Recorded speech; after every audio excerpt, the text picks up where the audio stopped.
From just west of Julian, where we are right now, and we have from two separately confirmed sources, although not from CDF or firefighters, that 3 firefighters have been killed in the last hour or so. We'd like to roll some video from our truck to show you what the conditions were. These firefighters were in this area just west of Julian, right off the 78 in Orchard, when the fire simply roared out of control. It was picked up by winds, swirled around, and apparently overran their fire rig. We cannot at this point tell you which units are involved, whether the firefighters are from local or from out of the area. And as far as we know right now, there are no additional injuries. But we have been told from 2 sources who are firefighters that 3 of their comrades have been killed when a fire reversed and rolled over the truck. The video that you're seeing is just show you what the nature of the fire is and how difficult it is. Unfortunately, for you guys back in the studio, I have no IFB. I cannot hear right now, so I'm going to tell you that that's the situation right now. We'll get back to you more with theirs later. Reporting live from Julian for KBC, Leonard Villarreal. Leonard, thank you very much for that report. And I know Leonard cannot hear me right now, but you did get a little bit of information about the situation out there. Confirmation now, 3 firefighters have been killed. It was we've been reporting it for the last 2 days. A terrible fight that's been going on out there in that particular area of San Diego County near the town of Julian. That's where we were joined earlier by our reporters, and everybody has been keeping a track of that town. And we've seen video of that area, and we just saw some more, and we knew it was a desperate fight going on. But the swirling winds, that was the key to that tragedy, and it got to 3 firefighters. We also have received word that there may be other injuries involved as well, and we're trying to stay on top of that. We will reestablish with a reporter out there and try to get more information as the day progresses. A terribly sad situation. We are getting the accounts of the deaths of the people. We are getting the names and the ages of the people, and a majority of the people died, of course, in that Cedar fire in San Diego County. I'm counting 11 people in Moreno alone, and it was mostly people who stayed behind, did not heed the warnings for the mandatory evacuations, thought, well, maybe at the last minute I can get out of there quickly, and unfortunately a couple people attempted to drive away in their cars, and were just, it was just too late. And those flames, as we have seen over and over again in these demonstrations, how quickly those flames ignite and spread, and you don't realize how quickly it happens until you actually see it. Right.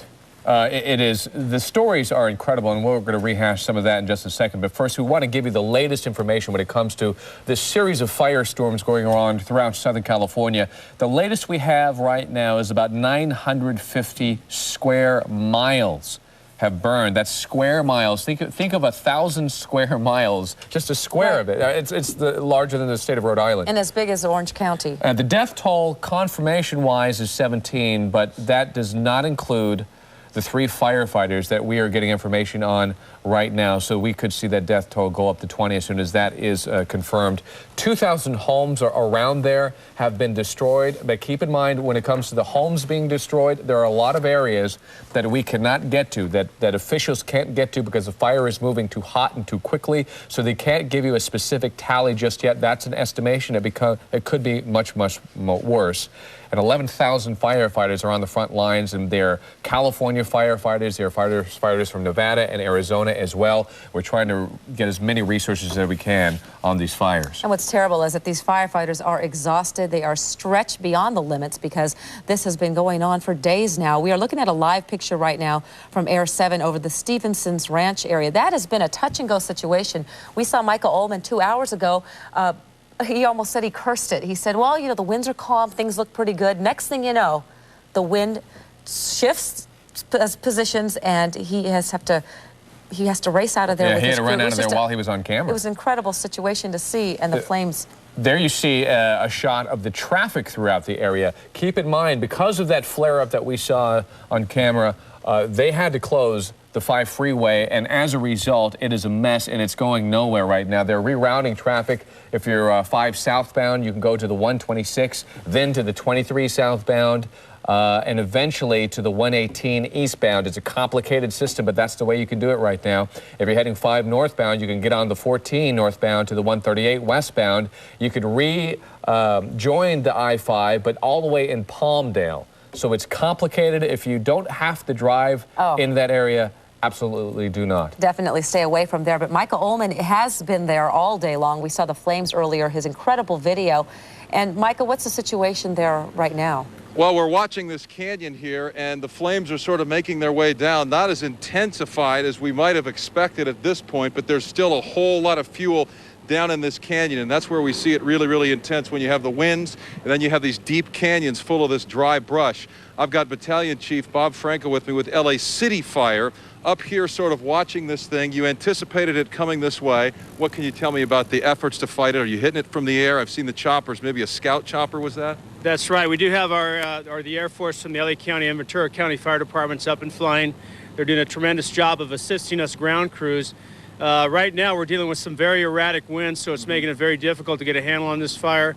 We have a large number of resources staged at just about every house in this little cul-de-sac here, so we're hoping that we can stop it and prevent any damage to the homes. So this is ground zero in Stevenson Ranch at this point that we're looking at live? Absolutely. This is the furthest head of the fire, furthest west head of the fire. It's very intense. Again, the erratic winds are making it difficult, but the brush clearance that we have in this area that the homeowners have provided are making it just a little bit easier for us. What's causing the wind? Is it being generated by the flames themselves? I mean, I can hear it breathing from here, and we're a quarter of a mile away. I can hear that fire breathing. Right. While the wind is, as you said, the fire is creating its own wind, but we also have a large number of canyons that add to that. So, again, it makes for erratic winds. They whip around. We're expecting this fire to move down the canyon and then back up to where we're standing now. So we suspect another 10 minutes we're going to have some very active fire at this location. And that hits really, really hard and really, really quick coming up the hill, as we saw on the other side of the hill there a few moments ago. That's right. And that's a point that the residents should know, is that be ready to evacuate should you need to. Get your stuff ready now. Don't wait till the last minute. All right. Thank you very much, Battalion Chief. We're going to continue to watch this, and as you can see the helicopters coming through. I think that's a water dropper there, a medium-range chopper there. We've seen them pass over a few times. Haven't seen them drop anything. They've had a few of them just sort of passing through. They may be hitting the hot spot that's over on the other side, but as we mentioned, this is the ground zero, if you will, of this fire at this particular moment. We were maybe a mile over the other side of that hill there to the south, where we saw all those dramatic pictures a couple of hours ago. It's made its way up and down, as the battalion chief said, and they're expecting it to go down into this canyon. Right now, all is calm, but that can change, as we've learned the hard way this morning and into the afternoon. Things can change in a matter of seconds. We'll sit here and watch it for as long as we can. Any moment, as he said. So I've lost IFB. Okay. Sorry about that, Mike. Okay, we're going to check back in with you in a little while. Let's. We're going to. Okay, we've lost Micah. You know, let me give you an update that we just received on the wires. We certainly would not to call this good news, but it looks a little bit better than the first reports, and that is we reported that 3 firefighters were killed. The latest wires, this is confirmation now from the California Department of Forestry. They say 1 firefighter has been killed, 2 injured, battling that huge fire near San Diego County. That reporter checked in with us just a little while ago, and this was going on just west of Julian. You know, we've been talking about that battle going on in Julian, and he talked about the swirling winds. Well, those winds killed a firefighter, injured 2 others, and let me see, we have another update. Yeah, this is a very fluid situation, and we keep getting information. Okay, they're just basically saying now that, I'm sorry, that we're reading this live as they run. No additional details on the firefighter's death. It says the regional spokesman for the U.S. Forestry Service said the firefighters were injured in Julian, this historic mining town known for its apple crop, and he said the 2 injured firefighters suffered critical injuries. So we're going to have to watch that situation as well. They are receiving medical aid right now, but they are in critical condition, and the 3rd firefighter is confirmed dead. Well, our hearts are with the families of those firefighters. A very sad situation. Ed Osorio from LA County Fires on the phone. And Ed, what is the very latest you can give us? Well, I can tell you right now that the danger for the Sunset Point communities has passed. Firefighters were able to stand off the flames that were basically licking at the back of the backyards of these homes. They did an excellent job in maintaining the fire at bay.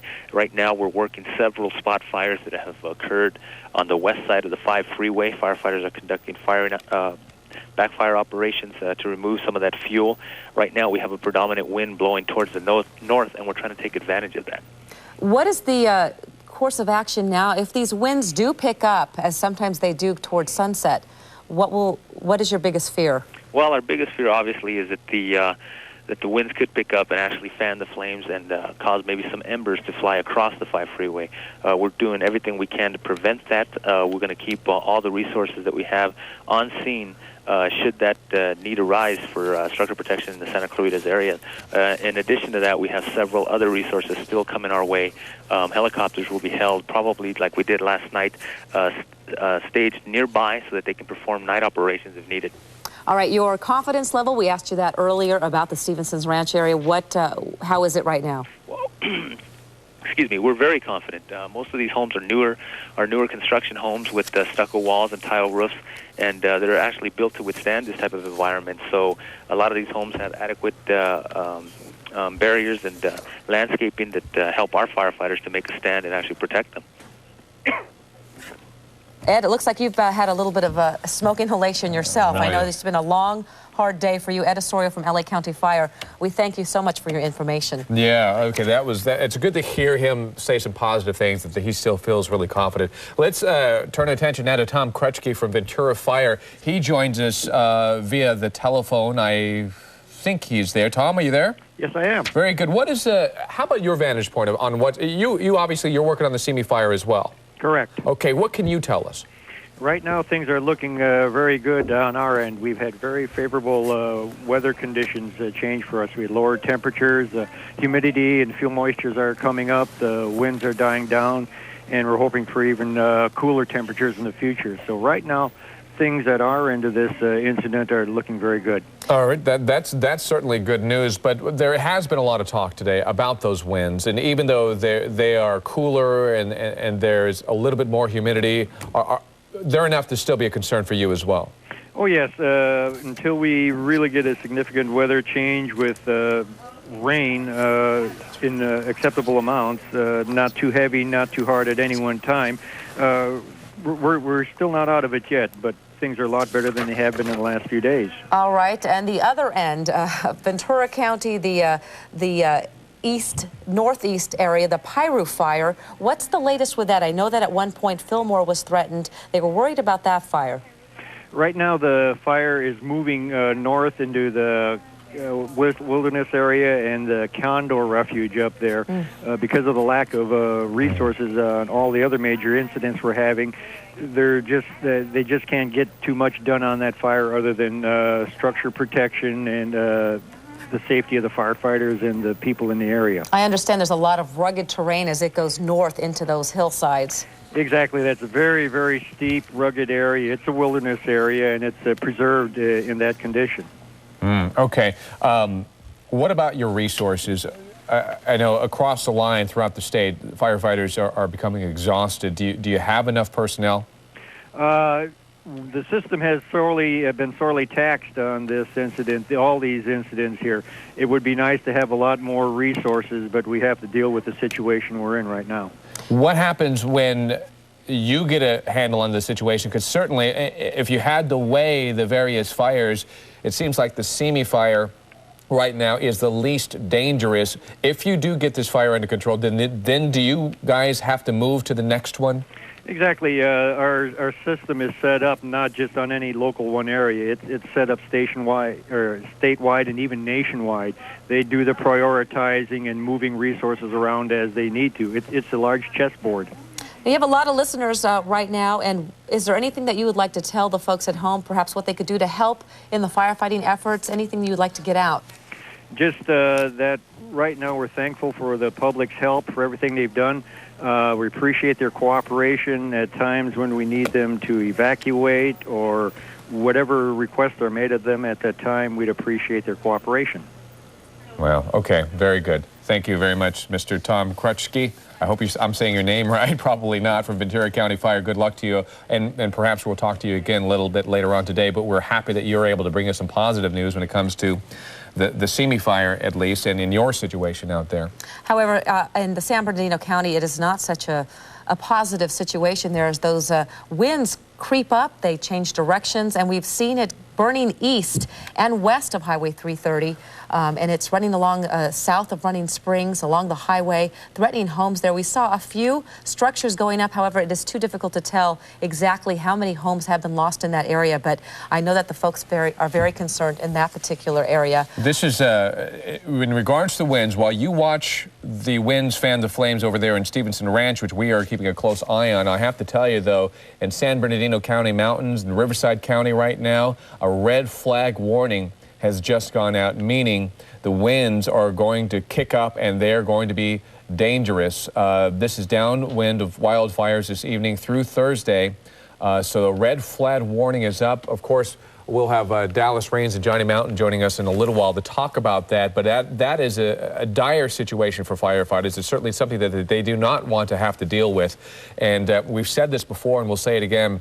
When it comes to fighting fires, if the winds get over 30 miles per hour, it really inhibits and hinders and in some respects eliminates the ability to fight this fire from the air, because the water and the fire repellent gets thrown horizontally and spread too thin, and it cannot be thrown in a way that in a concentrated area. Exactly. And so it really, really hurts their efforts when it comes to fighting these fires, especially when they attack from the air. And you look at the forest burning, San Bernardino forest, and 1 million or so dead trees that are just fuel for those flames. And as they hop from treetop to treetop, it's a very dangerous situation. It becomes a firestorm, and the firefighters are unable to fight that sort of fire. It becomes extremely difficult for them. In fact, let's check in with Scott Reif right now. He is in, well, Scott, where are you? Right in here, a few cabins, I think. Scott, can you hear us? Yeah, David, sorry about we joined you a little bit early there, but we understand, because obviously the situation out there, it's changing quickly. Where are you, and what do you have? I have just left the Cajon Pass, so I'm just coming to the east. You're looking from the west. I'm over Silverwood Lake, and right down in there, I push in for a moment. There are some cabins that are situated along the top of that ridge line that it looks like firefighters are trying to save, and it's a pronounced difference from what I saw yesterday afternoon when we left. We have much more wind here today blowing this fire towards the north. As we go further in a moment, we're just going to peak. We're really just getting situated here and getting a size up of what we're looking at. It appears to me in the smoke there are dozens of little cabins surrounding this area. This is not far from Lake Gregory. It is north of the 18, and of course it is east of the Cajon Pass. There are like 3 fingers of the fire. This would be the first one. If we pull out a bit, Mike, and we come up, we make a left turn slowly, you'll see Lake Gregory there. We just missed it. And then right in there, you're going to see the area of Sky Forest and Rim Forest. And then as we go a little bit further to the east, you are going to see Lake Arrowhead. And it looks like, as we size this up once again, you get a good look at Lake Arrowhead right there, that the fire is wrapping around it a little bit. It did not come straight down into the main portion of Arrowhead. So that is good news. It looks like more of the fire has burned to the northern side of Arrowhead. Go right in there to that hot spot. And the only good news as far as that hot spot there is concerned, if you remember, I think it was about 4 or 5 years ago, we had some pretty big fires out here in the northern portion of Lake Arrowhead and out towards Big Bear. So a lot of the vegetation there was burned, and it has not had time to regrow. That's a hot spot right there that does not look like it is going to affect any communities here, but further out to the east, out past Running Springs, of course, Big Bear is in the wake or the line of this fire. It doesn't look like it's quite there yet, but certainly it is getting close. And throughout this entire area, there are scattered cabins, and those are the ones that are extremely difficult to defend in a situation like this. But the unfortunate part about what we're seeing out here is that the wind is increasing. We're really getting bounced around quite a bit. It's not a Santa Ana wind. It is the wind that is coming out of the south, blowing this fire almost due north right now. And I believe that is really bad news from what I'm seeing for the Big Bear community. It really looks like it is now starting to head that direction. But once again, if you come back to the right, Mike, it's real hard to see in all this smoke. Right there is Lake Arrowhead. And that is good news that the fire somewhat went around Arrowhead. And I think one of the reasons it did, all of those retardant drops that we saw yesterday afternoon on the top of the ridgeline, right along the 18 where it runs south of Arrowhead, really slowed the fire. Now the fire has wrapped around, come back out to the left, Mike, We'll show you Lake Arrowhead, and then we'll show you the head of the fire just on the left side of your screen. And that's an area that is really getting consumed very quickly. Further to the left, you'll see the head of the fire right in there. There it is. That's the head of the fire. But it's also burning into, see that area on the left side of your screen? That's old vegetation that has been burned 4 or 5 years ago. We had those big fires out here. That should burn itself out. But about 6 to 7 miles to the east of us is Big Bear. And it looks to me like Big Bear now is really starting to be threatened. Is not a long distance. Scott, you stay there with a picture. We're going to check in with Johnny Mountain, get some more information on these winds. What is the latest, Johnny? The latest just came in just a moment ago, and a red flag warning in effect for Riverside, San Bernardino, and San Diego counties for the elevation of 4,000 feet and or above. That means relative humidity is quite low, and they could have wind gusts to more than 40 miles per hour. Also, Joshua Tree area has had a wind advisory for some time now, with wind gusts already recorded of 44 miles per hour. And we're expecting Riverside area, the mountain area of Riverside, and also San Bernardino County area, a wind advisory there. Expecting winds tonight, 20 to 30 miles per hour, could get gusts more than that. We're up at Crestline right now with the Air 7. We have a live shot. You're able to see that. What's been happening all morning long and through the afternoon is the wind has shifted from Santa Ana's coming from the north, actually the northeast to the southwest. Now the winds generally are coming from the southwest and moving up in through the mountain areas. And as it does, it's creating its kind of own little microclimate. And as it does, it's swirling around. So generally, the winds are coming from the southwest now and elevating up through the passes and canyons and then accelerating. But it also has the propensity to swirl around those areas. So we're watching all of that very closely, but it makes it just that much more difficult for the fire of people who are online, because it can swirl around and the fire can actually turn back on you. We've already seen this in a dramatic fashion down in San Diego. Also, the humidity, which has been very, very low along the coastal area, is now beginning to elevate. We had 100% humidity this morning with some fog moving in. The marine there this morning was up to about 3,000 feet. We think it'll be even higher than that, but the moisture is yet to push up into the mountain levels where it can actually help the firefighting situation. So we've got a lot of things going on right now, but mainly we're on fire from up around Santa Barbara all the way out into the eastern desert mountain areas and then south all the way to the Mexican border. And San Diego has a huge fire down in that area as well. We'll have more for you just a little bit later. Thank you, Johnny. And Los Angeles County health officials now say that they have issued another health alert. I guess that's no surprise, but yet another health alert due to smoke from the wildfires. And they're warning people once again to avoid strenuous outdoor activity. The smoke and the air for everybody is absolutely terrible. Let's join Denise Tedor, our medical reporter from Newhall, the Henry Mayo Hospital right now. Denise, what's the latest that you have? Well, David, I've been listening in and I've been hearing the firefighters talking about the erratic winds. Well, we're keeping an eye on the winds, too, because they're blowing in very different directions all around like a circle. And I want to show you just how much smoke and ash is in the air by illustrating. It's just on the ground, inches and inches of the soot that's being blown around into people's eyes and noses and throats. And the Air Quality Management District said that the air quality in this area is extremely unhealthy.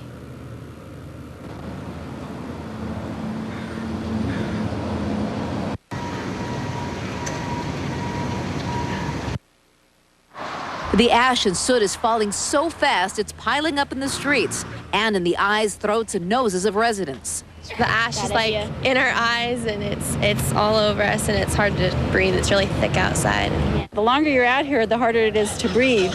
And the ashes falling down are a bit inconvenient, especially if it goes in your eyes. Signs that read "No school due to bad air quality" greeted students at La Mesa Junior High in Santa Clarita. Nobody wanted to breathe air they could actually see. With the poor air quality, superintendent said that we should close the schools for the students' health. And we've gotten a lot of comments from parents. I was out here at 6:45 talking to parents dropping off their kids, and they said, good call. The air quality index for the Valencia, Santa Clarita area is at 225, which is off the scale. 200 is considered extremely unhealthy, meaning everyone should discontinue prolonged, vigorous outdoor activity lasting longer than an hour. Stay indoors, close the windows, use the air conditioning, let the air recirculate. The other advice will be to avoid strenuous exercise or going out unless you have to. The warnings didn't stop contractors from working despite the snowstorm of soot. Well, the salt of the ashes gets in my eyes, but it's okay. The smoke contains a number of hazardous air pollutants, not just ash from blackened trees, but also cancer-causing toxins released from burned structures and plastics. Carbon monoxide, ozone, and fine particulate matter can irritate and impair breathing and reduce oxygen in the blood. And high concentrations of air pollution can cause sensitive people to develop asthma. It's possible that they may have some long-term chronic bronchitic type symptoms. But there's no study about it. We don't know all those facts. Only time will tell. The air is so bad up here, if you just even stand outside for a few minutes like we are, you start to get covered in soot and ash. A lot of people we've seen when we've been driving around Canyon Country are wearing these masks to make themselves feel a little bit more comfortable, but doctors tell us that these types of masks cannot protect you against the fine particulates that are in the air that can damage your lungs. Now we're going to talk to some of the residents here because they've been dealing with this for a few days. Joining me live now is Greg Stark. He's a resident here in Canyon Country. And Greg, how are you and your family dealing with all the smoke and ash? It's not very easy. Just you got to stay indoors so you don't breathe it in. What are you doing walking around today? Taking my wife lunch that works here. So you're trying to live life as normal as you can? Yeah. And are you protecting your house, or are you running the air conditioner? What are you doing? Keep all the doors and windows closed and run the air conditioner. All right, this could last a few more days, so you're going to have to live with this for a little bit longer. Yeah, there's nothing you can really do. Just pray that the firefighters can hang strong and get this fire out as soon as possible. That's right. They're doing a great job up there. Thank you, Greg, for talking to us. So again, the air quality up in this area is 225. It is off the scale, very unhealthy. You should not stay outdoors doing anything vigorous for more than an hour. Reporting live in the Newhall Pass, I'm Denise Tador, ABC 7 Eyewitness News. David and Ellen, back to you. Denise, just to reiterate, who is the most at risk when it comes to this air quality? Definitely people with heart and lung problems, people with emphysema, people who've had cardiac problems in the past. These are sensitive people who definitely should not be out walking around. If they do have to be out walking around, it should only be for a short period of time. Also, children and the elderly are more sensitive to things that are in the air, and so they're also at higher risk. And you say just because you put on that little surgical mask, that is not going to do it when it comes to protecting your lungs.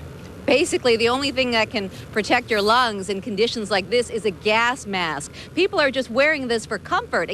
There are large pieces of smoke and ash that have been just flying into my eyes and my nose as I've been standing out here, and this can help me feel a little bit more comfortable. But as far as protecting myself from some of the toxins and cancer-causing contaminants that are definitely flying in the air after a wildfire like this cannot do anything for that. All right, Denise, thank you very much, and good advice there. Just stay indoors. We're looking at a live picture right now. Crestline, Scott Reif is up over the scene. I hear ambulances in the... Scott, can you hear me?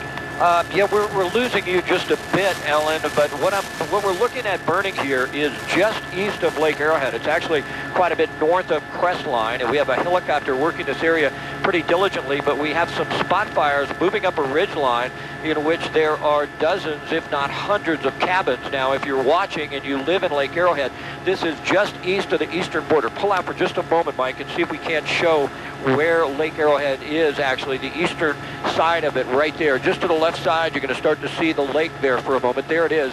Now come back. We'll show you that helicopter that's using the Bambi bucket to make drops, and we'll try and get right back into that one spot. There are at least several dozen, if not more, of cabins that are nestled in those big pines.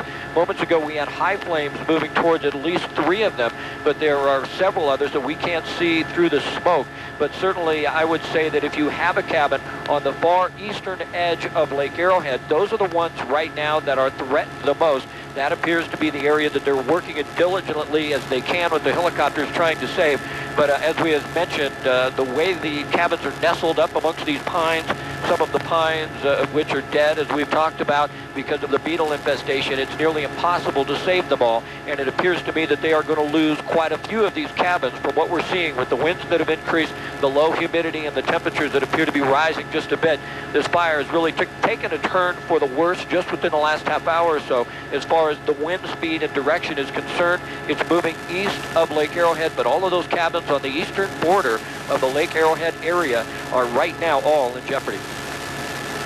Scott, that first area that you had your cameras locked on, I don't know if you're in a position to get that again because you're flying really high, I understand that. But it looked to me like as the fire was so close to those homes, there really wasn't anything there that's going to protect those homes. In other words, the fire is going to consume that area and the homes in it. Yeah, unlike Stevenson Ranch, there's no structure protection here. There's no brush protection, I should say. And it appears to me that right now they are losing some of the cabins. We had fire burning dangerously close. I see only one helicopter in the area making drops.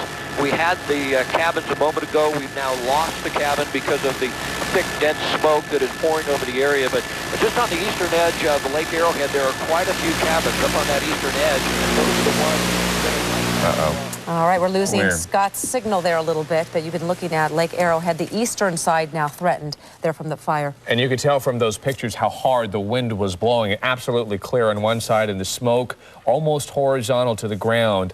And that's really a bad sign, and that's really fueling those fires and literally pushing those fires through the area. Now, we're seeing Stevenson Ranch there. Is that, where are we right now? And okay, that is the aerial look that we are seeing right now. Okay, we have some good, in regards to the Stevenson Ranch area, this is just crossed. The CHP now says they have reopened both sides of the Golden State Freeway in the Santa Clarita Valley, which if you are a traveler and you have to go through that area, it is reopening, and that's certainly good news because the way around it was just an absolute convoluted mess.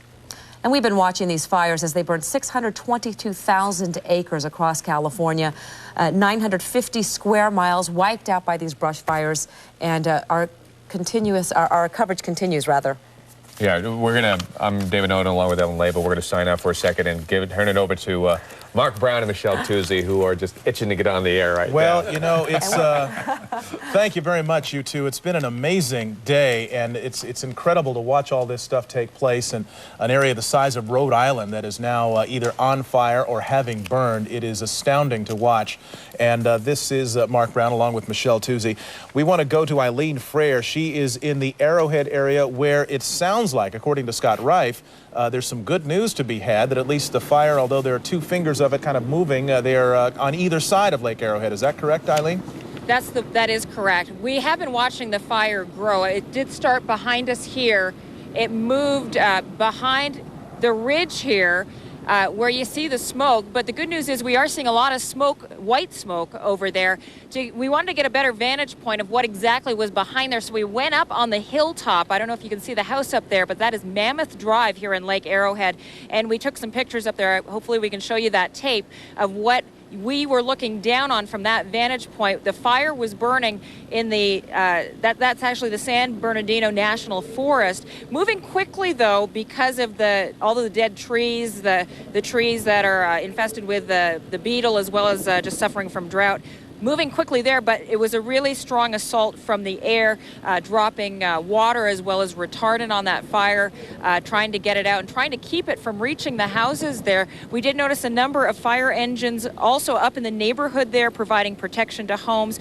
But the big thing that has made the difference here has been the assault from the air, the water drops, as well as the aircraft dropping the fire retardant. You might be able to see one aircraft going down there. That is Lake Arrowhead right over there. That's where they're getting the water from and then making their way up around the ridge here. We did notice just probably within the past 5 minutes or so more smoke coming from the Cedar Glen area. That was one area we visited earlier today where we saw at least 8 or 9 homes go up in flames, and I'm sure the count is much higher than that at this point. That was probably a couple of hours ago.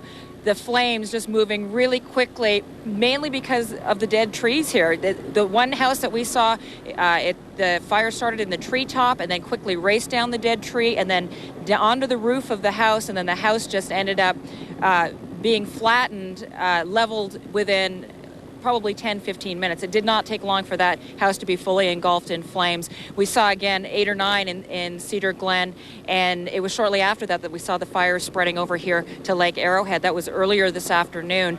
As you can see, we've got the water drops here, though that definitely is making a difference here. Reporting live from Lake Arrowhead, Eileen Frere, ABC7 Eyewitness News. Back to you. Eileen, any word of any injuries? We received word earlier today that there were unfortunately 2 critical injuries to firefighters in San Diego County, 1 death there. Any injuries to the firefighters up in your area? So far, we have had no reports of injuries at this point, which is good news. Okay, that is very good news. Okay, Eileen Frere, thanks very much, reporting live near Lake Arrowhead. We're going to switch now and take a live picture, if we can, of the fire that is known as the Simi fire, and that is the one that Gene Gleason is covering now from the Newhall Pass along I-5, which had been closed earlier. Gene, we understand it has been reopened near Stevenson Ranch? Yeah, you know, things are getting a little better when they open a freeway that they've closed because of the fire, and it has been opened here. You can see the traffic. They're doing escorts. The Highway Patrol is escorting traffic because it's still very smoky. This is the Simi Valley fire, but of course we're over on the Santa Clarita side of the Santa Susana Mountains here, where the fire has been burning today. But traffic just started to come in through the freeway just a minute ago. It was closed about 2 hours ago because they anticipated the fire would be coming down out of the mountains, and they were trying to use the freeway not only as a fire break, but they were also sure there'd be so much smoke it would be dangerous for motorists.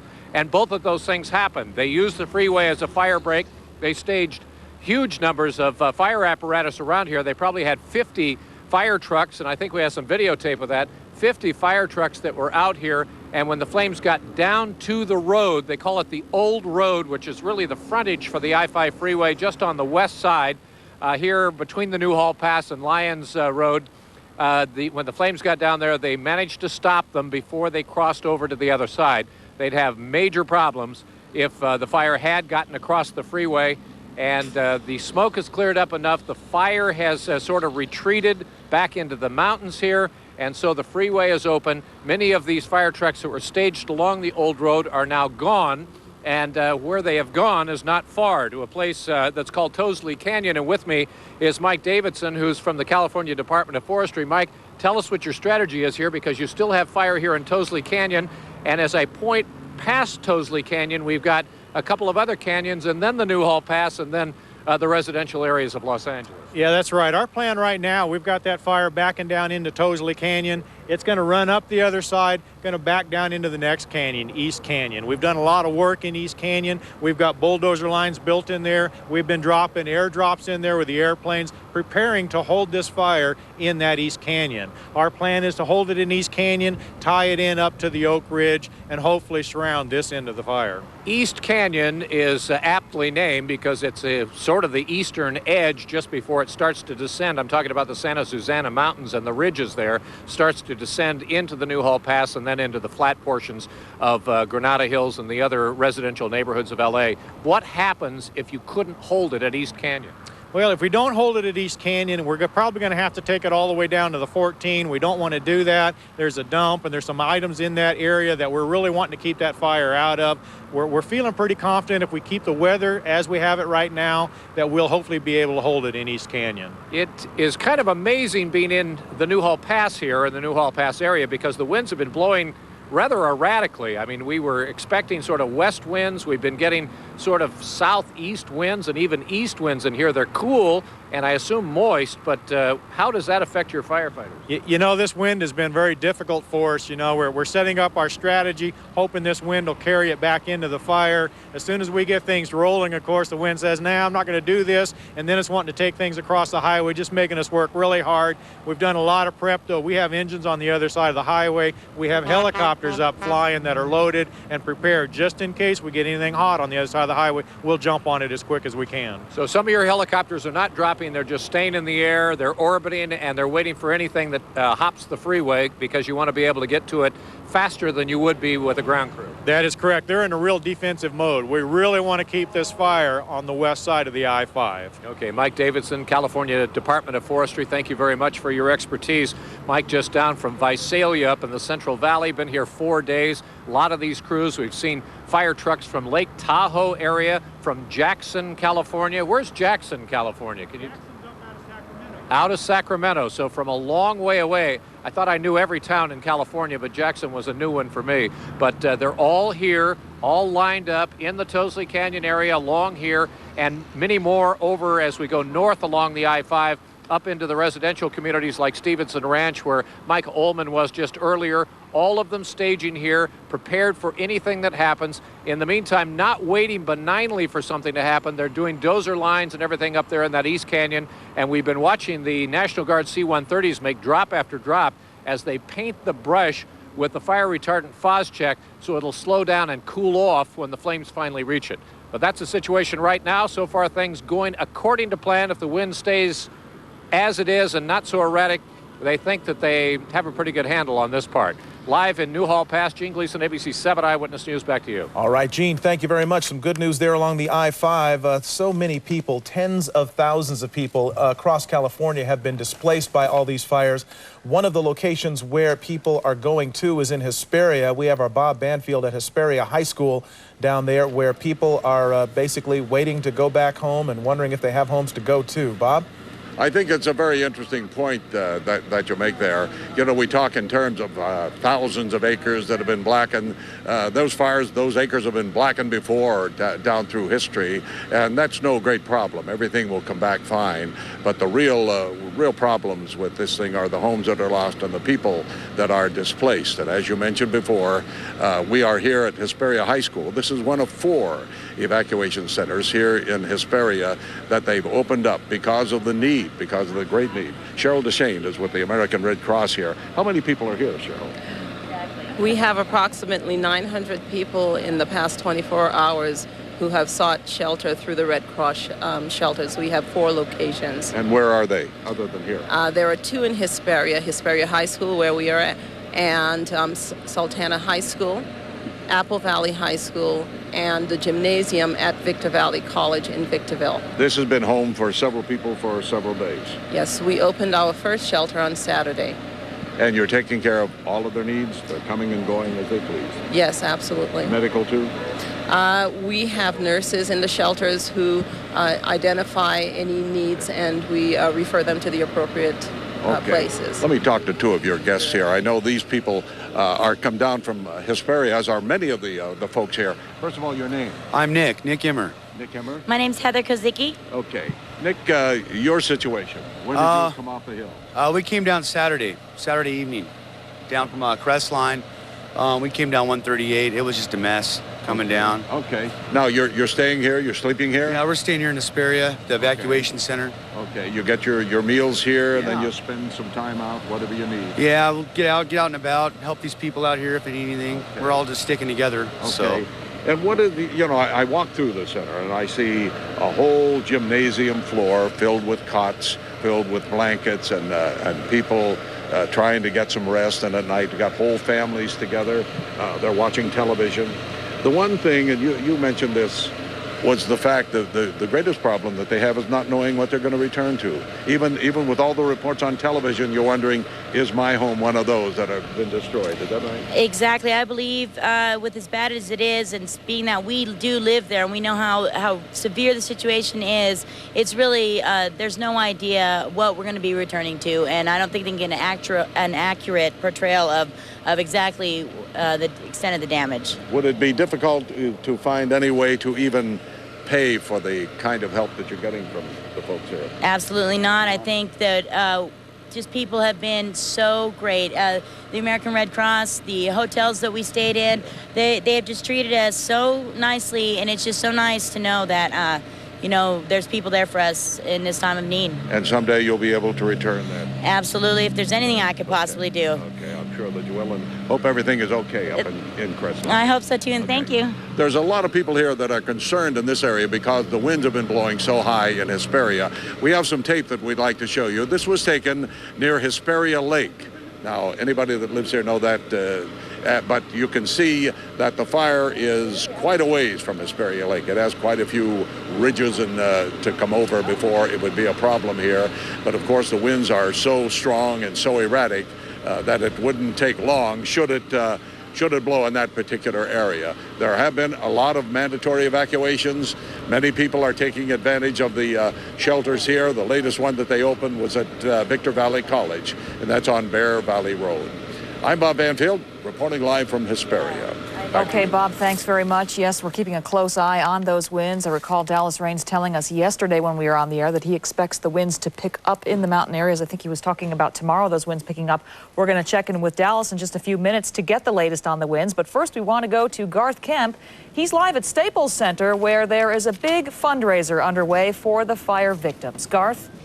Thanks, Ellen. Yeah, we're out here. One of the positive things we're seeing out of all the devastations going on is a lot of people heading out here to the Staples Center today, coming from all over. I mean, from Riverside. We have some people from Big Bear out here and donating money that's all staying here for the relief fund, for the fire relief fund from ABC7 and 790 and our sister stations KLOS. Talked to Cynthia Fox earlier. Gary Moore is out here. Lots of people out here with me right now. You'll know him from you won't know him by the face, but you know him from 790 KABC, our sister station. Brian Whitman. Hey, Brian. Good to see you, Garth. We're seeing, we're up to $198,000, which is an unbelievable number. And this is what's amazing is it's very LA. I mean, we give money and it's a drive-through because we're very busy. People are busy. They drive through. They hand us a check. They hand us some cash. If it's $5, if it's $20, if it's $100.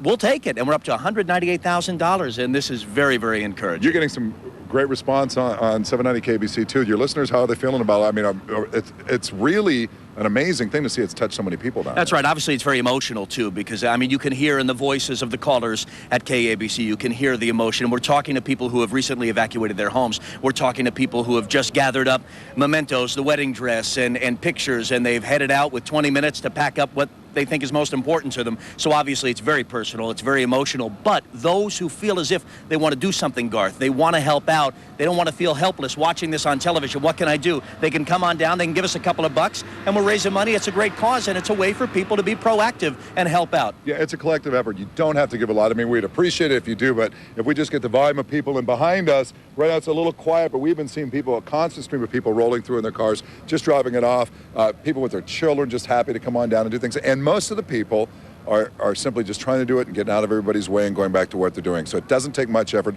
250,000 people, we say, working in downtown Los Angeles. Right. And as quitting time comes up now, if you can just swing by, we're at Olympic and Figueroa. We'll be out here. They can say hello to you. They can say hello. We're expecting a surge of people. Like you say, people are getting off work. And just come on by. We don't want people to be intimidated. I've had people call me and say, well, Brian, I have $5. I said, well, get on down here and bring it. Yeah. You know, people think they have to have $20, $100. You don't have to. We'll take whatever you can give. And it all stays local. This is one of the major disasters they're saying now in California. You can also meet Doug McIntyre's out here. That's right. Doug McIntyre is here. Fox is still here. Gary Moore is here from KLOS, 95.5 KLOS. The crew from ESPN is out here. That's right. They're all here. And it's just one of those we see so many times when folks are challenged, when we saw something like this after 9/11. Folks in need and people responded. They wanted to help, and it's very encouraging and it's very American. I mean it really is. You know, and it's interesting. I think if we did a national one for people back east who would see something out there, the way that money we had shipped back would be the same thing here. But it's such a local thing for us. So I don't think people outside the state can understand. But that's why you got to provide for our own Southern Californians. I think that's what's going on. What you say, Garth, is very important, and that can't be stressed enough. This money that comes here, the $198,000, it's going to stay here. It's going to go to families and friends and loved ones who have lost their home. Over 1,600 homes lost, and we're seeing 620,000 acres burned. There's an awful lot of damage here. It's catastrophic, and every little bit helps. Yeah, hundreds of thousands. It's just a major effort still going on. We're going to be out here till like 6 or 6:30, so please, we encourage you to come out. We also have a number. I don't know if you all have the full screen back there or not, but if not, you could probably, I'm sure, log on to abc7.com, and it'll give the address where you can also send in a check, and all you need to do is just put on the bottom of the check by the memo part for the Southern California Relief Fund for the fires, and we will make sure it gets to the correct spot. But I got to tell you, in the middle, like we said, of everything as we get ready to throw it back to you, just some really nice folk that have come through here today and have dropped things off for us, and we're very appreciative, but we can use a lot. We can lose a lot more. There's a still right now, it's up there. I don't have a television monitor here, but I know it's towards us by the Staples Center. You can come down and drop it off till around 6:30 tonight, and then of course abc7.com will help hook you up if you need to mail some That's money. right. At times of great tragedy and sadness, you see profound hope. You see rays of hope that shine through, and that's what we're seeing here today at Staples Center. It's very encouraging. Brian, thank you very much for having us on. Thank you. Thanks for your listeners as well. And as we send it back to you guys, next time you talk to Bob, I keep hearing Bob on everything. Let him know that coffee for him and the firefighters that the people from Pete's had sent down here is now on its way out to Bob Banfield in the Inland Empire to hopefully help those guys out as well that are working very hard out there. That's it right now at Staples Center. Come on out and join us. A little bit of a breeze kicking up down here till Dallas right now at around 10 to 12 miles an hour right down here. Dallas will update you on that. We'll check back with you later. Back to you guys. All right, gentlemen, thank you very much for your assistance out there, and we're thanking the good viewers and listeners who are showing up down there at Staples Center. We want to update you on the condition of the firefighters that we were talking about. This videotape just coming in. These were firefighters who were involved in fighting the Cedar fire, the deadly Cedar fire. This is near Julian. This was at a community called Wynola. The latest word we have, one firefighter has died. 2 others are in critical condition with critical injuries. You're seeing here videotape of them being loaded into a helicopter. The Cedar fire started on October 25th. This was the one, Michelle, that was started by a hunter who got lost, got separated from his companion out in the forest, set up a signal flare to locate his position. Well, that flare ignited the fire that we see here that has cost so many lives now, and now 1 firefighter dead, 2 in critical condition. Yeah, that is the one that is known as the biggest fire in California. It covers some 250,000 acres, or it has burned 250,000 acres so far. Some 900 homes have been claimed by that fire that's burning in San Diego County. And as we just showed you there, there were unfortunate injuries today and 1 death near Wynola, just west of Julian, where the fight continues now against that Cedar fire. Oh, sorry, go ahead. And Michael Ullman now is covering the fire up in Stevenson Ranch. Things got pretty crazy out there a little bit earlier for you, Micah. How are things now? Well, decidedly better, to say the least. It's a waiting game at this point. If you can see beyond me here, there's a canyon that goes down, and there's some big-time fuel down there that has yet to burn. We have mild flames, and this just goes to show you who's in the driver's seat here. Can't say it enough. It's the wind, and we have no wind right now, so these flames are sort of laying down. They're taking a nap, if you will, but all it takes is 1 gust, as we saw a few hours ago, and this whole canyon could go up in a matter of seconds. You've got firefighters here lined along this property lines here. There's sort of a ridge of homes, maybe half a dozen homes here or so that they feel are at most imminent threat at this point. And relatively speaking, it's a minor threat. So that's the good news. The winds have died down, as we saw from Gene Gleason's vantage point. He's down there along I-5 there in the Newhall Pass. As we look at this flame build up just a little bit there, I can hear it from here. What I want to point out here is something that has probably gone a long way in saving a lot of these homes. You know, you've heard the term, the best defense is a good offense. Well, the offense in this case is construction. The homes in this area of Stevenson Ranch, much like Simi Valley, they're fire retardant. The roofs are tiled. The newer homes we see, the stucco walls, they're built to defend themselves against something like this in the inevitability that it's going to happen. And so many homes these days are built in the foothills of Southern California, and they're so vulnerable to what we're seeing right now. You know, all these hillsides charred. It's all blackened. And, you know, when we say, okay, this has gone on so long, let's just hope that it ends soon. Well, wait till rainy season comes. You've got that to deal with, and the mudslides that are inevitable when you have nothing catching here. You've got burlap along that far ridge that we just saw burn all the way down. All that man-made stuff along that hillside is gone. But again, these flames here at this point, laying down, they're resting. The helicopters are minding this, most certainly. You can hear them overhead. They're swinging through here, not dropping anything. That's very, very expensive. As we know, it's $1 million a day to fight this stuff, and they want to monitor these flames. The helicopters come through every few minutes. They look down, they say, okay, everything's okay right now. You've got firefighters down there in the ridges waiting. So at that point, you know, they just fly over and they say, okay, we're going to just monitor it, and we'll keep monitoring it. And if this thing flares up, of course, we're going to stand here and keep watching this. But as of right now, it's mild, to say the least. Back to you. All right. Well, it sounds like the plans they have in place have worked in terms of setting the backfires and burning up the fuel, and also having helicopters on standby ready to drop in the event things get out of hand. Sounds like that's what happened earlier today. They were the fire kind of made a U-turn on them, and they were ready to fight it, meet it head on. Well, it did, and a tragic example of that, what happened down in San Diego, from what I can hear, the reports, the fire just sort of did a U-turn and came right back on the firefighters. And even these firefighters who are trained experts at predicting and understanding the dynamic of a fire, the way the fuel burns and the energy a fire needs to turn and go the other way. Well, it happened in San Diego. It also happened here, and we caught it on tape.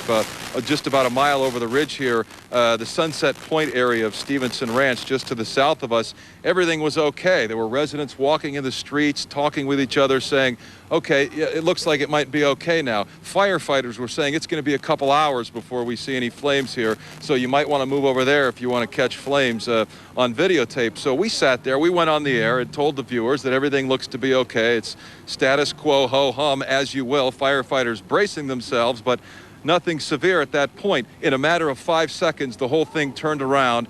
The wind blew, the flames kicked up to about 80 feet, and one home in particular where we were in the backyard, I tell you, I thought it was going up. The firefighters, they had the look of fear in their eyes, and some of the firefighters, to give you an example of how dramatic that was, they do this for a living. They cover this for a living. They cover these fires. They fight these. Firefighters had cameras documenting this thing as they were firing flares to set off backfires. That gives you an example of how dramatic that situation was. I interviewed Roland Spruill live on the air after that, and he even said, hey, you know, we can't predict these things with 100% certainty. It's a game of chess, as I've heard it described. You're guessing, and you can only position yourselves where you think it's most likely to go. And this is where we are right now. This is where the firefighters believe that the monster that has been created in these mountains is going to rear its ugly head next. But as I said, we continue to watch. The flames are matted down, and it's a waiting game. But, you know, it's better to sit and wait than it is to be in that nightmare that we saw a few hours ago.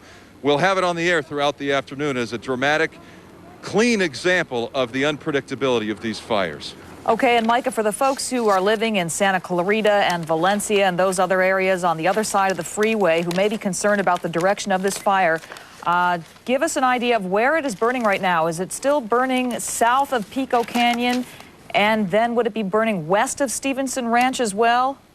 Yeah, it's kind of going back to the west, back into the mountains. You might say this fire is shooting itself in the foot at this point because, as we know, it started, well, here in Val Verde several days ago out to Simi Valley and looped back around. But as it came up this crest, it was advancing towards the homes, and back behind it, it sort of burned itself out. So when the fire tries to turn and go back into the hills, a lot of what you see back in there is already burned. So the fire created its own backfire, and eventually there's going to be no more fuel, and it's going to burn itself out. But again, right below here, if you can go down a little bit, I don't know if you can see that, but right below here, it's all fresh. It's, well, I mean, it's dry and brittle, but it's fresh in terms of fuel, and that's what you're looking at right now. As we've seen so many times, these canyons generate intense winds, and that's exactly what that is. A canyon, you've got the perfect storm with the canyon. It generates its own winds, and then you have the fuel down there, the intense fuel, big-time fuel that's ready to go. But at this point, it's not going, and we sit here and cross our fingers and hope that it doesn't. Firefighters waiting as well. We've been waiting for 45 minutes to an hour. And thankfully, we're seeing nothing but little flames, maybe knee-high flames, which certainly doesn't pose a threat. Well, let us hope the wait at this point is in vain. Micah, we can all hope that that's the case. We're going to check in now with Annette Lucas. She is a resident of Santa Clarita who has been watching the effort to keep the homes in Stevenson Ranch from going up in flames. Probably a little anxious watching the smoke in the sky. Annette, are you with us? Yes, I am. What are you seeing from your vantage point? Well, actually, I'm not in Stevenson's Ranch. I'm down by Calgrove Boulevard. Right. In Santa Clarita. In Santa Clarita, exactly. Yes. But we have the Oaks and Rancho La Salle and Oak Ridge Estates. The fire actually came down to the 5 at Calgrove and burned from Calgrove as far as we could see up towards Valencia Boulevard. Valencia Boulevard. Okay, we're just trying to look for that on our maps right here. So you were pretty nervous there. It was very close to crossing over the 5 and into your area. Right. We were very nervous. Yeah. Did you pack things up? Were you ready to move out? Yes, I did. I had the van loaded and I was ready to go. You chose not to. What made you decide not to? My husband came home and he said, let's just see if the freeway makes a fire break and if the firemen can do their job as far as letting the freeway be the break. Were you given any warning by firefighters to possibly start to get things ready? Were there voluntary evacuations issued? They came through with voluntary evacuation. And it appears the freeway worked as a fire break, and now the freeway is open. That must be pretty encouraging. Were there a lot of firefighters in your neighborhood? Were they kind of camped out around your house? They were more up on the freeway. Even still, we have firefighters up on the hills that didn't burn behind us. we're kind of down like in a little cove, but I feel very safe now that the freeway is there as the fire break, because actually we watched a power line explode. Okay, Annette Lucas, we thank you very much for your insight into your situation there. Glad things turned out okay for you. Looks like things are getting better. We're going to go now to Carlos Granda. He's in Running Springs, where things have not been looking that good. We're going to see if things are improving right now. Carlos? Well, there you see a live picture of the firefighters. They're putting on this special gel. It's a very new gel, actually only been used a few times before, and it literally clings to whatever it's put on, like the trees, the homes back there, and that is what firefighters are hoping will keep the moisture in, so if the fire tries to jump over the 18, we're on the 18 right now, it will prevent these homes from burning up, actually, and that's what they're trying to do. I'm here with Jeff Rowe. You're from the California Department of Forestry. Yes. And explain exactly a little bit of how this works, what you guys are trying to do. This product, it's a chemical compound. It's extremely effective. It is a fairly new tool on the market. Been around maybe 2 years at the most. It's just starting to see quite a bit of use. You can actually coat the trees with this, and it will take an extremely high amount of temperature without igniting for quite some period of time. It's a really valuable tool. It's expensive to use, but in a situation like this with a major fire, with major homes lost, we're doing everything we can to put black line on this side of the road, as you see that my crews are doing today, and to protect spots from going the other side. So we're doing our level best using the resources, the new technology and the old technology, putting black line down to try and hold this darn old fire. Now, what's happening here is the fire is in this direction, on this side of the 18, and you've been setting backfires. Explain what you've been doing right here. The fire is really in fairly close proximity to us, probably no more than a quarter of a mile right now. So what we're trying to do is we're trying to get ahead of the fire. We're strip burning and putting black line in. We're hoping to get 100 to 150 foot minimum black line to help hold the main part of the fire when it comes in conjunction with the fire gel. So what I understand is when it gets here, hopefully it'll stop, and if any parts of it jump across, the gel will be over there to protect the homes. The gel and us, yeah. How has it been today? I mean, every firefighter I speak with talks about the winds. They just keep shifting around on you all day long. You know, it was kind of a blessing to see the Santa Anas go away in one respect. Then we have the change to the normal diurnal flow, the up and down flow, and the coastal influence that you get in this area.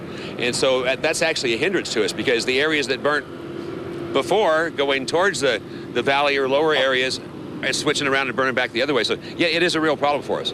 So what can you tell us right now? I mean, really, you're just hoping that this will be somewhat effective. I hate to say hoping, but yeah, that's exactly what we are doing. That's a very true statement. We are hoping and working real hard to keep it in there. We have had numerous spots across the road already. We've been fortunate enough to pick them up. So, how are you guys doing? You've been out here continuously for days. How are you guys holding up? I mean, it's got to be tough. I've seen it in their faces, tired, but they still want to go out there. They still want to go out there and work and do their job. They're kind of a crazy group. You're right.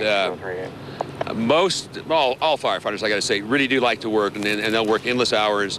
It does take a toll on you. We've been getting about 5 hours sleep the last few nights. And in the early days of this, we went 2 days straight without sleep. You know, so but the problem is now is we can't get over the sleep deficit. We can't get enough to really get fresh and get going again. But we'll hang. Thank you so much, Jeff Rowe. You guys are doing a great job. Thank you for talking to us.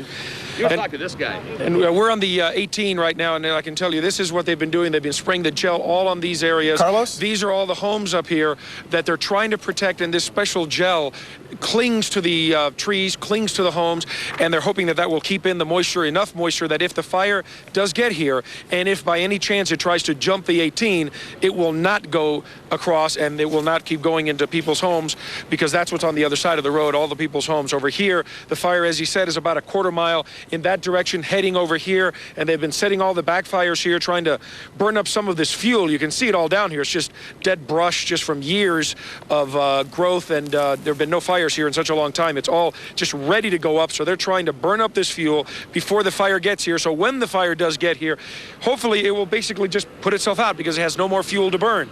But if in case some parts of it do start to jump, that's why they put all the gel over there, and they're hoping that will stop it here on the 18 just outside of Running Springs. Reporting live, I'm Carlos Granda, ABC7 Eyewitness News. Back to you in the studio. Yeah, Carlos, a question about the gel. We have done stories here on Eyewitness News about a special foam that has been invented that was basically made of the same material that disposable diapers are made of. Is this gel similar to that, or is it a different sort of a material?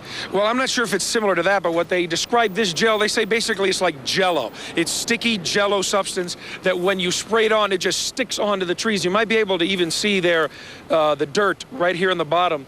I'll show you. Let me just walk over here and just show you what it is.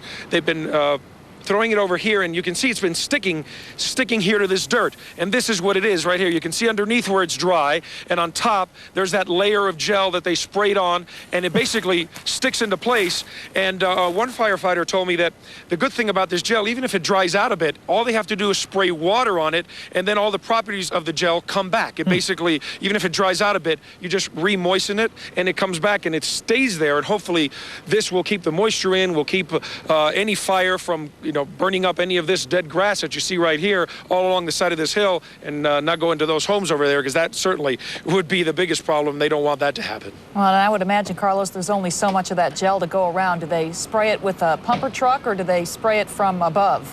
No, they had a truck. I don't know if you saw it earlier. We were live with it. It's a truck that has basically 2 hoses on top and a hose built in on the side, and the one on the bottom basically sprays it out in a wide pattern, and then the 2 hoses that the firefighters are holding basically looks like a regular fire hose. It's a big stream that they're trying to get high up into the trees, up into the crown of the trees, the crest, to make sure that the tops of those trees are nice and moist, and also to be able to reach those homes. You can actually from here see that even the windows of the homes are wet, so they've been able to, do a pretty good job getting all the way into that home up there, which is pretty high up. So they've been doing a great job trying to keep that nice and wet. And if we look over here, you can see what they're doing over here. That's where they've set the backfires. You can see the smoke going up. They have several dozen people here just waiting there. You see them on the right-hand side of the street waiting to make sure that that fire does not jump the road. And they're also just waiting to make sure that, it doesn't get out of control, because these controlled burns should stay under control. But sometimes if there is too much brush, if there is too much wind, they could get out of control as well. And that's why they're here. You can see them monitoring it very closely to make sure that it does not go in a direction that they don't want it to go. And here's a firefighter right now setting a flare. He's going to apparently set some backfires at this moment to try to burn some of this brush here. And there he goes. And there he throws it down there to set some of the fires down there in the bottom of this hill. And hopefully this controlled burn will burn up all the fuel, so when the real fire gets here, it will hopefully stop right here. All right, well then, they're going to have to really stand guard over this, because you see all those trees and it's an uphill grade. We know that fire burns faster uphill, 16 times faster uphill than it does on a flat surface. So they're really going to have to stand guard and really be vigilant to make sure this doesn't get out of control here. Carlos, it's interesting to see the collision of high technology and low technology. Flares on one side of the road, high-tech gel on the other. We'll have to see how it works. We'll check back in with you in a little bit.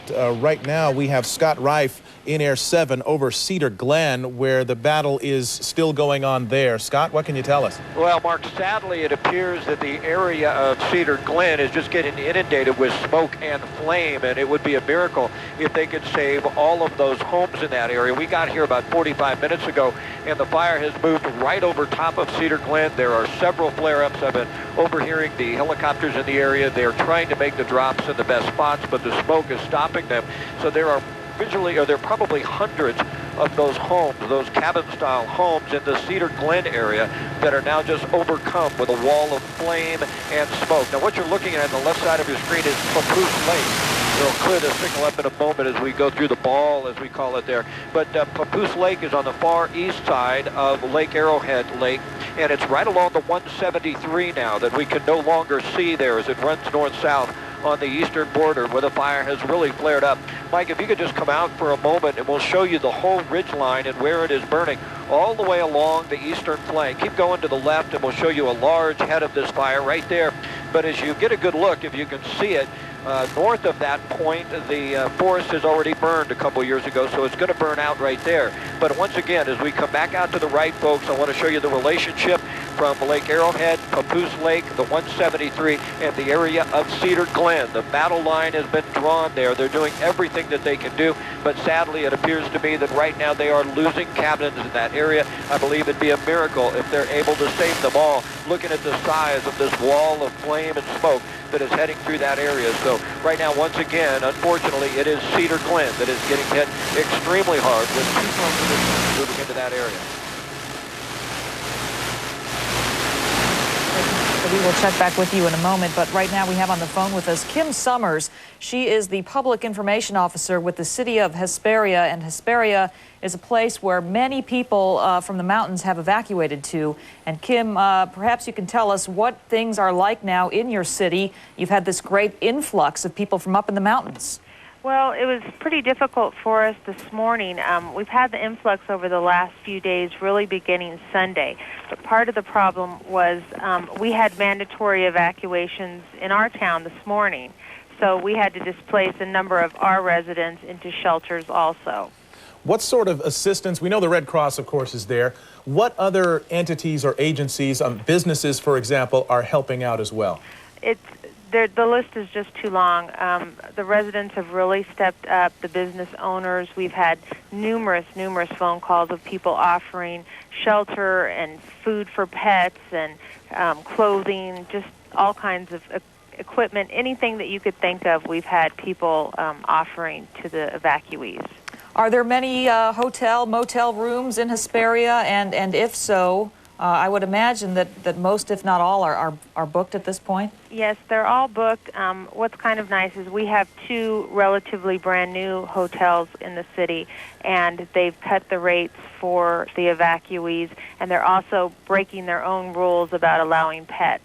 So they're doing everything that they can also to help the evacuees in our city. Quite a strain on your infrastructure, too, I would imagine, your police and fire and other sorts of folks. How are you handling that?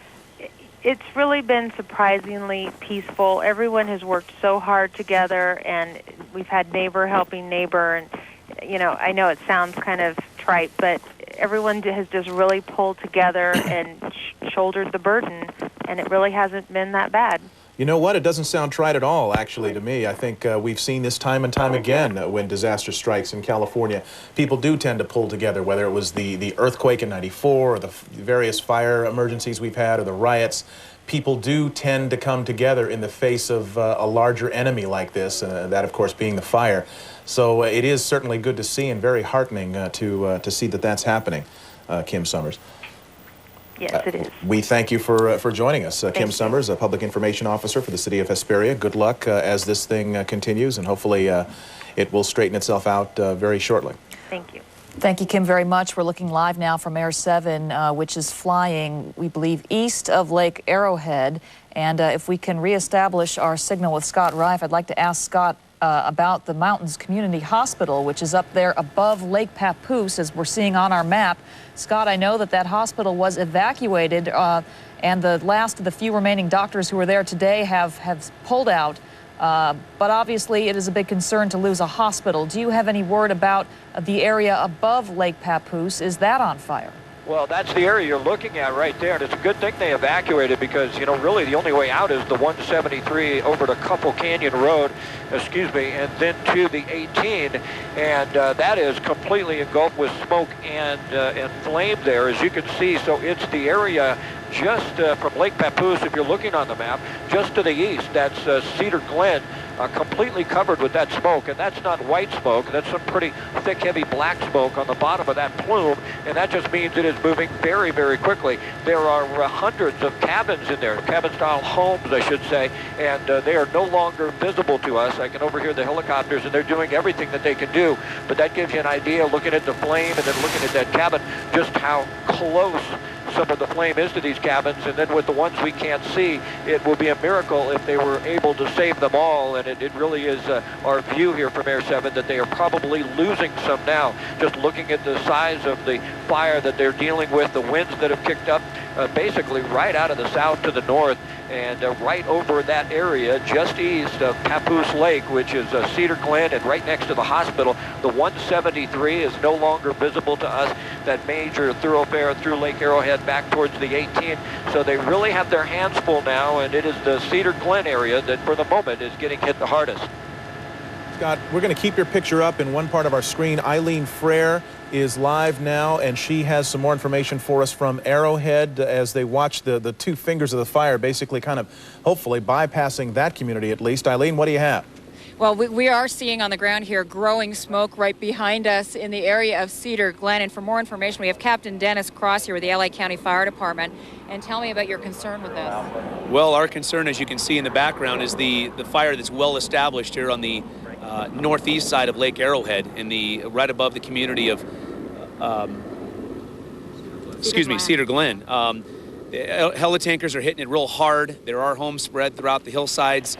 The fire is well established. The winds are very sporadic. We're following the windsocks up here. In 1 minute it's blowing from the southwest, and the very next minute it's swirling up here and blowing in the face from the north. So helitankers are having a very difficult time, and their main job right now is to support the hand crews and the fire engines in place on the ground doing structure protection. And of course the concern is because that's by the 173. Yeah, this community is right off the 173, which wraps around Lake Arrowhead. They're trying to make a stance down there and using the copters to do that, hit the fast head of the fire and try and knock it down, and then let the hand crews, the ground crews get in there. Again, the biggest priority right now is for firefighter and public safety. So the firefighters are in place to protect structures.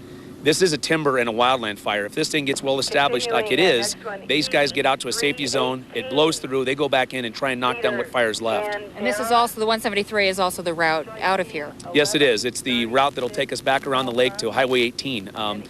Everything northeast of here would be the communities of Running Springs and Big Bear Lake. Running Springs also has dozens and dozens of fire engines in place doing structure protection. Again, that community has been evacuated, fire equipment's in place, and 30 miles to the east of us and about 2,000 feet higher would be the community of Big Bear, where more fire engines are in place doing structure protection. And we know Cedar Glen because my photographer and I were down there earlier today. We saw several structures lost there already. Yeah, we've got unconfirmed reports that possibly as many as 8 structures have been damaged or destroyed, and what we'll do is when it's safe enough to get in there and do a good recon, they will, and they'll come up with a total number. Okay. Tell me about the aircraft flying up here, how many we have. I think we've counted as many as 5 of these Type 1 heavy lift helitankers.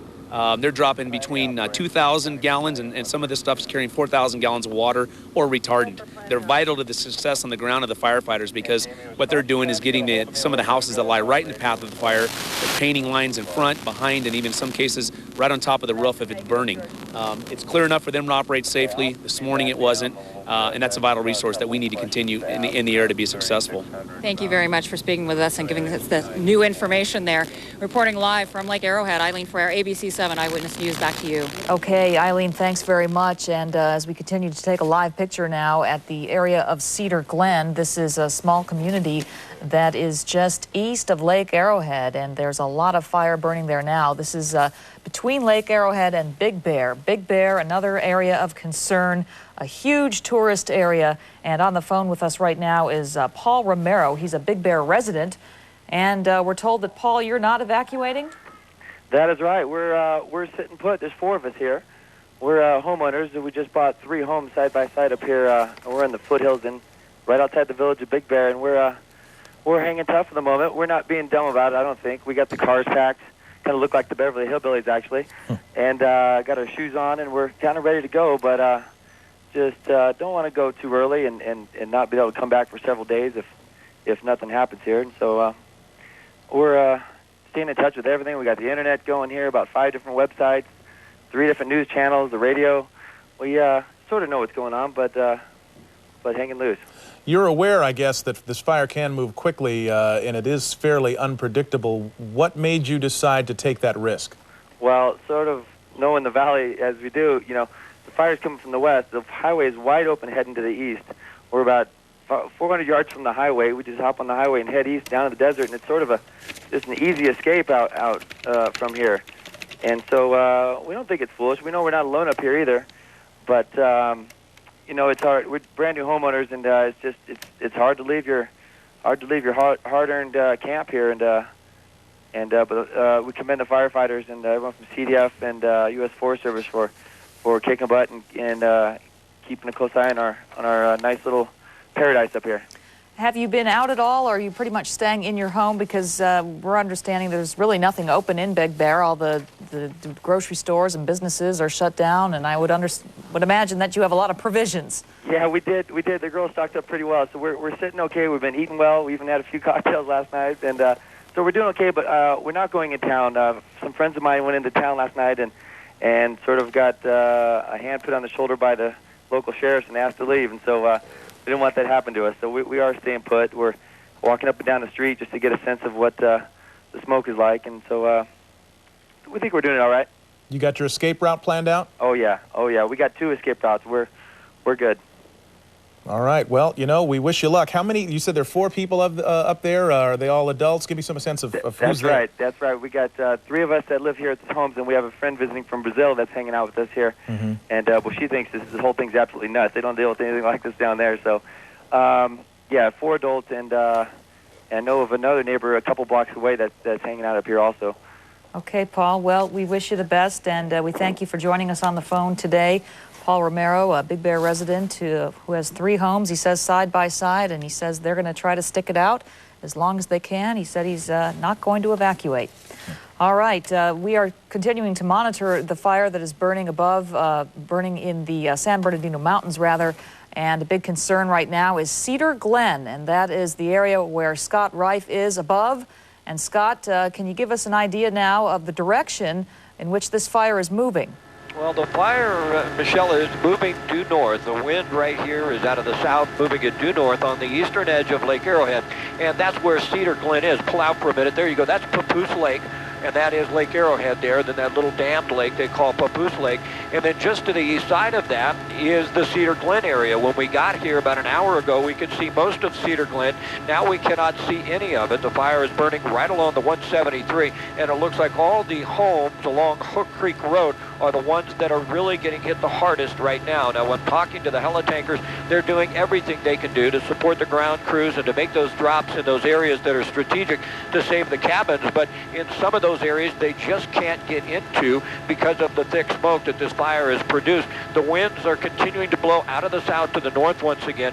Further north, the head of the fire is running into an area that burned several years ago and pretty much burning itself out. But right now, the real concern is Cedar Glen. They are very, very concerned about that. We can't see any of that community any longer, and it's a pretty big one on the eastern edge of Lake Arrowhead. A lot of hillside cabin-type homes that are spread throughout those tall trees, and they're very difficult to defend, and it appears to me more than likely they are losing them now just by looking at the size of the flames and smoke that is coming up along that ridgeline. So sadly, the battle here to try and save those cabins, although they're doing everything they can do, in some points it can be impossible for fire crews to stay, especially when there aren't that many ways out. Once it gets to a certain point, they've got to get to safety, and I think that's what we're seeing now. That's what I'm overhearing. They're doing everything they can, but they're certainly fighting an uphill battle in Cedar Glen.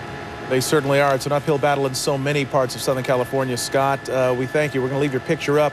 As if things weren't bad enough, Michelle, we just got word of an earthquake that just took place in Simi Valley. It's a 3.7 magnitude. It hit at 3:44.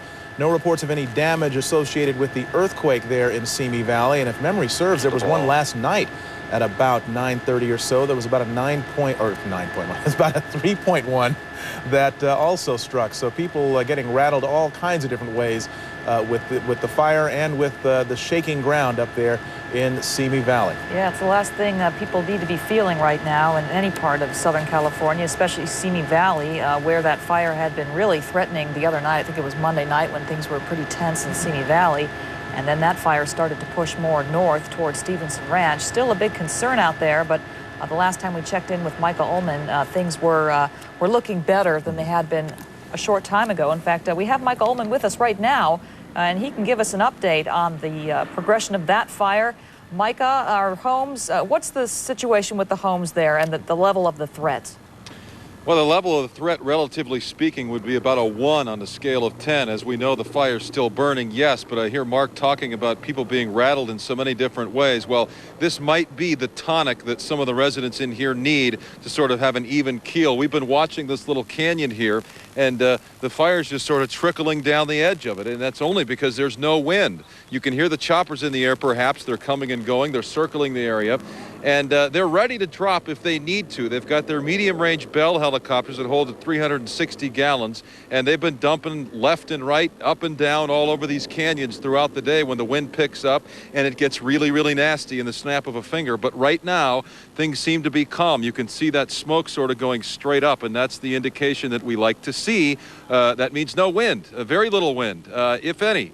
and there's a little bit of ash in the air here, much easier to breathe. The visibility's gone way up, and the helicopter's just sort of circling around now. The residents of this house are coming in to check. They're leaving. They're watching on TV. They've been evacuated. Sir, if you want to come over here, I just want to ask you, I know like many of the residents here in Stevenson Ranch, you heed the advice, you evacuate. Now you're coming back. You're watching on television. You see that the threat might be dissipating a little bit for the moment. We know these things change.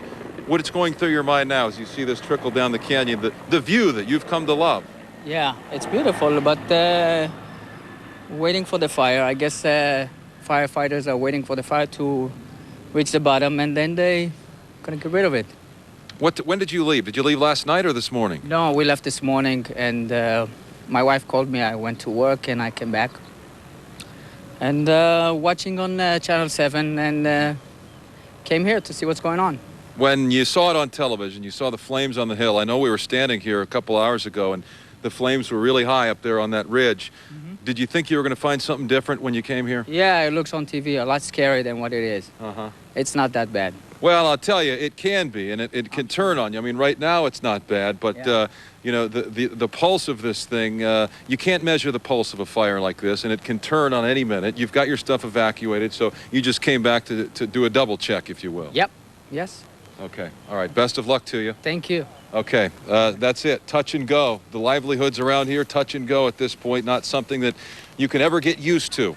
From what I've heard, I don't live in this area, but I've talked to too many residents who say they'll never get used to this. As you see it flare up there now, that's in a matter of 30 seconds. Now, what we see there on that hillside, now it's starting to go down. If we were to get a gust of wind, that thing could spit right down into the canyon in a matter of 30 seconds. I saw it with my own eyes a few hours ago. In fact, we're trying to put something together now back in the truck that'll illustrate that in clear fashion. So we'll continue to watch this. We'll continue to work and try and put this story together as we continue to cover the story live here.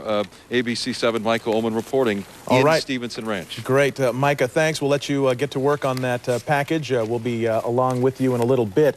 We should mention as well that if you want to watch our coverage of the fire, or if you know someone who is trying to get more coverage and they may be at work and may not have access to a television, you can watch our continuing coverage live on our website, abc7.com. We have streaming video that we are putting out there, and we will keep that up as long as we are on the air live covering this fire, which will be for quite some time to come, we should certainly mention. So abc7.com is where you can watch it if you don't have access to a television, and keep up to date on how things are going.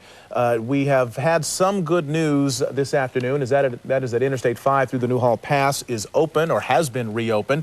Hopefully it's still the case. Gene Gleason is up there now and can update us. Gene? I have the BARC with me. Mark, traffic is flowing in both directions on the I-5. It was closed down for a couple of hours this afternoon because the flames from the Simi Valley fire came all the way down to the roadway here on the I-5 just north of the Newhall Pass.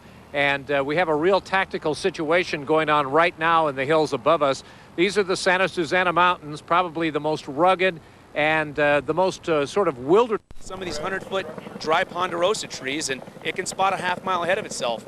That's why there are no firefighters up ahead of this thing. What we are is we're establishing ourselves in the communities in Running Springs, Big Bear, and Blue Jay. But again, there's so much danger and a timber and a brush and a forest fire, because if this fire spots, some of these crews won't have safety zones. So firefighter and public safety first and foremost. Every home we can get in and protect, they're doing their best job. As you look out there, what's your gut feel for what this thing might do given the wind direction? Well, I keep thinking it's not going to move any further west right now because the winds are so strong coming out of the southwest, but we've seen it keep moving. An hour ago, see that little smoker? We were staring at that, and now it's come all the way over to here. Yeah, it certainly has, and the wind speed and the wind direction certainly isn't helping things at all. We'll keep an eye on things out here in the Lake Arrowhead area. John Christine, for now, we'll send it back to you. All right, Rick, thanks. We'll check back for you. In the meantime, let's just get a quick update on the earthquake, which we felt here, and it's big enough, 3.7, for some of you to have felt. Let's check in with Kate Hutton with Caltech, who's on the phone with us.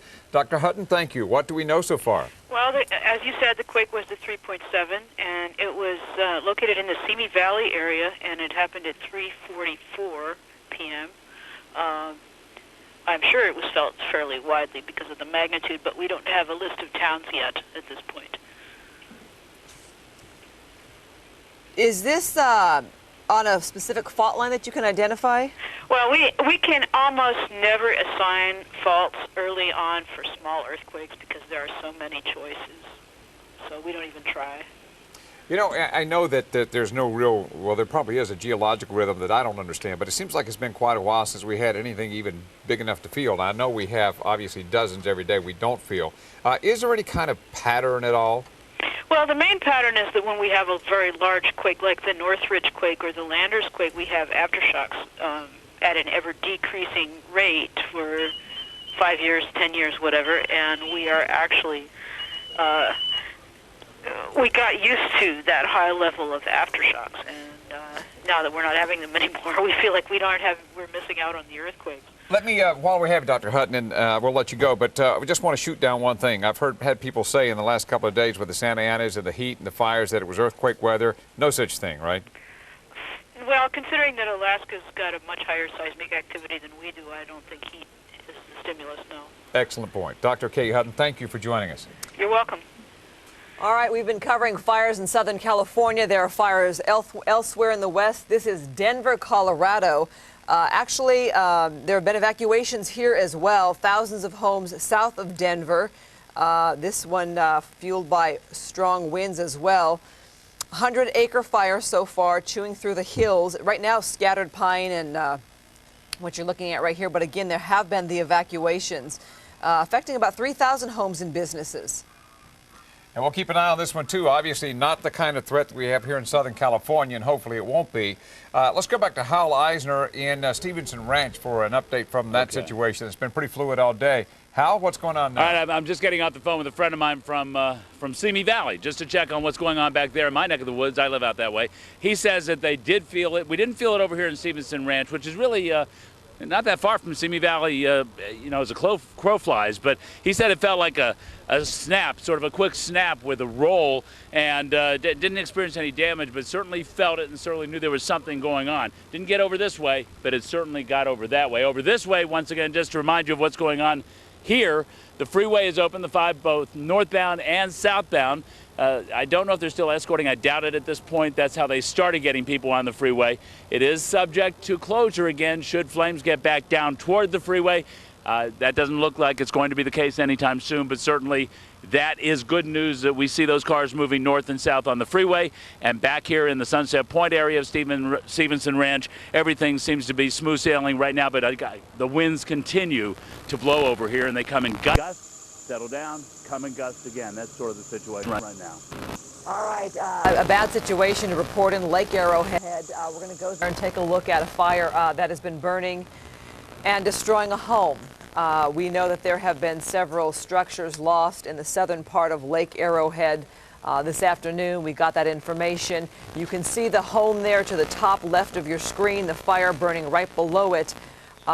Dangerously close to that home. Actually, I think it's maybe one home burning already, and then another home. I don't know if we pull back at the other homes, but it looks like there's one just almost adjacent to it, a neighbor, and maybe that's an outbuilding of that home to the left. Not sure. But this is what Rick Lozano's been talking about. There's a helicopter either sighting on it, surveying it, or didn't make a drop. Maybe you'll come around and make another pass. But Lake Arrowhead, and you know, basically what you have is the whole mountaintop. All the resort towns are gone, evacuated, about deserted. 80,000 people. Exactly. They've been gone since pretty much the weekend. And, you know, some of them have wanted to go back up and think, well, you know, they look at the news every night and think their neighborhood is okay, but some of them aren't allowed back up. Some have gone, if they are allowed in to get some other things, have come back down. But, you know, the fact is that is dangerous territory, not much access up there, not much access down, and you really do literally take your life in your hands if you stick it out up there. There's just no reason to take a chance. Property can be replaced. Hopefully it's insured, but, you know, if you have a family in particular, you get them down the mountain and you keep them down there until the danger's passed. Right. As we take a look here, it's so disappointing to see the fire so close to homes, but fire officials had warned us that they were just not going to be able to protect all of those homes in Lake Arrowhead area tonight. So this is the reality of what's happening there. There have been a number of structures lost already that we haven't seen, we haven't had on camera.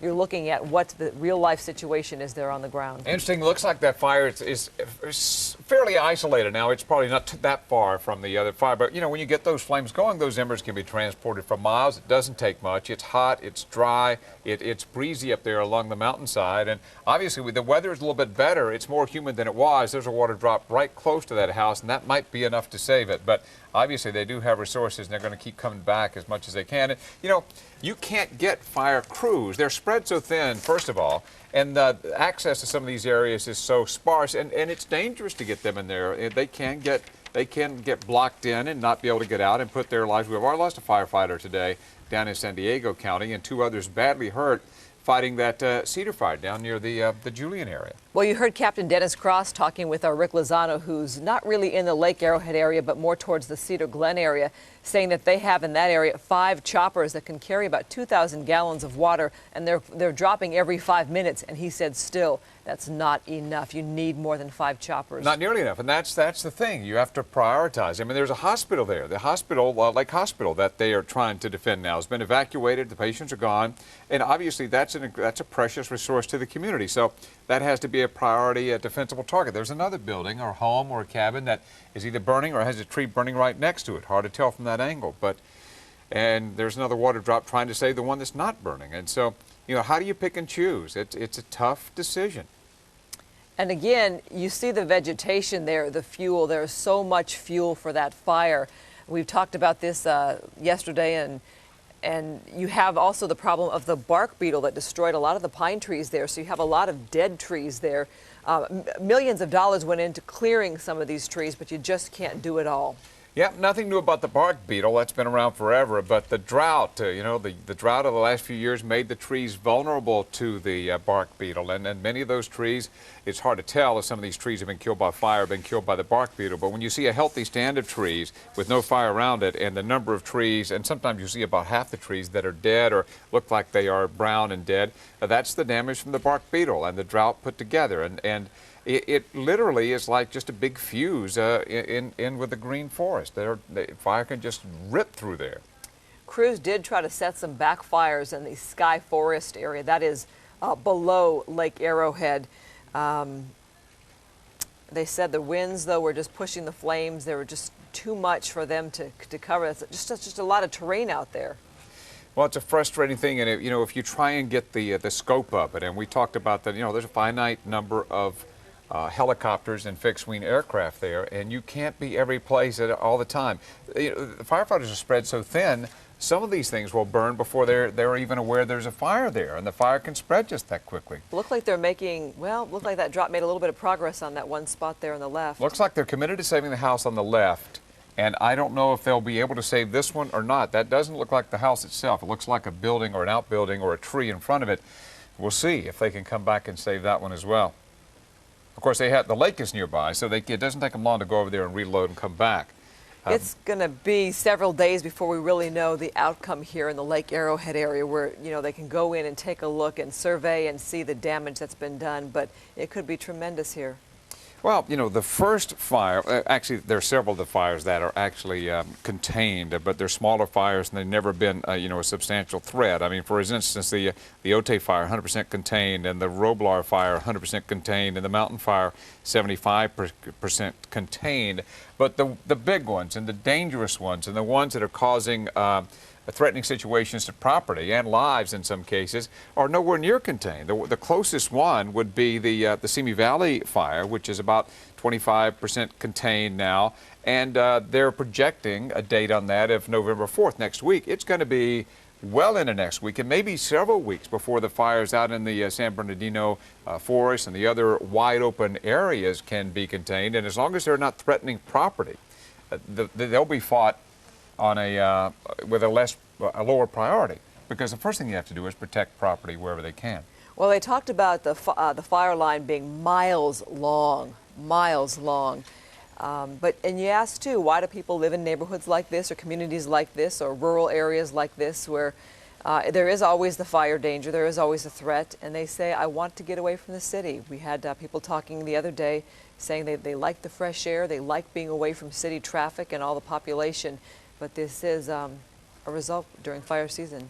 Well, the attraction is clear. It is beautiful up there, and it does seem like it's one of the most peaceful places and one of the most beautiful places on the planet, not just Southern California. I mean, the attraction anybody can see if you visit up there.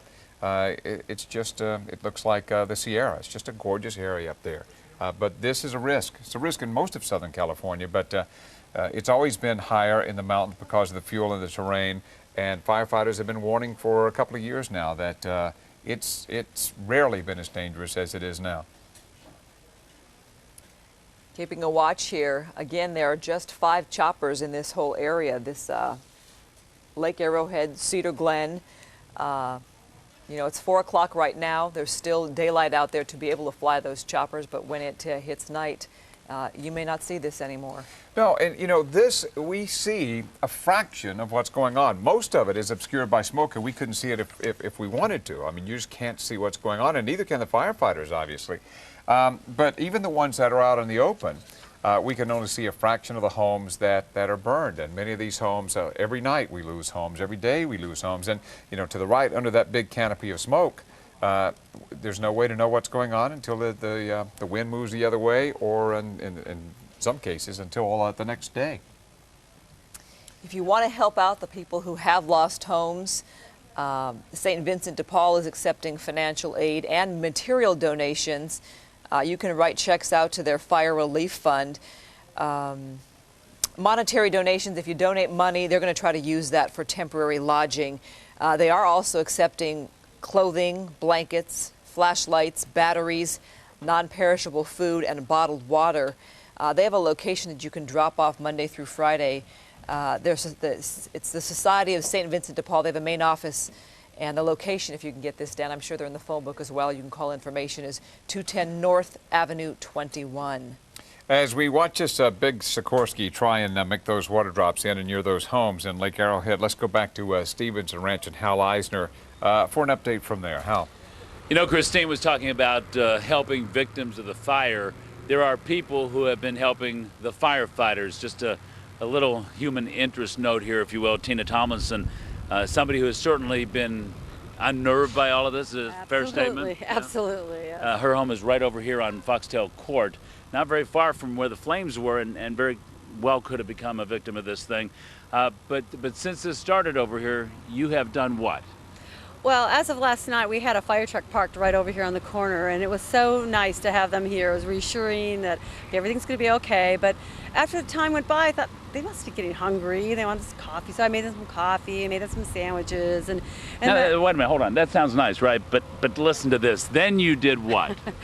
Well, then they camped out in our front yard, and then I just left my door open. They came in and used the bathroom, and one of them took a shower this morning, and they were just, just so, it was so nice to be able to do something for them, after all they do for us. It was just, just a little bit, and I thought, they said, oh, thank you, you've been so kind and so nice. I said, well, oh my gosh, that's the least I could do to help. So you're feeding them, you're showering them, you're doing, there are news reporters out here on the line as well.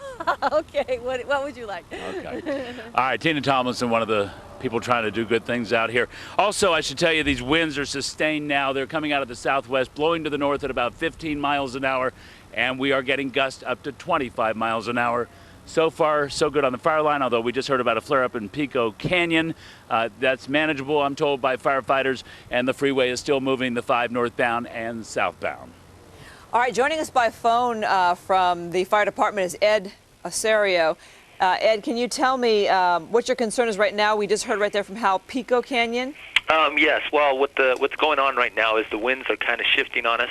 We're actually kind of falling back into a defensive position. We're just kind of watching the fire, making sure it doesn't get into any structures. The fire is being fanned by some winds out of the south towards the north, back to the Pico Canyon area. And once again, we are concerned about the homes in the Sagecrest area. We have resources again in place for structure protection.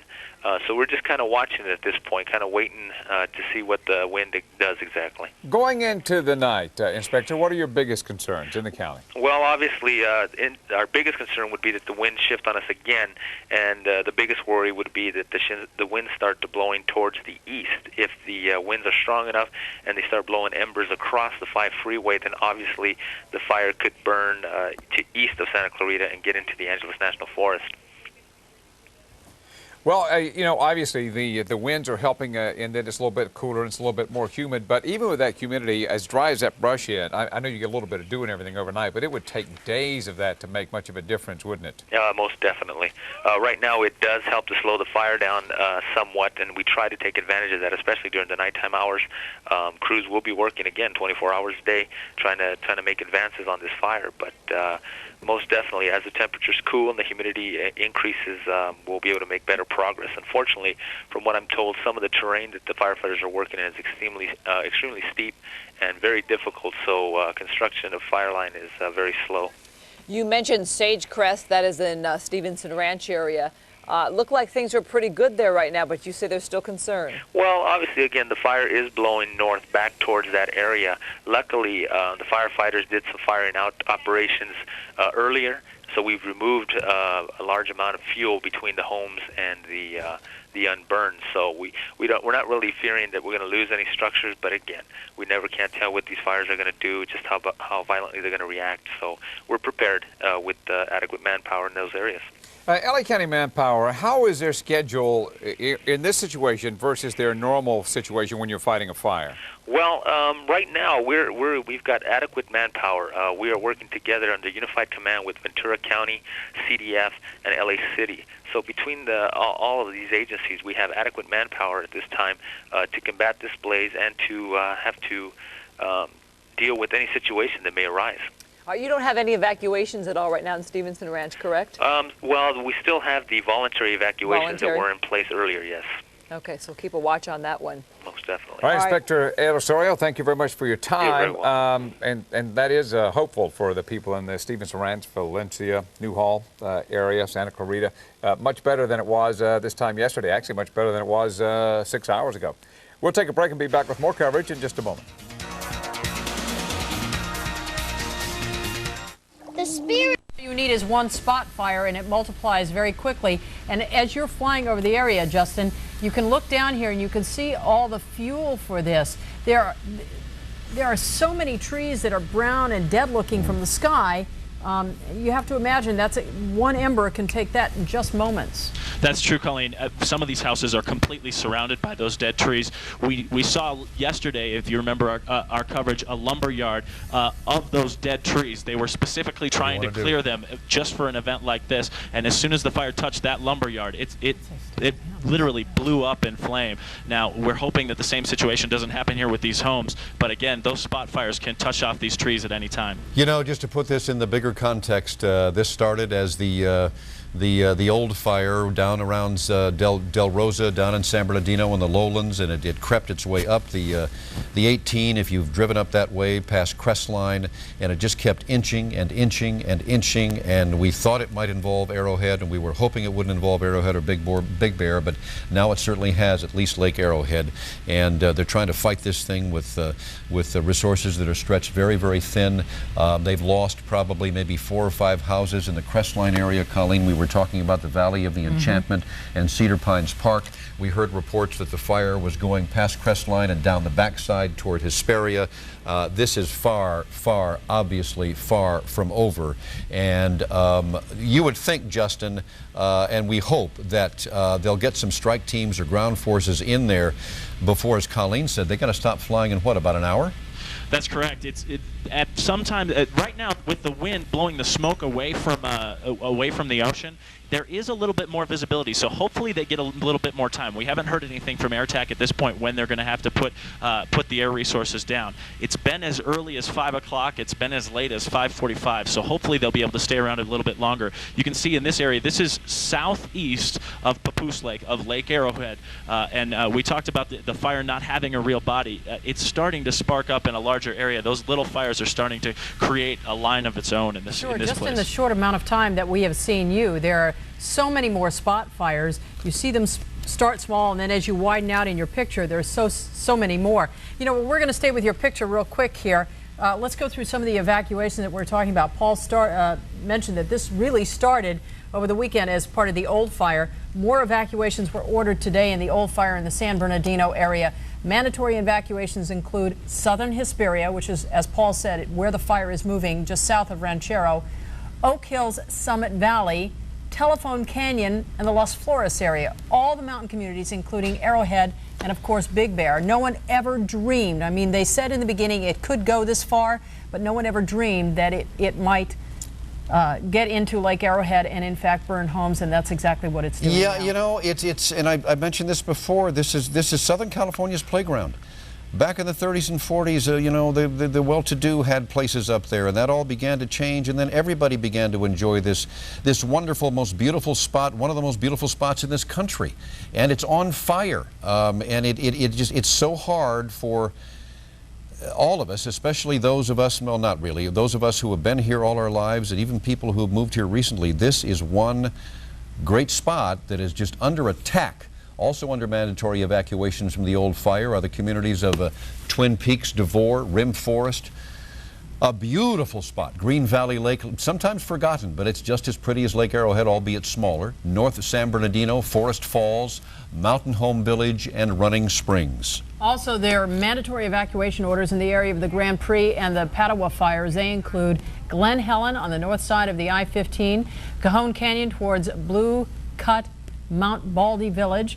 Residents of Lytle Creek and DeVore are also being allowed back into the area as long as they have proper identification. The only voluntary evacuations in the Stevenson Ranch area right now is the Sunset Point neighborhood, and we're going to get back to that in just a second. But right now, we have been talking about the battle to save Julian, and we've been talking about the fact that one firefighter has been killed there, 3 others have been injured. It was the fire coming up from Descanso there that attacked Julian, and they've got it surrounded. They're trying to save it. Ted Chen, I believe, is somewhere near the Descanso area. Ted, can you hear me? Yes, I can, Paul. Okay. That one firefighter Go ahead, is Ted. believed to be the first firefighter death in fighting these fires in Southern California. As you mentioned, 1 firefighter confirmed dead, 3 firefighters confirmed seriously injured, and we're still waiting for more information about them, but we are told that the injured were taken to the UCSD burn unit, which is one of the finest burn units in the country. And they are scheduled to have a press conference sometime this afternoon, I believe, at 5 o'clock, somewhere in downtown San Diego, to update us on those firefighters. But we don't know at this point which agency they are from. But I can tell you that many of the firefighters fighting the fire in the Cedar fire and fighting the fire in the Julian area are from Northern California. Just going around yesterday, I saw firefighters from Fremont, from Oakland, from Modesto. Many firefighters, of course, from all over the state coming here to fight this Cedar fire, which is still going strong at this hour. Now, here we are in Descanso, and if we can pan off, you can see there are still some flare-ups and still some smoke in the horizon, but it's calmed down quite a bit in the last few hours. We are on the southern flank of this fire. We're about 25 miles south of Julian, and most of the intense activity right now is still taking place in and around Julian. We were talking about Julian yesterday, an old mining town, a very popular tourist attraction. Firefighters are still working at this very moment to try to save Julian. We understand that, though, that at least 100 homes have already been lost in that area, but firefighters are still working hard to protect it.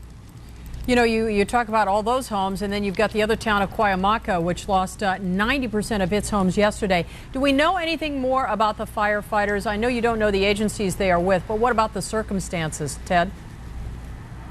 You know, unfortunately, we don't have that information either. We just know that they were fighting the Cedar fire in the Julian area.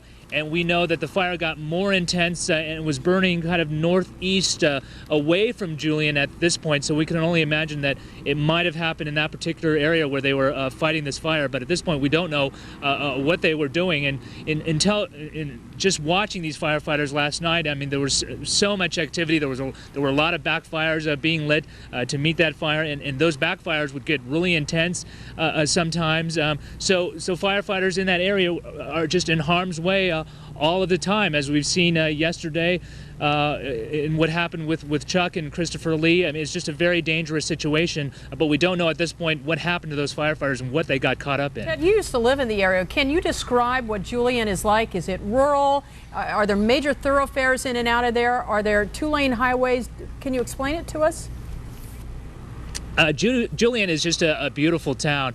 It is basically one main street, which is the center of Julian, that is filled with apple pie stores and apple shops and chocolate shops, and it's just one of those charming throwback cities, if you will. It's a tiny, tiny population, only about 3,000 people, also famous for its apple festival and for its bed and breakfast places. It is not an easy place to get in and out of. There's really only a couple of main routes out of there, and the main road is Route 78. That is the main road out, and you can get up there a couple of ways, but really is only one way through the main part of town. And right now it is a ghost town. Everyone has been evacuated. Yeah, it's, if memory serves, Ted, about 20 miles, I guess, east of Escondido, and Route 78, 79 right in there.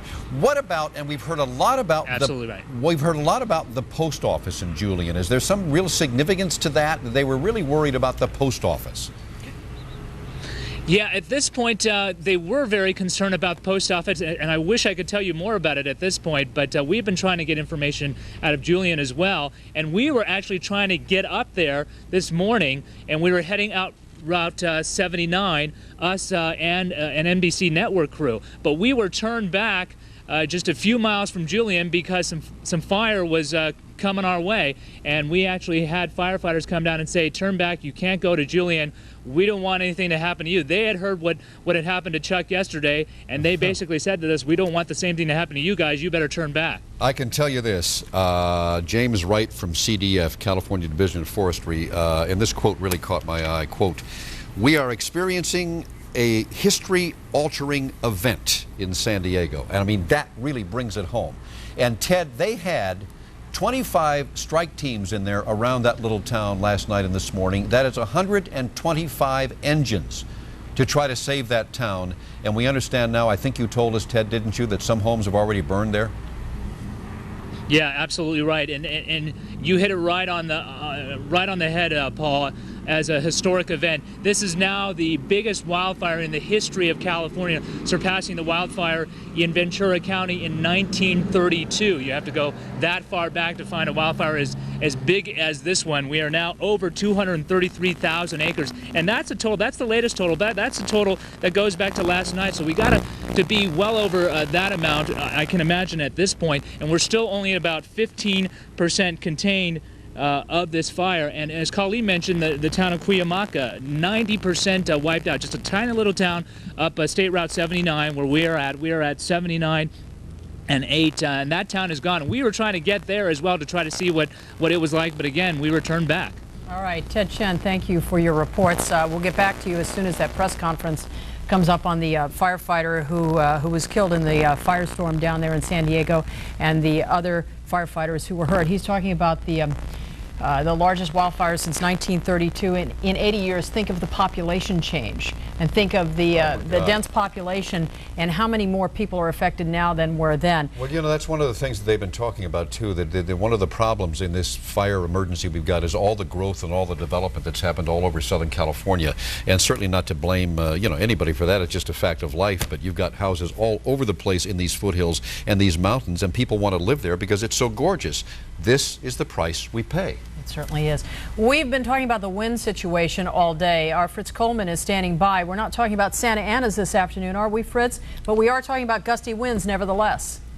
Yeah, Colleen, we have exactly the opposite of Santa Ana winds, and be careful what you wish for. We were hoping for an onshore wind, and we got it with a vengeance, and as a matter of fact, winds could be an issue onshore through Friday. I want to show you a graphic that shows what we expect out of the winds. Tonight, we're going to have west-northwest winds 20 to 35 miles an hour in the mountain and upper desert communities in the area outlined by the red there. Tomorrow, winds could be even stronger out of the west-northwest to 25 to 40. The jet stream has backed south, moved a little closer, and really blasted an onshore flow. And these gusty winds may last until Friday.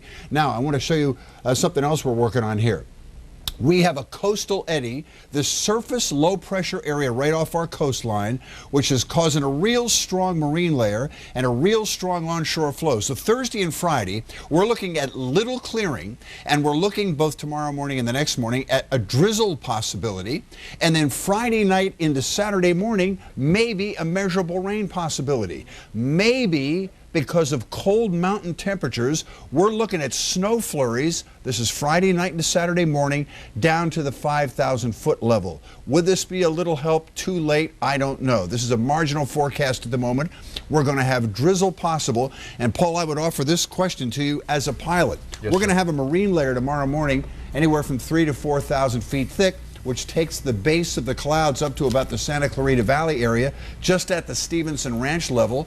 Is a low overcast like that enough to inhibit airplane use, fixed wing or rotor, tomorrow morning? It's not so much the helicopters. It depends, not the tops, but the bottoms. It depends on where your ceiling is. If it's too low, they just can't get in. I mean, it could be an issue tomorrow morning. We get a dense marine layer that may inhibit firefighting operations. Not in the mountains. That holds the smoke down as well. That keeps that down instead of having it dissipate into the atmosphere. It's an odd confluence of elements all happening You know, at the we same said time. that yesterday. It's the confluence of the worst possible situations have come together to form what we see here. And the weather is our friend one minute, and then it becomes the firefighter's enemy the next. Let's talk about a little bit of good news, Colleen. You and I sat here for a long time last night and watched them save the areas around Stevenson Ranch, south of Pico Canyon. That's good. The fire went south. It has stayed west of the I-5. That's good. Chip Page is up above, in a news chopper 4 up above Santa Clarita. All things still pretty well established there, Chip. No losses yet? Paul, no losses and an incredible turn of events here, an incredible bunch of good news here to talk about. What you're looking at are the homes in Stevenson Ranch, completely off the hook at this point now. What's happened is the temperature has dropped almost 15 degrees. It's very, very cool right now. Stu is shooting through the layer here that's starting to come over and cover those homes up, but we wanted to show you that basically Stevenson Ranch completely at this point out of harm's way. And not only that, the temperature dropping, we're seeing the marine layer that Fritz was talking about. It's actually already coming over these hills. This fire, the way this is going, could actually be out very, very soon. The temperature dropping, these marine layer clouds coming over. Stu, swing it back around and show on the other side of Newhall Pass those moisture clouds. Take a look at that, Paul, Colleen. Those are moisture clouds coming in. That is going to take these firefighters right off the hook. Now, this is the south end of the fire. We understand they're still working it on the north end pretty hard. We can't see that. That's overcast right now. We can't get to that.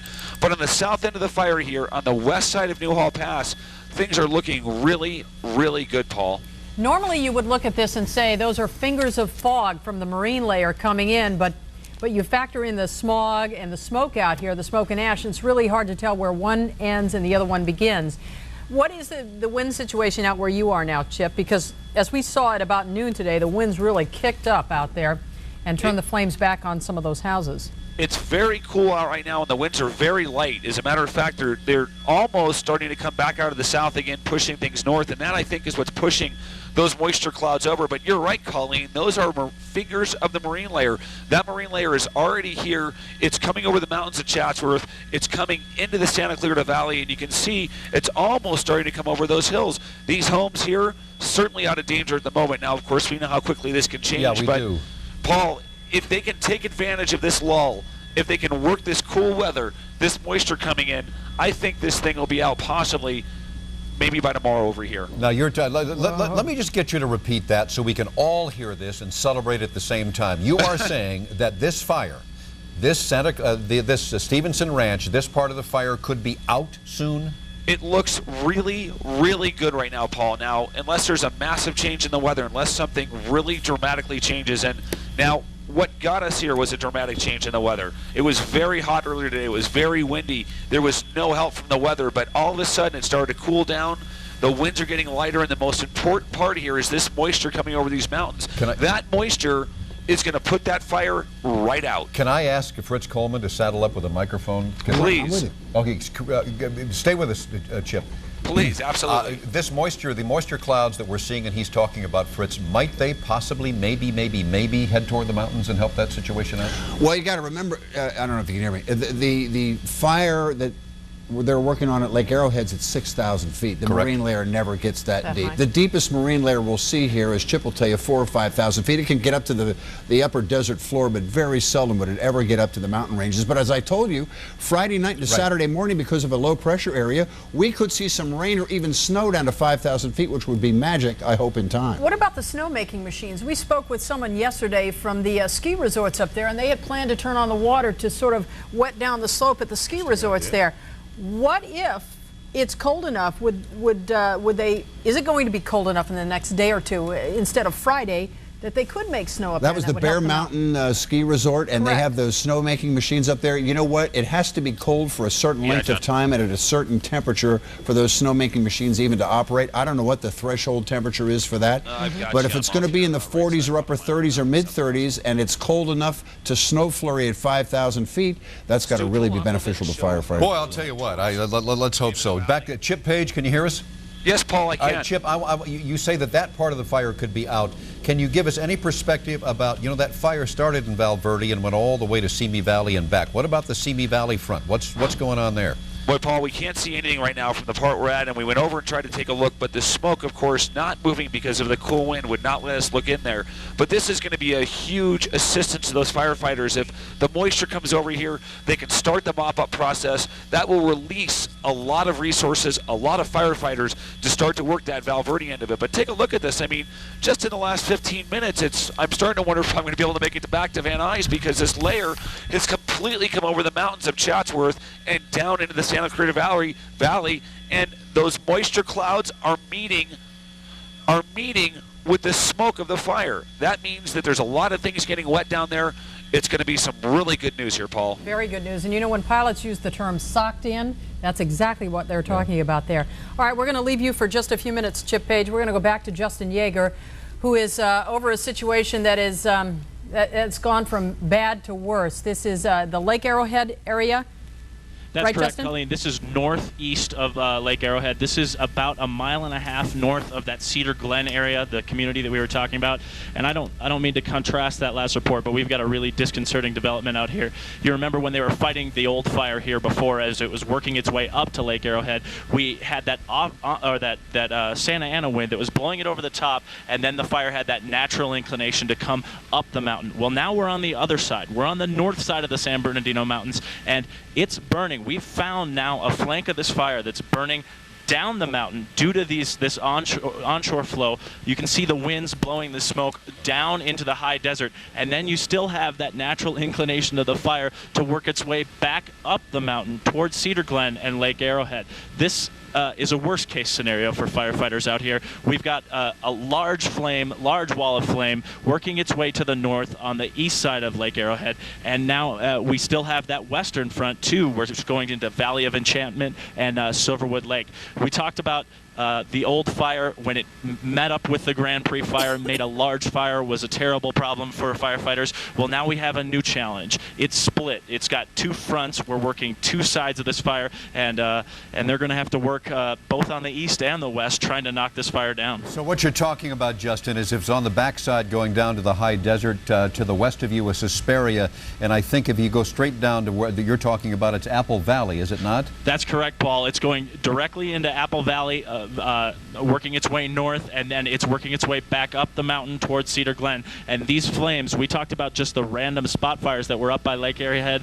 These are not random flames. This is a full-on flank of fire that's working its way in two directions. Maybe here. Our prediction by Crystal Johnson from the U.S. Forest Service wasn't that far off after all, was it? Let me ask you two things. Number one, as you go north to the high desert, what's between the fire and Apple Valley? Any homes in there? There are homes there. It's not a densely populated area, and the one thing of good news is that as you get in the lower elevations here, the fire kind of loses its fuel. I'm going to point to the camera to the north here so you can see where all the smoke is going. We landed at Apple Valley Airport earlier today, and the visibility was basically nil. All we could see was about a mile in each direction, and there was smoke everywhere. You didn't have that rain of ash that you had everywhere because the fire was still miles and miles to the south. But as it moves down here, you're going to be threatening those homes in the Apple Valley area. All right, now, as you come back north, you say that fire is going south and it's coming back up up the mountain from the backside north. You've got Cedar Glen, the north part, the southern part of Cedar Glen, and Lake Arrowhead just to the southwest there. There's a lot of homes in there, Justin. How far is that fire from Cedar Glen? That major area of fire, that major flank that we were just showing you, is about 1.5 miles, 2 miles down the mountain from Cedar Glen on the north side here. And again, fire has that natural desire to creep up the mountain, just the physics of fire as flames touch off trees above them. Now, that mile and a half is also flanked on the south side by the spot fires that are threatening Lake Arrowhead on the east side. So those two fires, this major flank on the north side and those spot fires, are going to need to be put out, or all of those homes in the Cedar Glen area will be threatened. That almost looks like a separate fire altogether. That is the eastern flank that you're talking about there. And in that picture just a moment ago before we moved back into the flames, that looks like one of the more densely populated areas, that Cedar Glen area of the San Bernardino Mountains there. And as we well know, 1.5 miles in terms of a fire is no time at all. No, not at all. And if these winds shift, or if they find some of those dead trees that we were talking about, they could get up there in an instant. Well, we showed for a time, there's Papoose Lake that's just on the east side of Lake Arrowhead, and we were talking about lumber yards. I'm going to move the camera up here so we can show you. The water dropping helicopters are taking their drops out of Papoose Lake, and right on the northeast side we have another one of those clearing yards where they were trying to clear all that lumber, all that dead lumber from the area. You can see here it looks as though there's no forest left. Well, they cleared out those dead trees and they've stacked all the dead lumber there, but there are spot fires right on the east side of this. You can't see it very well because it's under the smoke cloud right now, but those were the only land resources we saw in this area. They were putting out those fires because, again, if those dead trees go, whether they're in the lumber yard or whether they're still standing here, it could be a very dangerous situation for all of Lake Arrowhead. And what happens too, Justin, no matter the temperature there, it may be cooling off there and the humidity is rising, and that's all well and good, but what happens when a fire goes uphill in fuel like that is it generates a tremendous amount of heat and preheats the fuel ahead of it, and it just goes up. I mean, it almost just explodes if it gets ahead of steam going. Now, I want to ask you, we've got about a half an hour left maybe for the water drops. Do you see any more of those? The water dropping helicopters are still out here, and to go along with what you were saying, even though the fire has been heating up the area, we've seen some of the water droppers making precautionary drops too to kind of cool down the area. Right. They're trying to work with the weather out here. They're still, I still have the Erickson Sky Crane out my window here. We haven't seen the Chinook in quite some time. We don't know how much longer they'll be able to be out here. The sun is starting to dip below the haze out to the west, and again, they've been having to quit their operations as early as 5 o'clock some of these nights, so we'll have to get into AirTac to find out exactly when they'll stop tonight. You know, you can't help but notice when we look at your picture there, we're looking at the flames, but when you widen out there, you look at all the dead trees. You can see them from the air. They're the orangey brown ones. Normally they'd be lush and green this time of year, but it's all that fuel that is making this fire burn. And Paul talked about the fires burning faster, burning uphill. We've heard a couple of statistics. They either burn 30% faster or 16 times faster when they burn uphill. That's amazing, Colleen. Yeah, when you see in the picture the dark areas, those are the lush green forests. The dead brown orangish trees almost highlight the areas that are going to go up much faster. All right, Justin, hang in there. Let me just orient people that might be tuning in now. We're looking at a major emergency around Lake Arrowhead. We were hoping against hope this wouldn't happen. The fire is encroaching, as Justin told us, coming up from the north. And there's also another ahead of it that's coming in from the southwest, and it is encroaching upon Cedar Glen, which is a community to the east of Lake Arrowhead and Papoose Lake. And also we have had 4 to 5 houses lost in and around Crestline and the Valley of Enchantment and Cedar Pines Park. So, and Justin, we saw 2 or 3 structures go up there around Lake Arrowhead too about a half hour ago, didn't we? Absolutely. That's right. Yeah, they were actually in the Cedar Glen neighborhoods, and those were just touched off by spot fires that took some of our air resources by surprise. We saw 2 houses that we can estimate at this time, 2 structures that were definitely full involved and probably actually lost. All right, Justin, as we stay with your picture here, let me just tell you that San Bernardino Unified School District has canceled classes for the rest of the week there. The school district called, and a lot of places are not having school where the fires are, but they've jumped out in front and decided to cancel classes for the rest of the week. Now, you talk about the flames and those spot fires. You said they were only about a half a mile off the lake a few minutes ago? That's correct, and we see them in all directions. We see them even closer than a half a mile, just a few hundred yards from the lake right now, just on the east of the lake. We also see spot fires southeast of the lake, pointed. That's south of Cedar, Glen. I think that's actually the community that's specifically called Lake Arrowhead. And then we see that major fire line, which is north of Cedar, Glen, in the less populated area on the way to the high desert. You've got a lot of really nice homes there to the north of that lake, too. I know there's a lot of people that have homes and cabins up there. You've got a lake that is down from the drought. You've got fuel all around that lake that's very dry from the drought, number one. And number two, you got a lot of dead trees from the bark beetle. And as we talked about before, this is the convergence of 3 or 4 very bad situations coming together to form the emergency that we have right now. Justin, have you seen any more evidence of any of the ground strike teams in there to try to save some of these homes? Yeah, it might be tough for you to see this picture. We have a sky crane coming through here right now. This is just southeast of the lake. This is the area that I was telling you about, just a few hundred yards from the lake. You can see ground units on this this side street here. Good. I'm going to try to clear up this picture for you so you can see it. But there is a spot fire that's in the backyard of the structure here in your foreground. And finally, the ground units are here and hopefully can protect these areas of Cedar, Glen, and Lake Arrowhead. All right, Justin, we're going to stay with your picture for a few minutes, but we're going to bring in our Dr. Bruce to talk about the air quality issues. LA County Health Department issued a warning earlier today for people in and around the area. It doesn't matter if you're underneath that fire cloud or that smoke cloud there. What can you tell us about that now, Dr. Bruce? We've been saying this all along. The health alert is not surprising, of course, considering the conditions, but you can get that at any day. And the health alert itself is a very gross statement. You know, you're in danger. The fact is that there are other things other than you see in a normal health alert. There are not only noxious gases like nitrogen, carbon monoxide, and ozone, but there are particles that can cause irreversible damage to your lung, damage that you might not see right away. So I want you to take the steps we've been outlining. Stay indoors as much as possible. Use a particulate mask if possible. If you go to our website, we'll tell you where to get one. If you can't get one at a local hardware store, a lot are sold out, so we now have a couple of places you can get them. And let's turn to our email, because we have been getting a lot of email questions. I want to get to as many as possible. I do answer them personally, right back to you as soon as we can. We want to help as much as we can, but let's do a couple of them on the air. Now, here is our first question. I'm taking my 5-year-old daughter to Disneyland. I'm concerned as what we need to bring to protect ourselves and health while outside. The question comes from Linda Thompson. If you're going to Disneyland, I still advise, I don't want to impact the economy here, but I advise staying indoors as much as possible, and that is directly between, of course, San Diego and here. If you do go outside, keep your exercise down. Take the masks with you. If you can smell the fires, even if you can't see particles, there may be some in the air. Wear the mask as much as possible. Drink a lot of fluids. That helps clean out your system. Let's go to our second question. Michelle asks, I have a 1-year-old girl and I don't have air conditioning. I live in Hollywood and I'm wondering just how bad the air is here and what I can do to protect me and my daughter. Now, it's very important for you to realize air conditioning doesn't always help. If you can't close the vents to the outside, the air conditioning sometimes will bring the bad air in. The best thing for you to do is close to the vents to the outside. Use air conditioning with closed vents or fans inside. Even in Hollywood, even though there are no fires right in this area, in Burbank, we're seeing a lot of ash. Downtown, we're seeing a lot of ash. Use those masks if you go outside. Best way to protect your whole family. Final question for right now.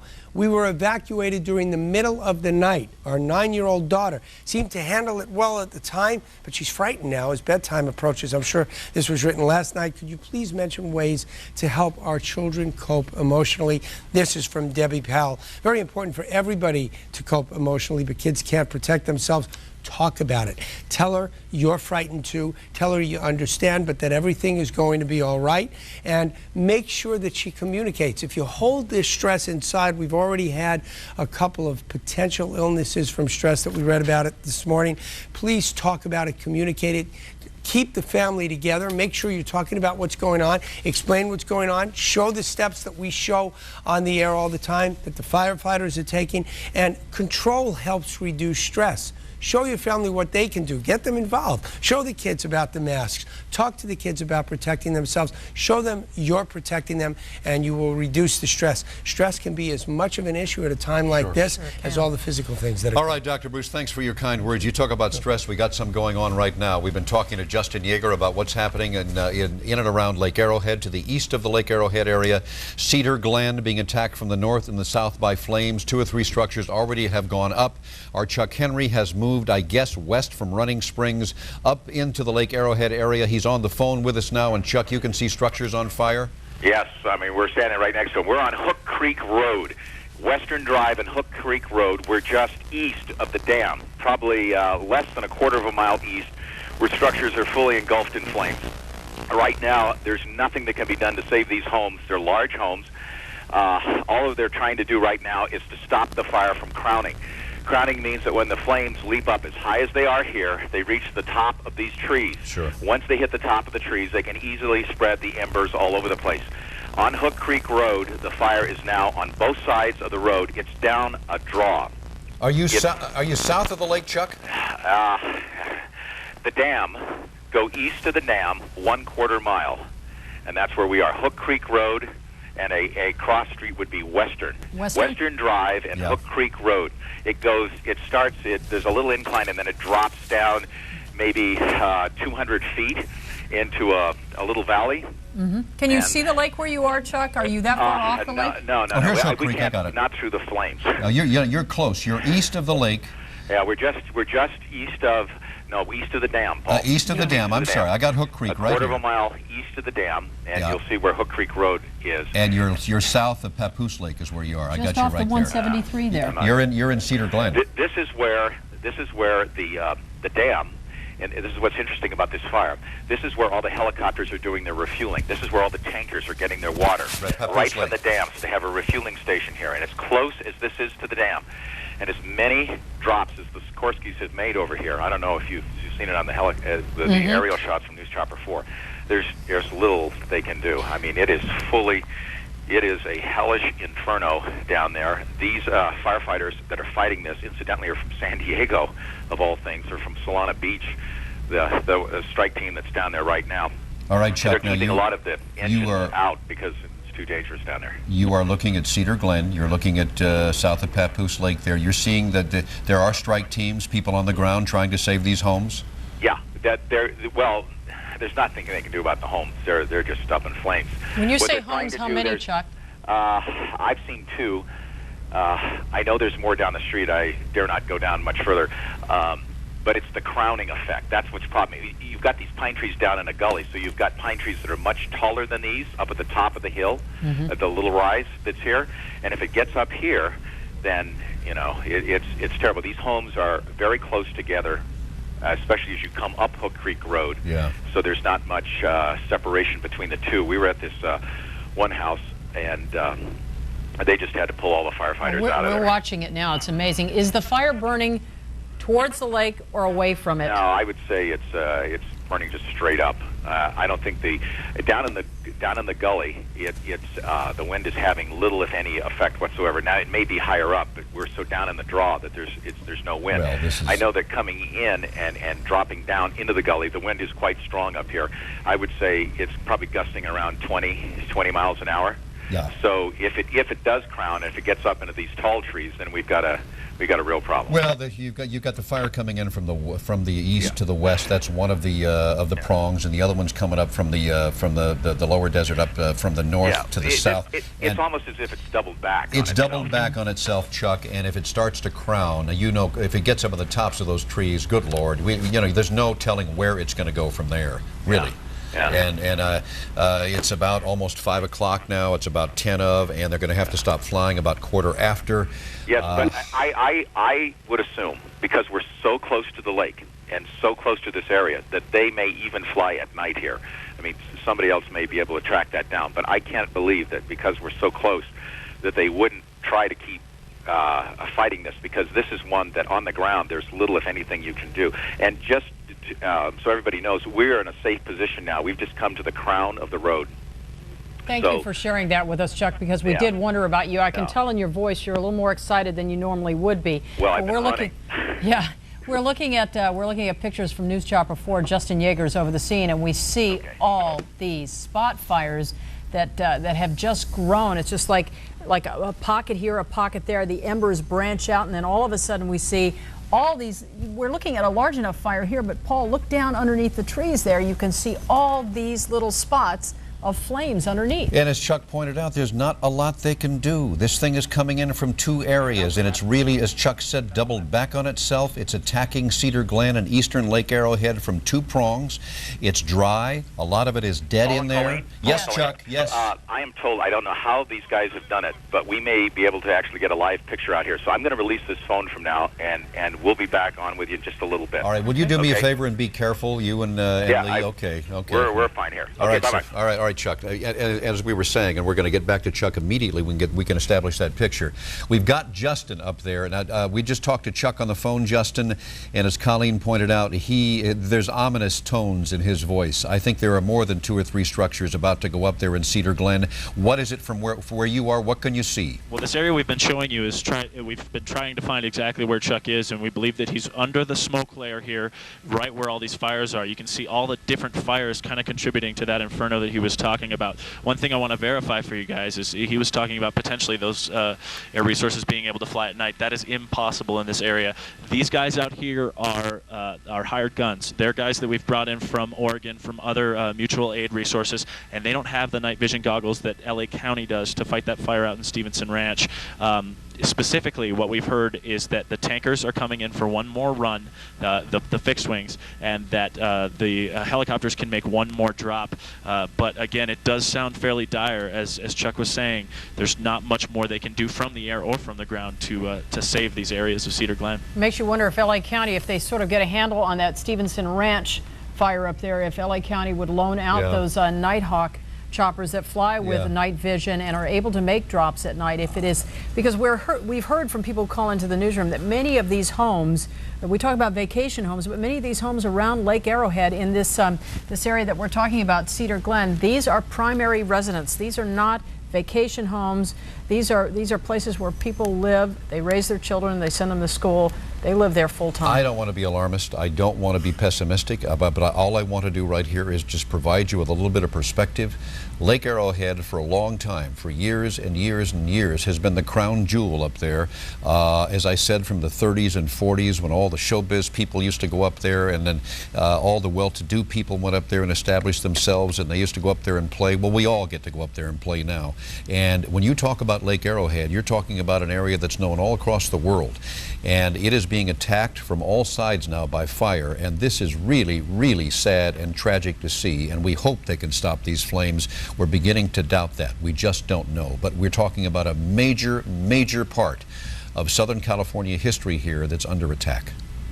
Earlier, when we had talked with Crystal Johnson from the U.S. Forest Service, she had given us this dire prediction at about 3 o'clock. Within an hour, we would have problems in Running Springs.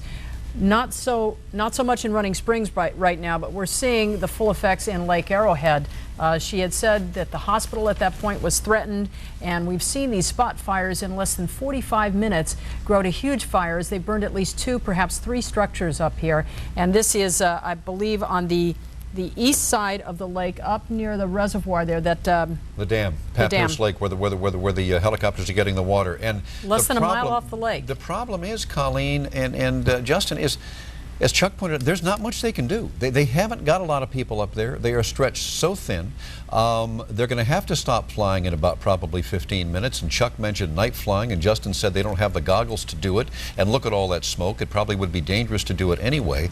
Now, are there people up there? I don't know. They were supposed to evacuate. They're probably gone, and they're probably wondering right now what is happening to their homes. And you're seeing what's happened to a few of them right now. It's basically defenseless is what it is. While we continue to look at the pictures here, maybe we can ask Fritz. He's still hooked up over there. Ask Fritz about the weather situation up in the mountains there tonight. Fritz? Well, it's not good news there. We have these west-northwest winds. As a matter of fact, if I could call an audible and have them show the graphic that's up on the weather computer right now, you could see what we expect. And these winds could last through Friday. We have west-northwest winds 20 to 35 tonight that may be stronger tomorrow, 25 to 40. And gusty winds could last until Friday. There is some good news even for the mountains, and that is that a trough of low pressure is inching closer to Southern California, and it may in fact bring us a shower chance throughout Southern California, but because temperatures are dropping so much over the next 48 hours, it may actually bring us a chance of a snow flurry down to about the 5,000-foot level. Now, I don't know how much of a help a snow flurry would be in a raging fire situation, but any moisture, anything that would inhibit the forward progress of the fire, I would think would be a help. When might we look forward to this? That's going to be Friday night into Saturday morning. The winds are going to be around through Friday. The marine layers helping the Stevenson Ranch fire. It might be a little too It might be a little bit too little too late. We'll see how this all progresses. We're going to go back to that situation at Arrowhead real quick now. We want to take you to Santa Clarita, and we want to give you a little bit of good news. They really fought the good fight today and saved some homes out there. And the latest action is Towsley Canyon, or Towsley Canyon, if you forgive me. And David Cruz is there in that part of Santa Clarita. David? That's correct, Paul. I hear it here as Towsley as well. But either way, this is it right here. This is the advancing line of what has been the Simi fire. But notice it is sort of dying down here on this hillside anyway. Here on Towsley Canyon facing the 5 freeway, and I'll show you that in a moment, they're letting the fire burn. It's actually moving against the wind. And you can see that that's a very slow progressing flame. Now, because humidity continues to increase, that's also a favorable thing. I was told by Mike Davidson with California Department of Forestry just a moment ago that they've decided not to conduct any backfires tonight, because they're hoping the humidity is going to play in our favor. Nonetheless, if this fire were to progress around this hill, it'll move into the adjacent canyon called East Canyon. And that's the place where, just outside of the view of our camera, dozers are now building a very wide line there, and that's where they hope to finally stop the Simi fire. That's what they're all hoping for. Big problem right now on the 5 freeway, if we can just show you slowly panning around this way, the looky-loos. You've got people who are headed southbound on the interstate here on the 5 freeway. Earlier today, a big mess because of a closure both ways. Right now, the biggest problem is people pulling over just to gawk at the flames. But hey, it's that close to the fire. We're going to keep it right here. And as these fire crews continue to work it, we'll get back to you. David, those pictures are pretty amazing as we look at those. These are backfires. We've actually seen the firefighters tossing flames back into the fire here. What is the wind situation out there? I mean, this house, as we pull out and look, this house looks so dangerously close to these flames. Well, I'll tell you, there were some scattered places where they were setting some backfires. They've done some very methodical burning. It almost looks as if someone came in here and plowed it across, except it's all scorched. But that's what they wanted to do. They wanted to burn out years of underbrush. In this case, though, this is the fire that's burning freely, moving against the wind, and as you can see, that's helping these guys stop it right here. Yeah, earlier they were letting the fires burn down the hill really close to the homes to get rid of the fuel, and they closely guarded the homes, and that's how they won the fight. That's correct, Paul, and they're telling me right now that what they don't want to do at this late hour, because the humidity seems to be playing in their favor, they don't want to set any backfires right now. They're watching the structures. If anything starts to come down that hill to threaten these structures, they're going to put it out in very, very quick order, but they're going to let this brush burn and wrap around to the East Canyon, where they have dropped some phosphate check all day. All right, David Cruz, thank you very much. That is the good news there at Wolseley Canyon along the I-5 there near Stevenson Ranch. We are going to tell you that we are coming up on the 5 o'clock hour.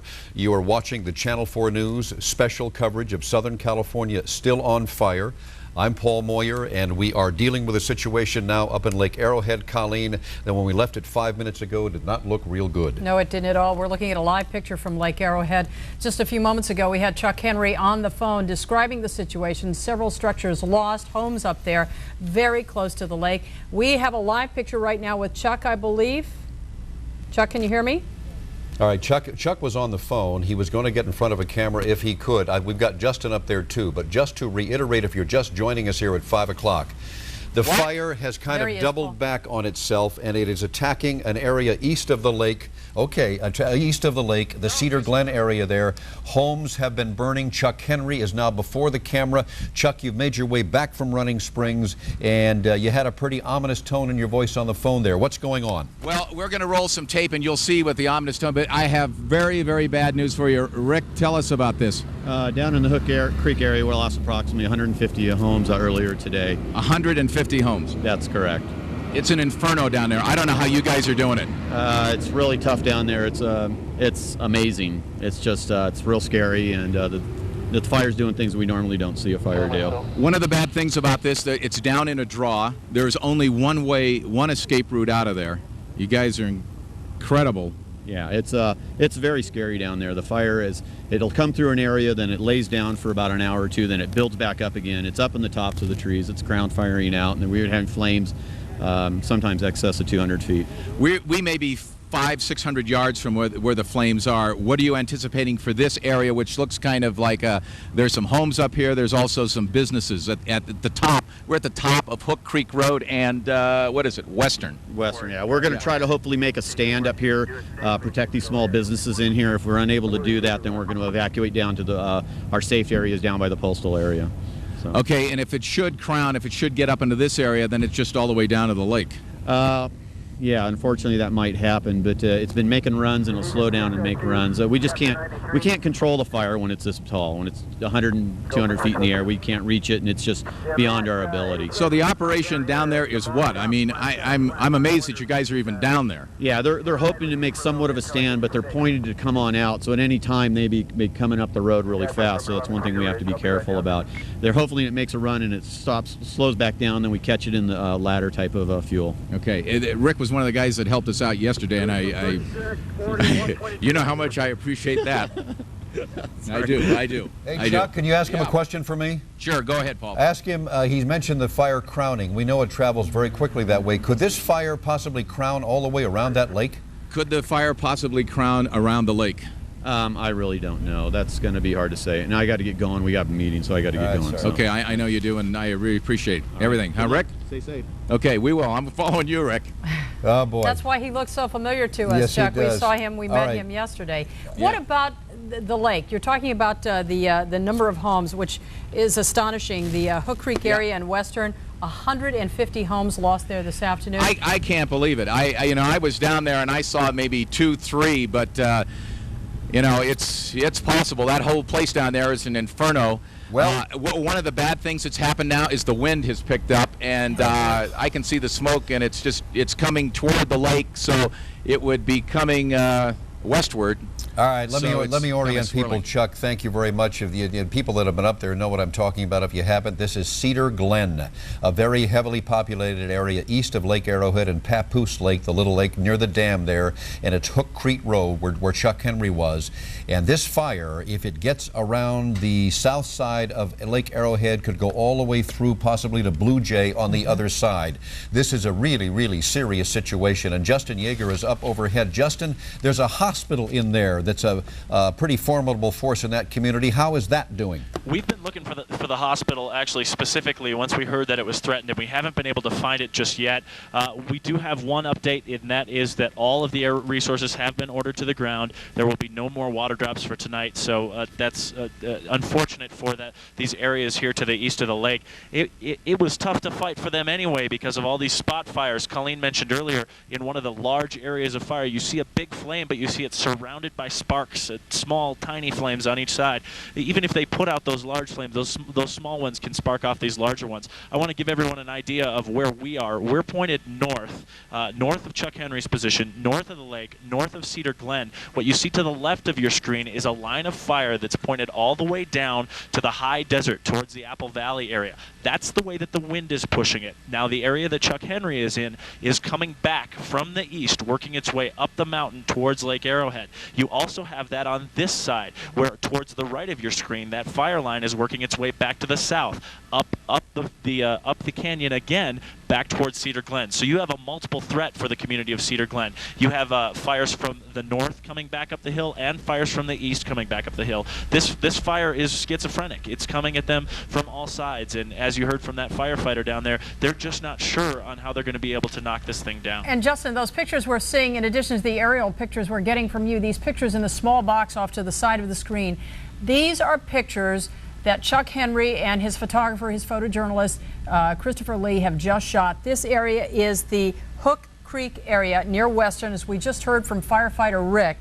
About 150 homes have been lost in this area of Cedar Glen, and it is on the east side of Lake Arrowhead. You take a look at that picture and you multiply it by 150, and that's what's happened around the Cedar Glen area. You know, a couple of hours ago we had a woman named Crystal Johnson from the U.S. Forest Service who told us Lake Arrowhead and Running Springs could possibly be taken, as she put it, in an hour or two, and nobody wanted to believe it. Prescient comments, to say the least. Cedar Glen on the east side of Lake Arrowhead. Lake Arrowhead, a primary tourist location and a playground for Southern California, is under attack by fire. Right now it's on the eastern side near Cedar Glen and Hook Creek Road, but as Justin said, there is fire coming up from the desert, the high desert up from the north, which may attack a lot of homes on the northern edge of Lake Arrowhead, and if that happens, this lake could really be surrounded. It's up to the mercy now of the winds, and as he said, the airplanes are on the ground. There's not a lot of people in there to try to fight this thing.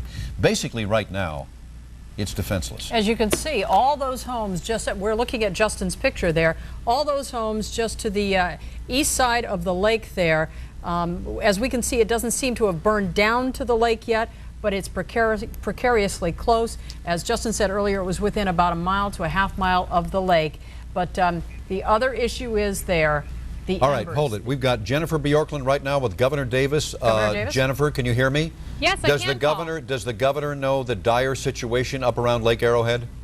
Yes, in fact, he just took a chopper tour up Lake Arrowhead. Apparently, it's taken a very bad turn. You were up how long ago? We landed at 4:30, and when we landed, there were no structures burning in Big Bear and none in Arrowhead. Now we hear more recently, on the very eastern edge of Arrowhead, there may be some structures that are burning or are under threat of being burned. You flew Sunday. You also flew Friday over many of these areas. How have things changed in the last couple of days from your perspective up there?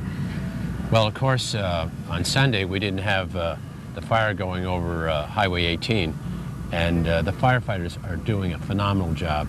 We saw the aerial assault, and it's run like a military operation. They got a controller arranging 4 or 5 different helicopters. It's all done with precision. So right now, it's just up to Mother Nature. If she smiles, we'll be fine. If she doesn't, we're going to have problems. Talk to us about this executive order that you signed. This is very important, especially for the local agencies that are concerned about how they're going to pay for all this. What does this do? Well, they're already overburdened, and this will relieve them of having to pay 25% of the cost of fighting the fire. Typically, the federal government pays 75%. Assuming they've exhausted their resources, and most counties have, the state will pick up all those costs. Now, we got problems too, but they got more problems. So since 1988, the state has always picked up those costs that the counties, by law, are supposed to bear. Okay. And what else are you asking for? Earlier this afternoon in your news conference, you were issuing a plea. You've gotten a lot of resources from out of state. You've had some other governors helping you out. What more are you asking for? We need more resources. I'm going to call Andy Card back at the White House and just say if they can cut loose any more resources, it could help. You've heard these firefighters talk. They're exhausted. In San Diego, they took them off the line. They needed rest. Normally, you don't have a fire going 8 days.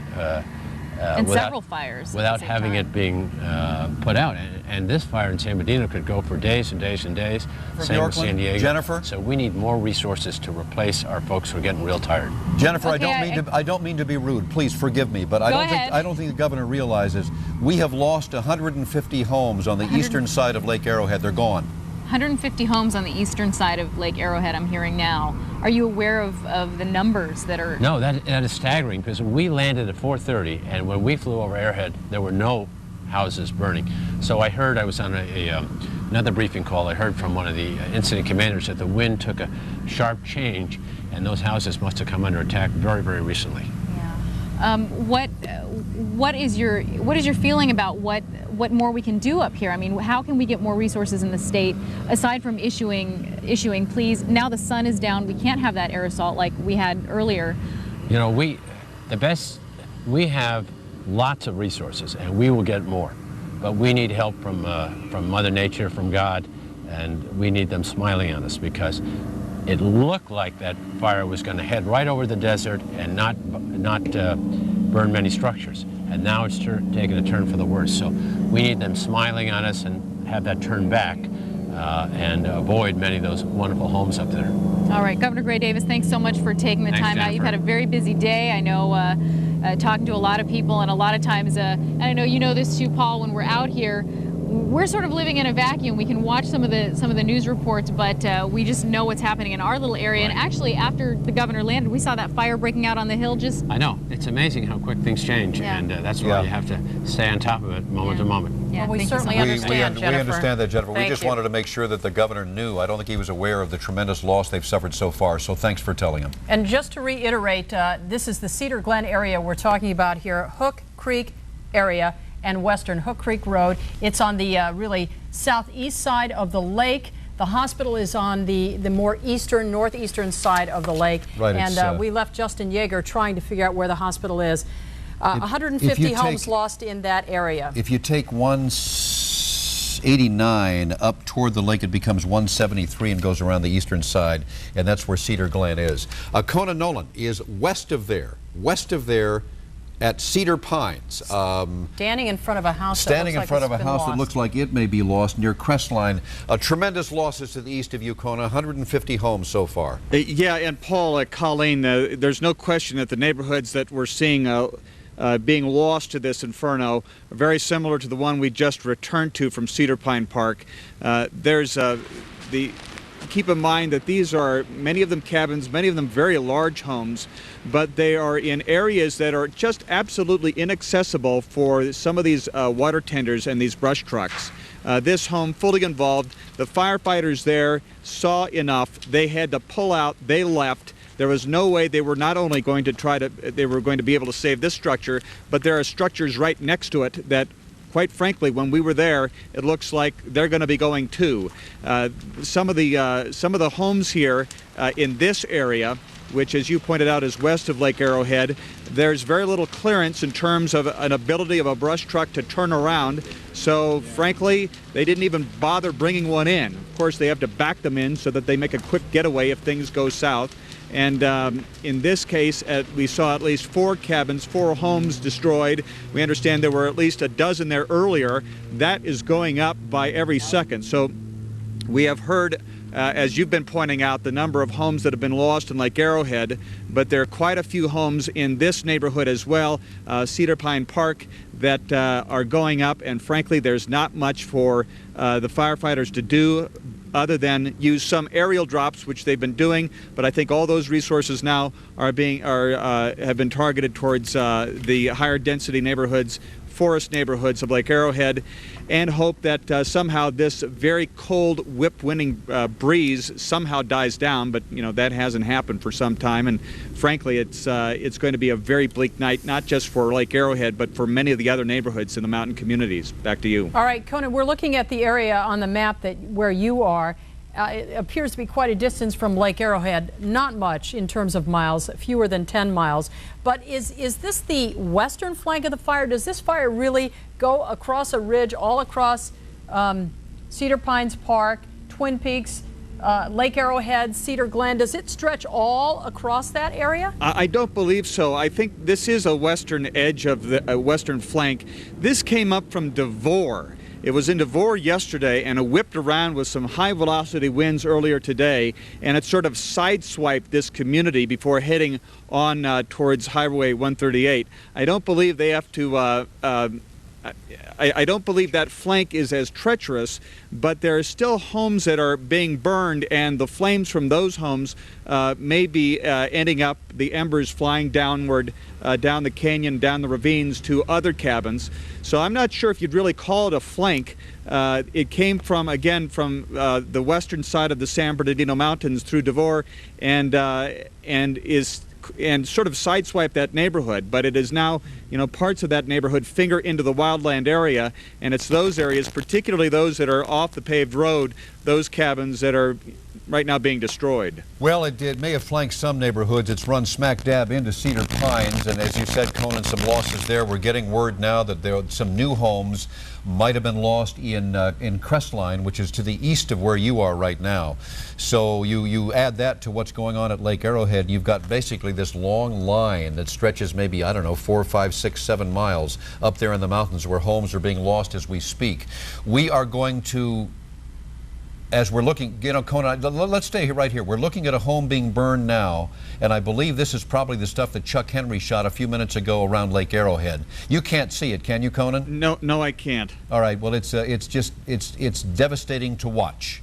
And as we said, it was repeated 150 times so far in the eastern part of Lake Arrowhead. And Paul, keep in mind that we have, many of us have this concept of structure fires, suburban fires, subdivisions where there is some kind of strategy in terms of deploying resources. For so many of these places, the risk to death and injury of firefighters is so great because of the coverage, the high foliage, and the small, inaccessible roads that they frankly can't stand and fight any of these battles house by house. Well, the video we were looking at was from your crew, Conan. That was one of the homes that went up in your area. We just showed you a minute ago. Right.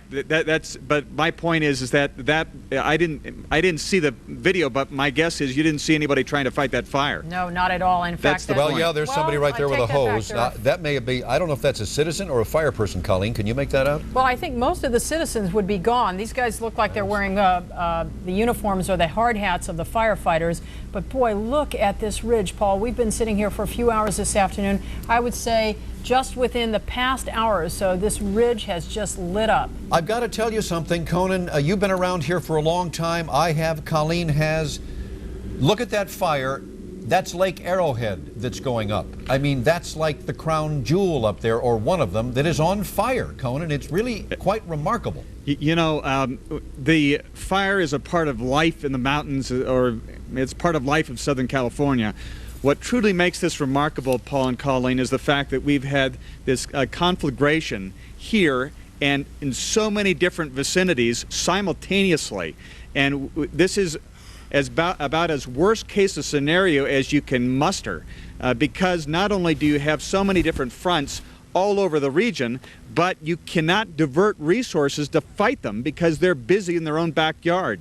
Now we have forestry units from all over the western United States, as well as fire departments from Northern California, as far north we saw as Ukiah, but frankly, there's just not enough manpower, person power, trucks, brush units to fight this. And so, yeah, we've been through a lot of fires in the mountains before, but we've never, ever seen anything like this. Well, you're right about that, Conan. Usually you'd see a mountain fire or a fire in the Stevenson Ranch area or a fire in San Diego, and we've got all of those factors working at the same time. And speaking about the danger of this, we've had our first fatality, it appears, with a firefighter who was fighting that Cedar fire in San Diego. We understand from the U.S. Forest Service that that one firefighter was killed this afternoon fighting the fire, trying to save the town of Julian. 2 of his co-workers were also burned and are now listed in critical condition. But again, we're focusing right now on the Lake Arrowhead area. This is an area, I believe, just the ridge just to the east of the lake. It hasn't burned down as far as the lake yet, but at 3 o'clock this afternoon, Paul, we had Crystal Johnson on from the U.S. Forest Service, and she gave us this dire prediction that that the flames would overcome Running Springs. It's not that we didn't believe her, we just found it so incredulous, so hard to believe that the flames would move into Lake Arrowhead, and here we are 150 homes later in just 2 hours. First of all, we've been victimized by before by people calling and saying they were somebody they were not. So we had to really, we had to really think about what she said. Nobody wanted to believe it. Not the firefighters, not our reporters down there, but it looks like it has come true. And Conan, if you're still there, I've got to impress upon people the history of this place and what it is that's on fire, and the fact that tourism up there and people coming to visit and people from down here going up there to play on the weekends is such a major, major part of the economy of Southern California, not to mention the people, as Colleen pointed out, that live up there full time and have cabins and homes that are right now being threatened, and they're probably in a hotel someplace in San Bernardino saying, oh my God. I mean, the comprehension of what is going on up there, it's really, really tough to realize that it's really happening, but take a look at your screen. It is. It is. This is the corner. You're right, Paul. This is, in effect, a cornerstone, one of the cornerstones of the Southern California lifestyle. The mountains year-round, in the snow and in the summer. And the cabins, the fact that we have 100,000 people who live up here isn't all that surprising. As you can hear, you might be able to hear another one of the fixed-wing aircraft. Now, the sun has gone down, so it's not likely, my guess is, it's not likely we're going to see much action from them the rest of the night. In fact, it appears they may be headed in. Because once again, it's going to be extremely treacherous for them to try to get anything on the fires while they are, well, under the cover of darkness. But we've been seeing a lot of fixed-wing aircraft over the past 2 hours, and that one appears to be headed back to the barn. You know, it's surprising he's even flying. Usually they are wheels down at this point at an airport. Conan, you covered the Inland Empire for a long time. You were the bureau chief out there before you moved into the Burbank area. Do you know this area, Hook Creek and Western, up around Lake Arrowhead? Are you familiar with it at all? I'm sorry, Colleen, say that again? I said Hook Creek and Western, just off the lake, Lake Arrowhead. Are you familiar with this area at all? Yeah, I believe so. Some very nice homes in that area. Is it a densely populated area? I mean, it's really hard to imagine that this many homes, 150 homes, that many homes, have gone up in flames in such a short period of time. But we heard, and it may be a high estimate, we heard from one of the firefighters, Firefighter Rick, who was on the scene, who came out and spoke with Chuck Henry, that he thought as many as 150 homes may have been lost in this area. Is it that densely populated? Well, keep in mind that when they say homes, they often mean structures. So right. A lot of them are cabins or outbuildings. But yes, it's quite possible it's that densely populated. Remember that we're talking about hillside neighborhoods that appear to be extremely rural in the sense that there's a lot of vegetation, a lot of pine trees, a lot of majestic growth, but really they're very close to each other in many respects. And again, we've been surprised with the number of streets and little alleyways that we've discovered through the woods where cabins have been built, much of this on National Forest property, and we had no idea that there would be this amount of this kind of density in the National Forest up here. So quite frankly, although it's hard to believe, I can imagine there would be that many homes in that particular neighborhood. There are 80,000 people up there on that mountain. Many of them are gone now. I suppose a few stuck around. I'm not really sure. I can't verify that. But many of them are in the Lake Arrowhead area there, probably 10 to 20,000 people. And you've got a big resort up there, a couple of them, as a matter of fact. You've got homes all around the lake. You've got some very expensive homes, although price doesn't matter really. The house is a house on the north side of the lake. And you've got a lot of people that moved up there a long time ago to get away from it all. And what they found in recent years was the smog creeping up there and a lot of dead trees from the bark beetle.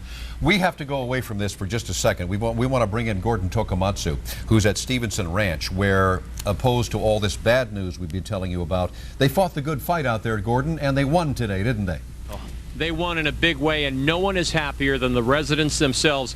Guys, come on over here. I got to show this to you, Paul. This is Greg Scott on the right, Alan Kelly right here. Both of you gentlemen live on Magnolia Lane, is that correct? Yes. And what do we have here? Who are these? These are our cats, obviously. And what happened to them? Why did you have to take them away? Well, last night we left, and we brought them to our cousin's house for the night. Yeah. We're just bringing them home right now. Well, they are feisty and happy to be home, aren't they? Oh, they're happy, yeah. They've been in cages, and they're really happy. And you are happy as well. Is there any message you have for these firefighters? thank you very much, for helping us. They've saved our neighborhood. I mean, there's no doubt. I mean, they saved all these houses in our neighborhood. Yeah. There's a lot at stake here, not just pets, right? That's right, yeah. Thank you, gentlemen, both. Thank you. Nice to see your cats are doing okay. Himalayans, we're told, by the way. Paul and Colleen, many, many happy stories. People very pleased with the job these firefighters did. And it's not over. There are firefighters cruising along, as you can see, up and down the streets here, along Magnolia Lane in the South Oaks neighborhood. In fact, if you look up here on the ridge line, you can see some smoke still. Every now and then we'll see flare-ups up on the top of the ridge there. This fire is definitely not out, even for the folks here in Stevenson Ranch. But you know what? It looks like it's passed through. Yeah. That's the latest. Back to you. Very, very good news. The antithesis of what we're hearing from Lake Arrowhead right now. I understand San Bernardino County sheriffs have made an arrest. We're not sure what it is or what's going on, but our Joel Grover, investigative reporter, is at the San Bernardino airport with more on this. Is this the person they wanted to question in connection with the arson here, Joel? Right now, Colleen, the sheriff's department says it is probably not that person. They've arrested 46-year-old Matt Alverson of Azusa for impersonating a firefighter. He was taken into custody a few hours ago in the town of Highland. And get this, he was driving a white van that is a car similar to the one reportedly driven by the man suspected of starting the old fire. This is home videotape received. Inside the man's van was firefighting paraphernalia and, police say, some items that could be used to start a fire. Again, at this point, the sheriff's department says Alverson is probably not the arson suspect. This man in custody says he simply wanted to assist firefighters here in the San Bernardino County area. He is being questioned right now by the San Bernardino County Sheriff's Department.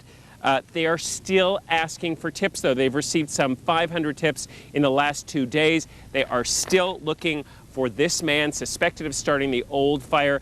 They're asking people to call their tip line, which is being manned 24 hours a day. That number, if I can give it out, is 866-346-7632.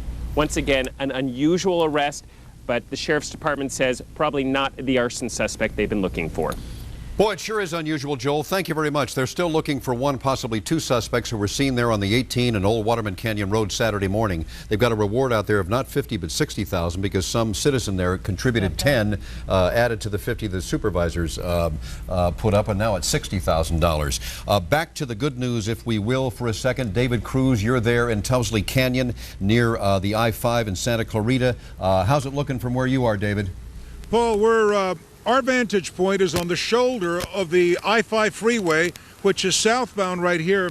And just a few yards off of the freeway, this is the advancing line of that fire, what began as the Simi fire. I want you to see that there are some glows right along the ridge that's being silhouetted now in the night sky. It's turned very cold up here. That's good news for the firefighters because the wind is coming from behind us, so the fire is being pushed back into itself. However, I took a ride back there with Forestry Department officials a little earlier, and we were able to go up to the dozer line where they have dug in the East Canyon right next to this one, towards the LA side, if you will. The purpose being that as this fire progresses along that hillside, they plan to stop it tonight. It's going to move on its own, very slowly, burning as it goes, but then they hope to stop it on the adjacent canyon. That, along with the news that Stevenson Ranch is wonderful for the people out here, the smoke that we're still getting is very, very reduced from what it was yesterday. I don't have any ash on me, so all of these are indicators that the weather conditions are truly working in favor of the people who are out here along the 5 freeway. Back to you. You know, David, Chip Page told us he was hovering over there about an hour ago, and he brought us some very good news about the weather and about the marine layer, and he thought that they would have maybe this part of this fire out perhaps by tomorrow. I mean, is that what you're hearing? That is correct, Paul. I was talking to Mike Davidson with the California Department of Forestry. We took this ride into the canyon, and what he told me is that they were going to get into those backfires tonight, but they said, why rush it? Let it burn on its own. What we don't want to do is start the backfires, and because of the higher humidity, have them die down, and then you've got spotted underbrush. They want to clear this stuff out once and for all. So they're going to let this fire continue to burn. It's a little disconcerting for people driving on the I-5 freeway, but so far, no structures are in imminent danger. Back to you, Paul. And David, Paul and I were talking about this up here. This is another one of those fires that was started by an arsonist, they believe. You have to wonder what goes into the psyche of someone who's going to start a fire like that. So many times, arson investigators will find the person who started the fire hanging out, just watching the fire, watching it burn, watching the firefighters, somebody standing off alone with a pair of binoculars, just watching their work at work, if you will. There are those kind out there, David. You would say that because earlier this evening, one of the biggest problems we were having here along the I-5 was people pulling over with their binoculars. Now, I don't carry binoculars in my vehicle. Maybe some people do, but it kind of makes you wonder because there is a fascination, I hear, to some people who are into that. And tonight, you see that glow back there, and it is continuing to burn several days since it started. But people who are up there at Stevenson Ranch, they've seen the worst of it. Back to you. Oh, David, hang in there for just a second. Colleen mentioned, yeah, the district attorney a couple of days ago, Steve Cooley, said that he really thought that fire, and don't forget, folks, this was the Valverde fire that started last Friday, went out to Simi Valley and came back on itself, and then went north and then went south. I mean, it's been a circuitous route of about 105 miles to my guesstimate. But David, how about I-5? Still open, still moving? Yeah, let me see if we can pan over it. Forgive the light change here because we wanted to show you the area, but now we're going to pan right over to the freeway, Paul. Ever since they opened it earlier this afternoon, you saw us talk to the CHP officer as he was announcing that.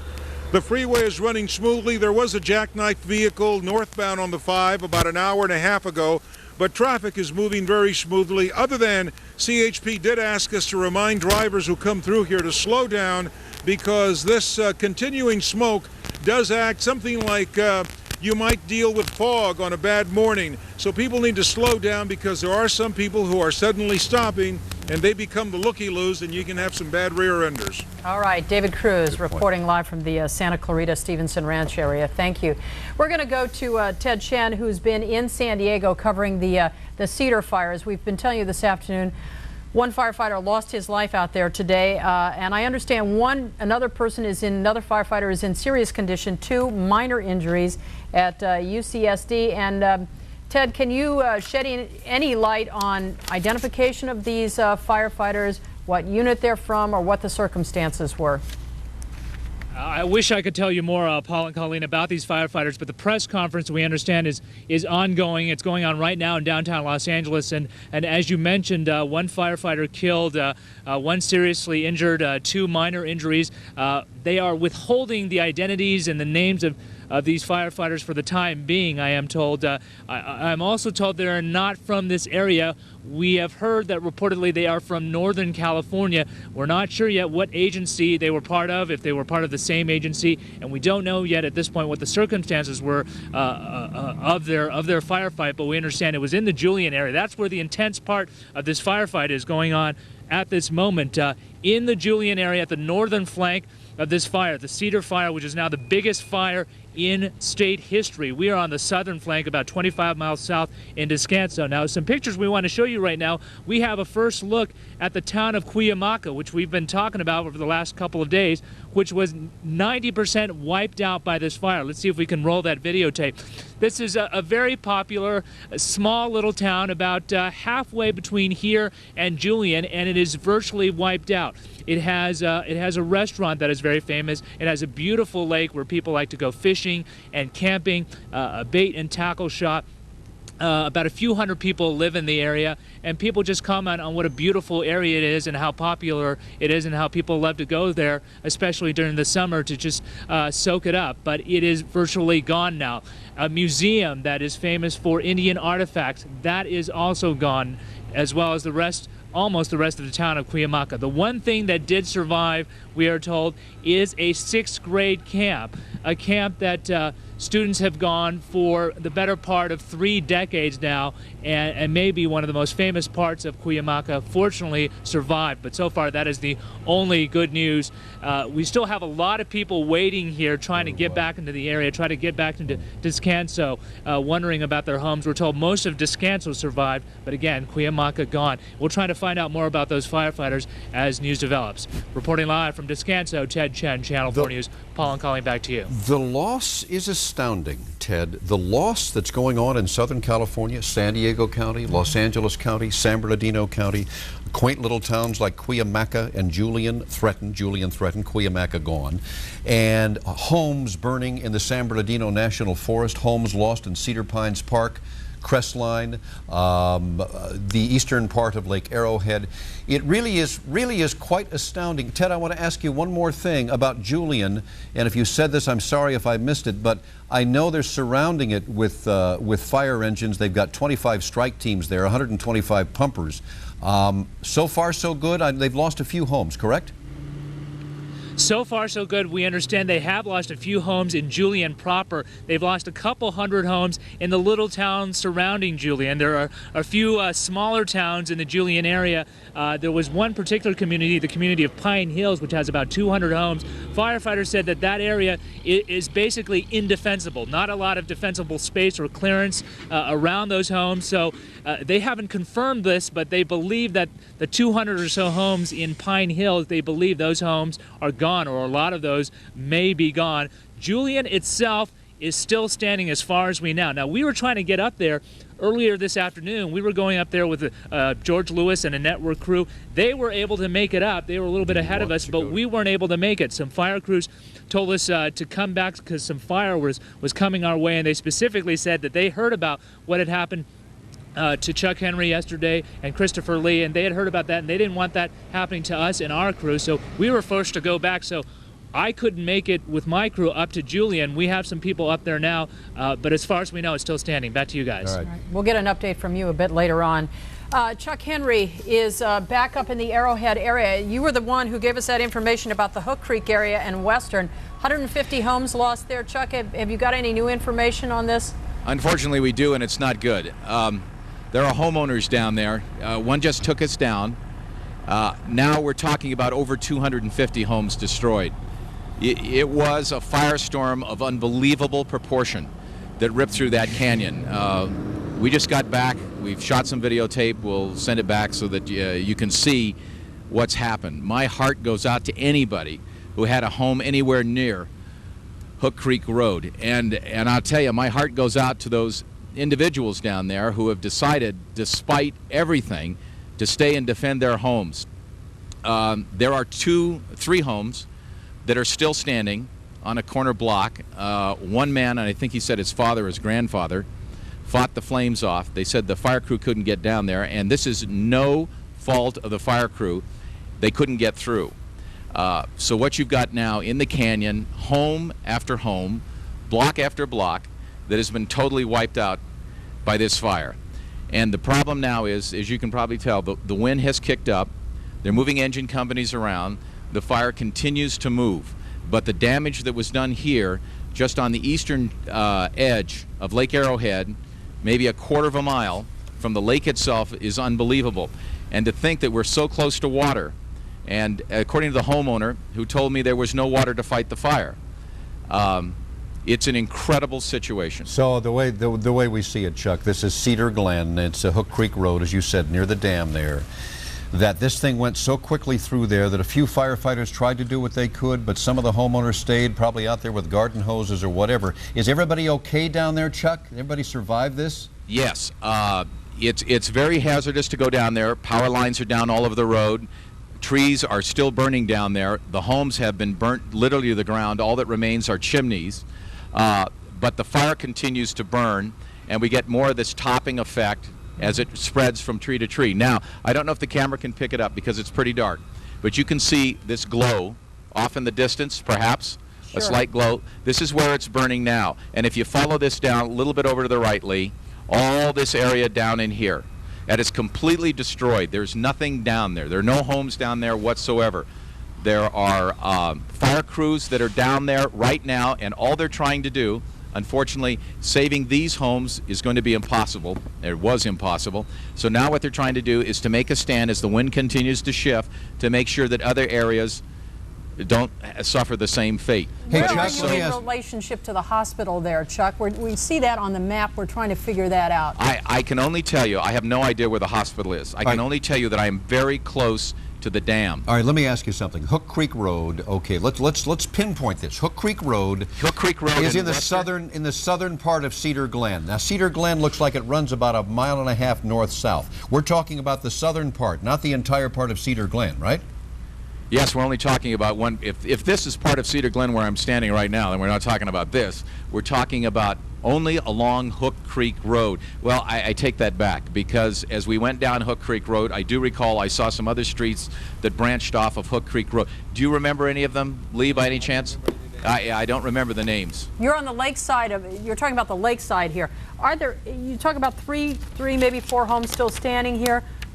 What's left down there? It's hard to imagine if 250 homes have burned. When you see the video, you'll see what's left down there, and there's nothing. There's just, it's totally burned over. It's house after house. You'll see some very odd things. You'll see a brick wall with a front port gate, a wooden gate that is perfectly intact. It looks like, you know, that it was made yesterday. The paint is still on the gate, but everything around it is gone. Everything beyond the gate is also gone. You know, there's also some strange for sale signs that somehow, who knows how they managed to survive the fire. We just found out the hospital that Colleen was asking about is just to the left of Papoose Lake on Hospital Road. And Chuck, very quickly, I'm going to give you some streets in there. Pine is one of them. Does that sound familiar to you? You know, I'm not sure what. All right. What I'll do is I'll look at the videotape and find out what those streets are down there. But I would say to anyone that had a home along Hook Creek Road, and they know where Western Avenue is, or Western Drive, anything that would be east of there has disappeared. Not there anymore. All right, Chuck Henry, thank you. Again, an astounding loss in this wonderful little community, this jewel of a place called Lake Arrowhead, Cedar Glen, Hook Creek Road to the east of Lake Arrowhead. 250 homes gone, Colleen, and I think he said, what, 2 or 3 are still standing. In the San Bernardino National Forest, Conan Nolan is also there. He is to the west of there in Cedar Pines Park and the Crestline area, where they have also lost some homes. That's Conan? right, Paul. I'm not sure if we've mentioned this before, but it is bitter cold up here, and it's such a strange contrast to go from what is the normal October-November weather for the mountains to an inferno being perspiring profusely because of the inferno that has engulfed this entire mountain. Now, I have to tell you, what you're about to see may seem trivial, but the fact of the matter is that regardless of the loss of property, it's the loss of life that firefighters are most concerned about, the life of those who live up here as well as those of the firefighters. They're also concerned with animals. One of the scenes that we saw as we were approaching one of the cabins that was on fire, another home that was about to catch fire, firefighters taking a goat out. They found this animal in the back. They thought that this residence was not going to survive the fire. There's not much they were going to be able to do for it, but they were going to rescue the life of this animal. There's been a lot of that where they have found animals that they've been able to rescue. They certainly have tried to do that, and animal control for San Bernardino County has been extremely busy. But that is not their primary task, obviously. They're doing everything they possibly can to eliminate whatever threat is left to some of the other neighborhoods. As we've been seeing, there's a tremendous amount of loss of property taking place as we speak in the Arrowhead area. There for a while, we were in that area earlier today at Cedar Glen. It looked like it was going to get by without being hit.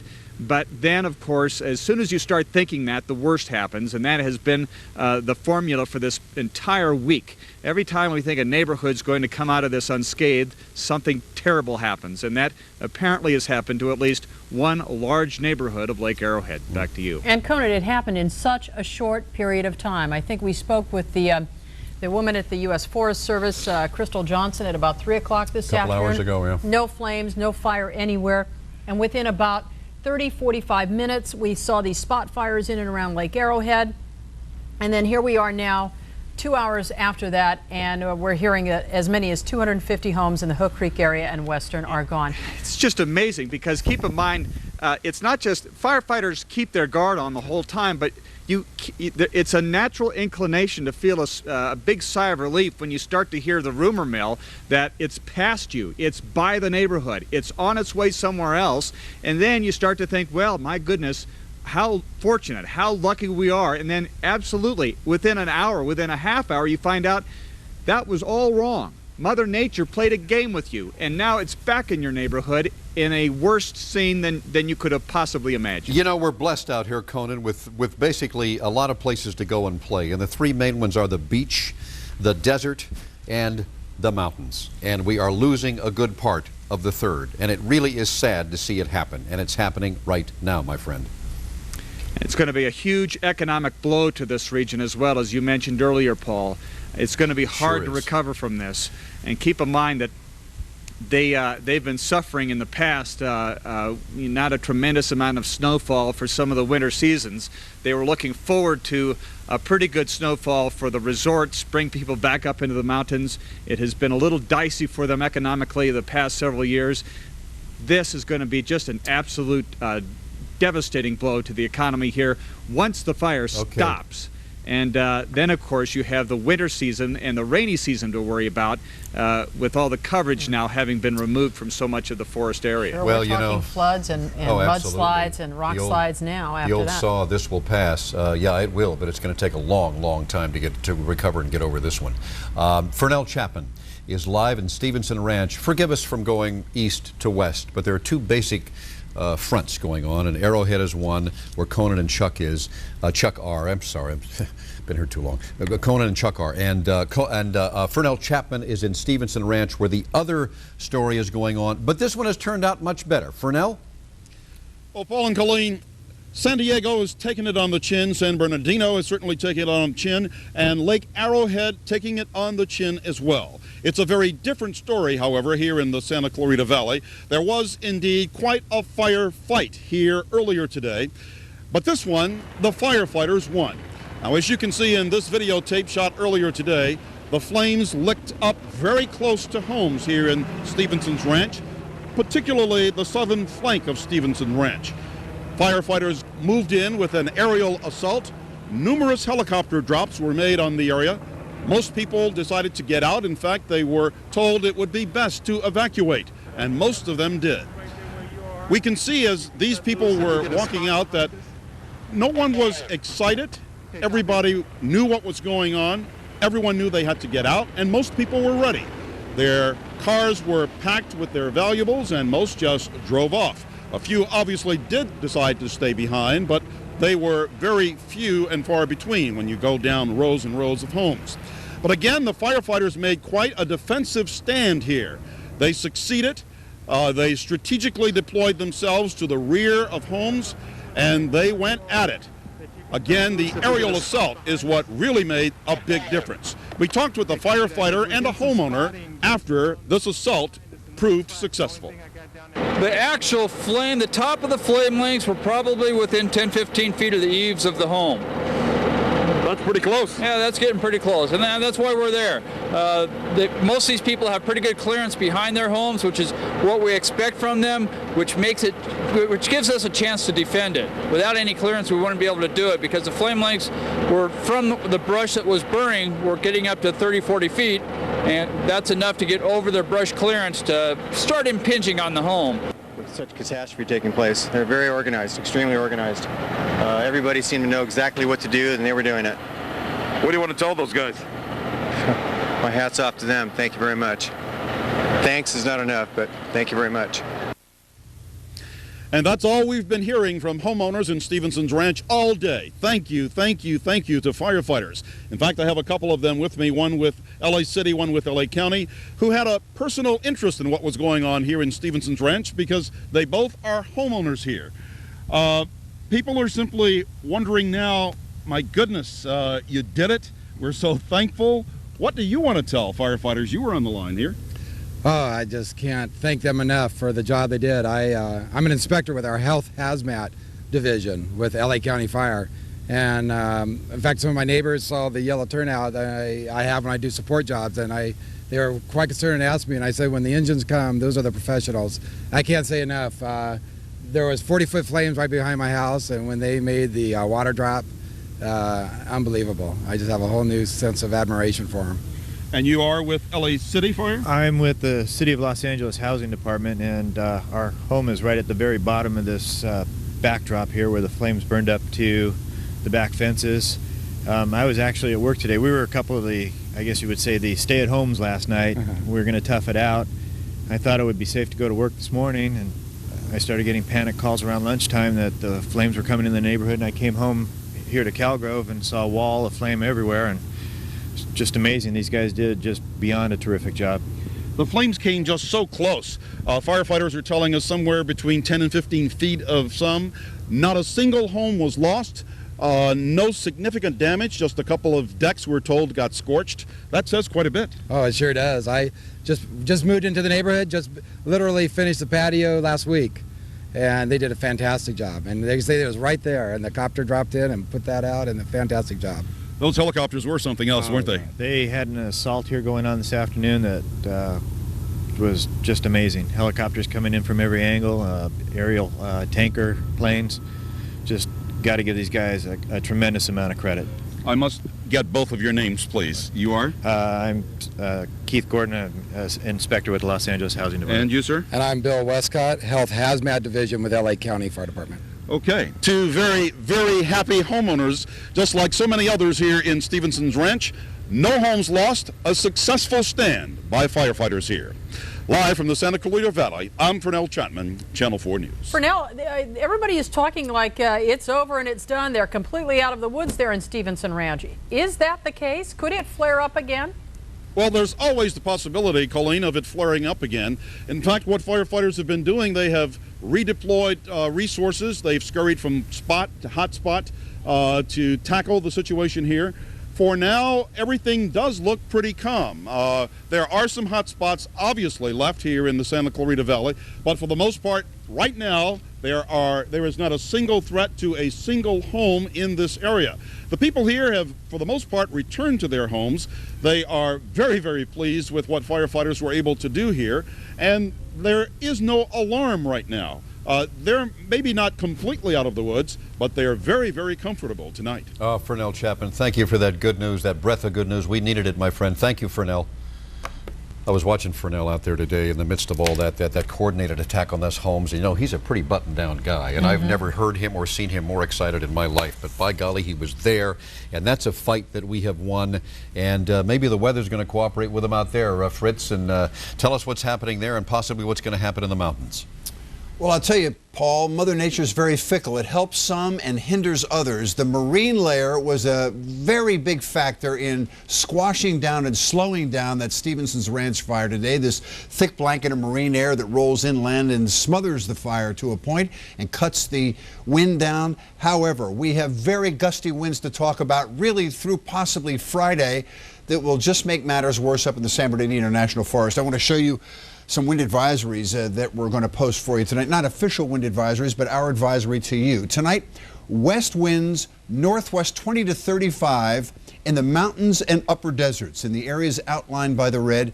And tomorrow, perhaps, unfortunately, even gustier. West-northwest winds 25 to 40 miles an hour. And these winds, depending on tomorrow, may in fact last through Friday. Very, very gusty winds. They are onshore wind, but not all beneficial. Now, here's what else we have going on. Along with the deepening marine layer, we have the possibility of drizzle tomorrow morning and into Friday morning. The jet stream, as you can see to the north there, has backed down into central and northern California, setting up a northwest wind, which in turn sets up a coastal eddy. That's the counterclockwise surface swirling of air you see there that deepens the marine layer and sends it inland. Well, tomorrow it's going to be so thick, anywhere from 3,000 to 4,000 feet thick, and Chip Page had a fabulous shot of this thing rolling right up over the top of Chatsworth, up into the Santa Clarita Valley, and on its way about 2/3 of the way up to the high desert. It'll be so thick that tomorrow and Friday, little clearing. Drizzle is possible tomorrow and Friday morning, and maybe Friday night into Saturday, we have the shot of measurable rain. It being so cold in the mountain ranges that we can't rule out the possibility that some of this precipitation will be snow down to the 5,000-foot level, which would be extremely darkly ironic in the fact that we're having all this disaster up at Lake Arrowhead tonight and could use some precipitation, but it's a couple of days out if it in fact happens. Back to you. All right, Fritz, thank you. The whole sound of drizzle, you know, I know. You can't even put words to it. It's such a welcome relief. Our David Cruz has been out on these fires since the beginning. He is out in the Towsley Canyon area right now. David, what is the situation where you are? Tell you what, Colleen, it looks mighty, mighty good, and I'll tell you why. Let's zoom into those flames back there in the distance. That's deep into Towsley Canyon, as you pointed out. Towsley Canyon is located adjacent to the I-5. We're just north of the 514 juncture. Now, I've asked Mike Davidson with the California Department of Forestry to join us. Mike, how are your people deployed out here tonight, and what is their objective? You know, we have the people deployed all through this area. We're doing some structure protection. We're doing some work around the structures to preparing them for any problems we may have tomorrow. We still have a lot of people in the East Canyon doing some work in there. We're still working on that line. We're widening it. We're sticking with our original plan. The weather's kind of slowed us down a little bit. We were hoping we'd be a little bit farther along. Humidities have come up. We've opted not to do any burning this evening. You and I took a ride back into that canyon area earlier, and your idea is to stop it at East Canyon up to what point? We're going to stop it at East Canyon and work it up to Oak Ridge, where we can get it up top and keep a hold of it. Is it your hope that this will be the end of the Simi fire? That's my hope. I'm hoping we can hold it here and contain this fire. Well, thank you very much, Mike. Now, as we have been telling you, we're literally on the shoulder of the 5 freeway, so these flames that you see here, they come and go in spurts, but they're very visible to traffic up and down the freeway. If you live in this area, we caution you because of the looky-loos who are pulling off and so forth. Be very careful as you're driving up and down the 5 freeway tonight. Paul and Colleen, the winds are really kicking up, but the favorable thing is that they're going against the flames. That's slowing its progress. Back to you. More good news from along the I-5 in Stevenson Ranch in Santa Clarita and near Valencia there. Thank you, David, for that. We need it very much tonight. Let's go back for perhaps some more for Channel 4's Kim Baldonado, live now at the command post of the old fire. And you know, there are a lot of stories that come in from the trenches from firefighters, and I think she's been listening to a few of those. Kim? I'm at the incident command post. I'm holding up the cell phone here because we're having some technical problems. But this is where the firefighters come to get a little bit of rest, a little bit of food, maybe take a shower. At about 6 o'clock, a bunch of them were going to be heading back out to the fire lines. You can take a look behind me. There's a group of them there gearing up, talking it over before they head out. At any time, there's up to 1,100 firefighters here. It's virtually like a mini city. Let's take a look at the tape that we shot earlier today, where you can see it looks like a little tent city. Throughout, scattered across the lawns here at Norton Air Force Base are tents that the firefighters have brought with them to try to get a couple of hours sleep in between shifts. There's a huge supply area. We've had so many members of the public coming through here donating water, food, snacks, Visine for their eyes, anything they could think of that would help the firefighters. And the ones that I talked to, even though they're weary, even though they're tired, they say they want to get back out on the front lines. Earlier, we spoke to Derek Bart, who's with the LA County Fire Department based at the Inglewood Station. And he and his crew had a very scary situation earlier. They were run over by a huge wall of flames earlier up in the Lake Arrowhead area. Let's listen to him describe it. A rain of embers and fire, and then daylight turned to night, and heat, and you can't wear your mask, so you're inhaling the dust and the smoke, and so you're coughing and you're spitting, and you're trying to see, and you're trying to do your job. Why can't you wear the mask? Hearing you, so if you can hear me, I'll let you know that the firefighters are also very anxious to get any information they can. They're not able to watch. They're not able to watch TV coverage. They're not able to read newspapers. They're very anxious to get information. A few moments ago, somebody dropped by a huge stack of newspapers that were supposed to be delivered to Big Bear, but since they can't get up there, they brought them down here, and they were very grateful for that information. So one of the things they come up and ask us, hey, what's going on? Do you know about the fatality in San Diego? They're very concerned about their colleague down there. But basically, this is a holding pattern for them, a chance to get some sleep in a semi-normal situation, although we're right next to the San Bernardino airport, where the firefighters who are flying the air tankers and the helicopters are landing. So it's a bit noisy here. I don't know how much sleep they're getting, but they're grateful for any that they can get. Reporting live from San Bernardino, I'm Kim Baldonado, Channel 4 News. All right, thanks a lot, Kim. Here is the very latest right now. 18 people dead in this fire, including the one firefighter that Kim made reference to in San Diego County. One firefighter dead there, one serious, two with minor injuries. Firefighters who have been hurt on the job here. More than 2,000 homes have been destroyed, 621,000 acres. The I-5 in Santa Clarita now open in both directions, but of course the big hotspot this afternoon has been up in the San Bernardino Mountains. It sure has, Colleen. Remind you now, you're watching the Channel 4 News coming up on 6 o'clock. It's about 5:58 right now.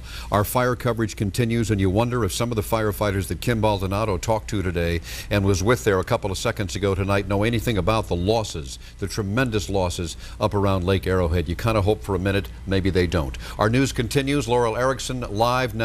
Our firestorm coverage from Redlands, where there is a makeshift shelter there for evacuated animals. Laurel?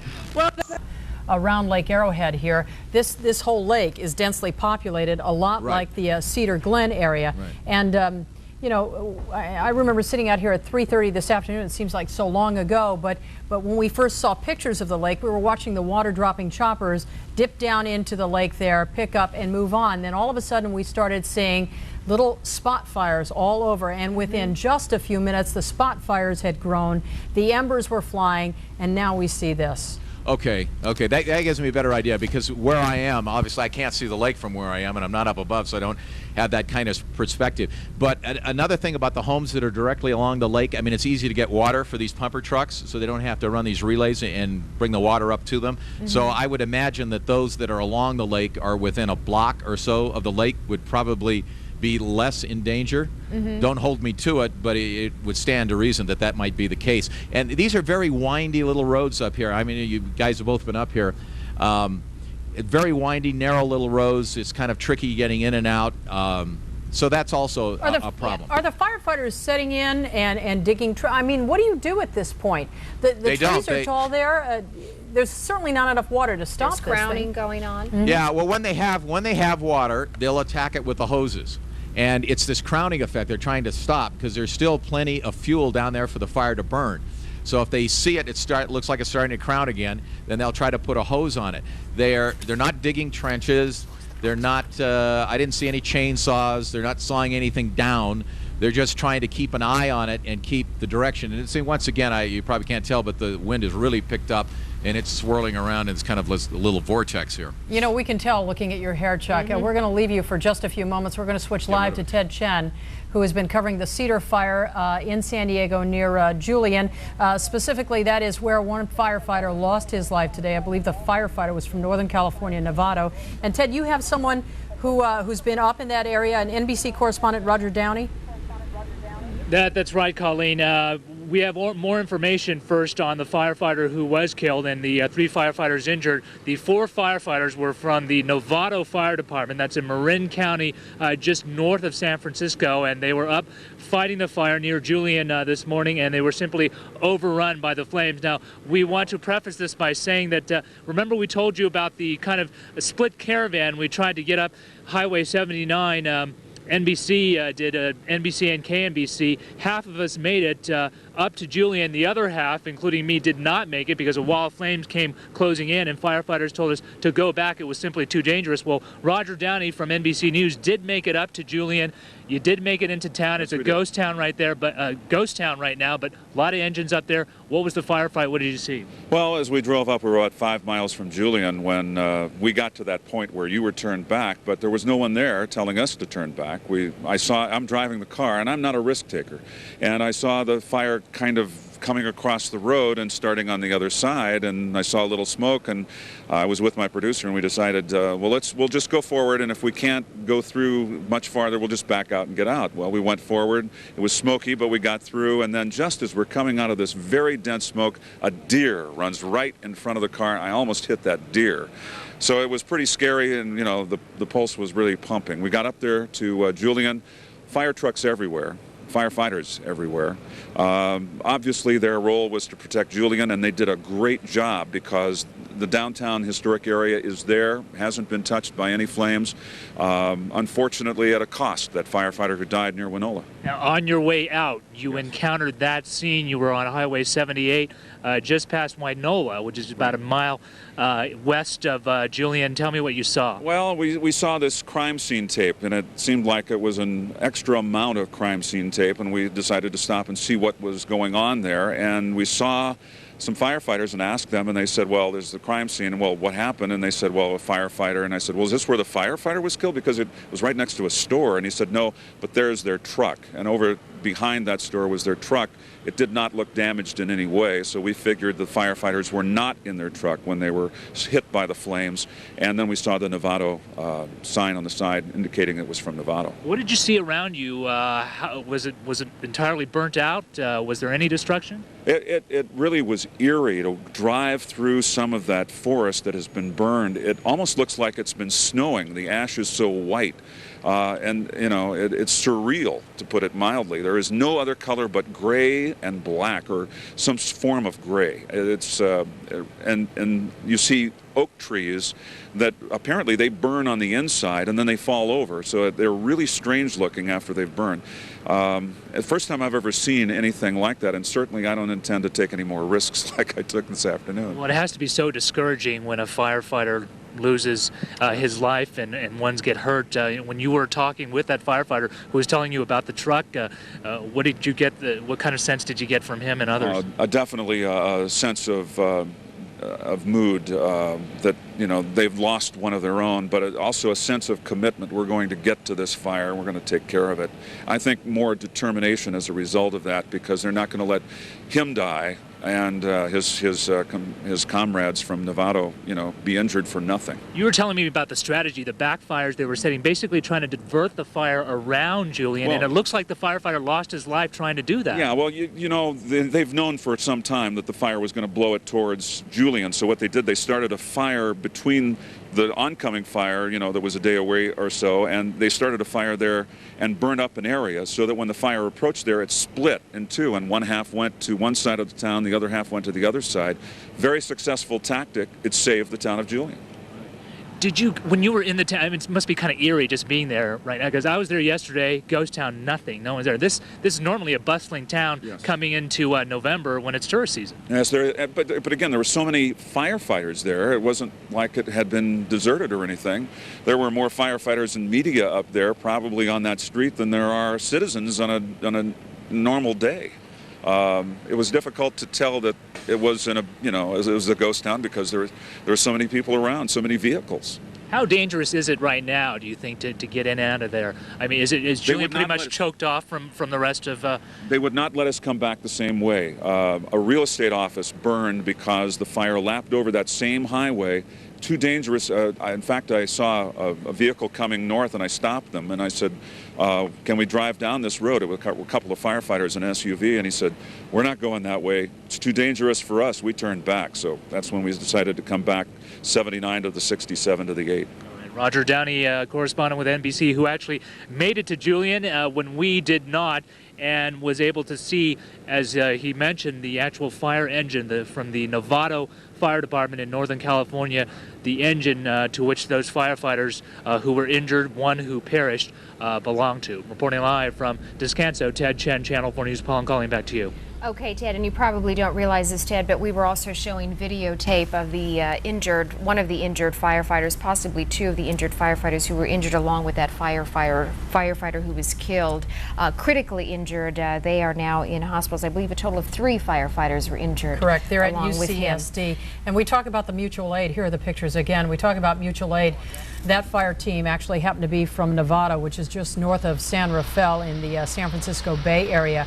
Earlier today, we'd heard reports of firefighters from Fremont, all around the San Francisco Bay Area. We have mutual aid from surrounding states, Nevada, Arizona, New Mexico, people who have had a lot of experience with fighting the same kind of fires that we're seeing in Southern California right now. That's right. And we also heard from Ted that not a lot of homes are damaged there in Julian. In fact, there were 100 fire engines encircled around the main part of Julian, but right nearby in Cuyamaca, 90% of the homes were destroyed there. So it just shows you what a valiant fight they were able to put up right there in the town of Julian. Again, that's all part of the Cedar fire in San Diego County. Right now, our Kim Baldonado is live in the San Bernardino area at the command post for the old fire. And this is where you can see just how exhausting and how dangerous this job of fighting fires really is. Kim? It certainly is. I wanted to bring in Marty Sanford, who is with the El Dorado, Diamond Springs up in El Dorado County up in Northern California. He just got off the fire lines in Running Springs. This poor man hasn't showered in 3 days, but I begged him to stay here and talk with me because I think viewers need to know the conditions you guys are working in. What has it been like for you and your crew the past few days? Well, the strike team that I'm with is been working really hard the last couple of days. I'm very proud of the work that they've done. Most of Sunday was spent in the Devore area where we actually saved some structures and did a good job there. The last couple of days we've been working in the Running Springs area off of Highway 18 and saw a lot of really erratic fire behavior. And tell me, you've been doing this for more than 20 years. How do these fires compare to the ones you've seen during your career? Well, I would say this is certainly one of the most intense fires that I personally have ever been a part of. Describe a little bit. You were telling me earlier when you were up at Running Springs up in the Crest. Running Springs, the fire conditions are extremely erratic. The winds are very changeable. They change on a very short notice. There's no notice that the time happens. The fire behavior is very intense. The fuels are very dry. The vegetation is very close to the buildings. When the fire spots ahead of itself because it's carried from embers because the winds have taken it that way, there's a lot of activity that's going up there, and there's a lot of guys up there doing a lot of very good work trying to do what they can to save structures.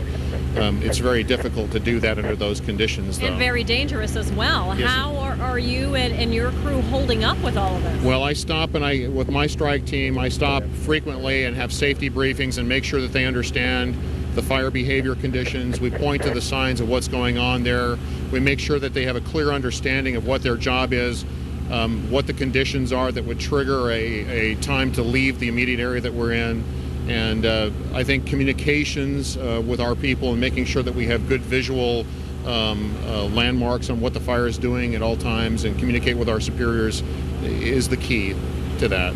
I can tell you're tired. I know you want to take that shower. I just want to show that he's got his own sleeping bag, as most of the firefighters do, in his duffel bag of supplies. They just don't know when they get a call how long they're going to be away from home. They left at a moment's notice, drove down here throughout the night, got here at 2 in the morning. At 6 in the morning, they were back up and on their first fire line in Devore. That's the dedication we're seeing out here. I know everyone thanks you and appreciates your hard work. So. Yeah, the citizens are worth it. I mean, we do what we can, and under the circumstances, there isn't any firefighter that would tell you any different.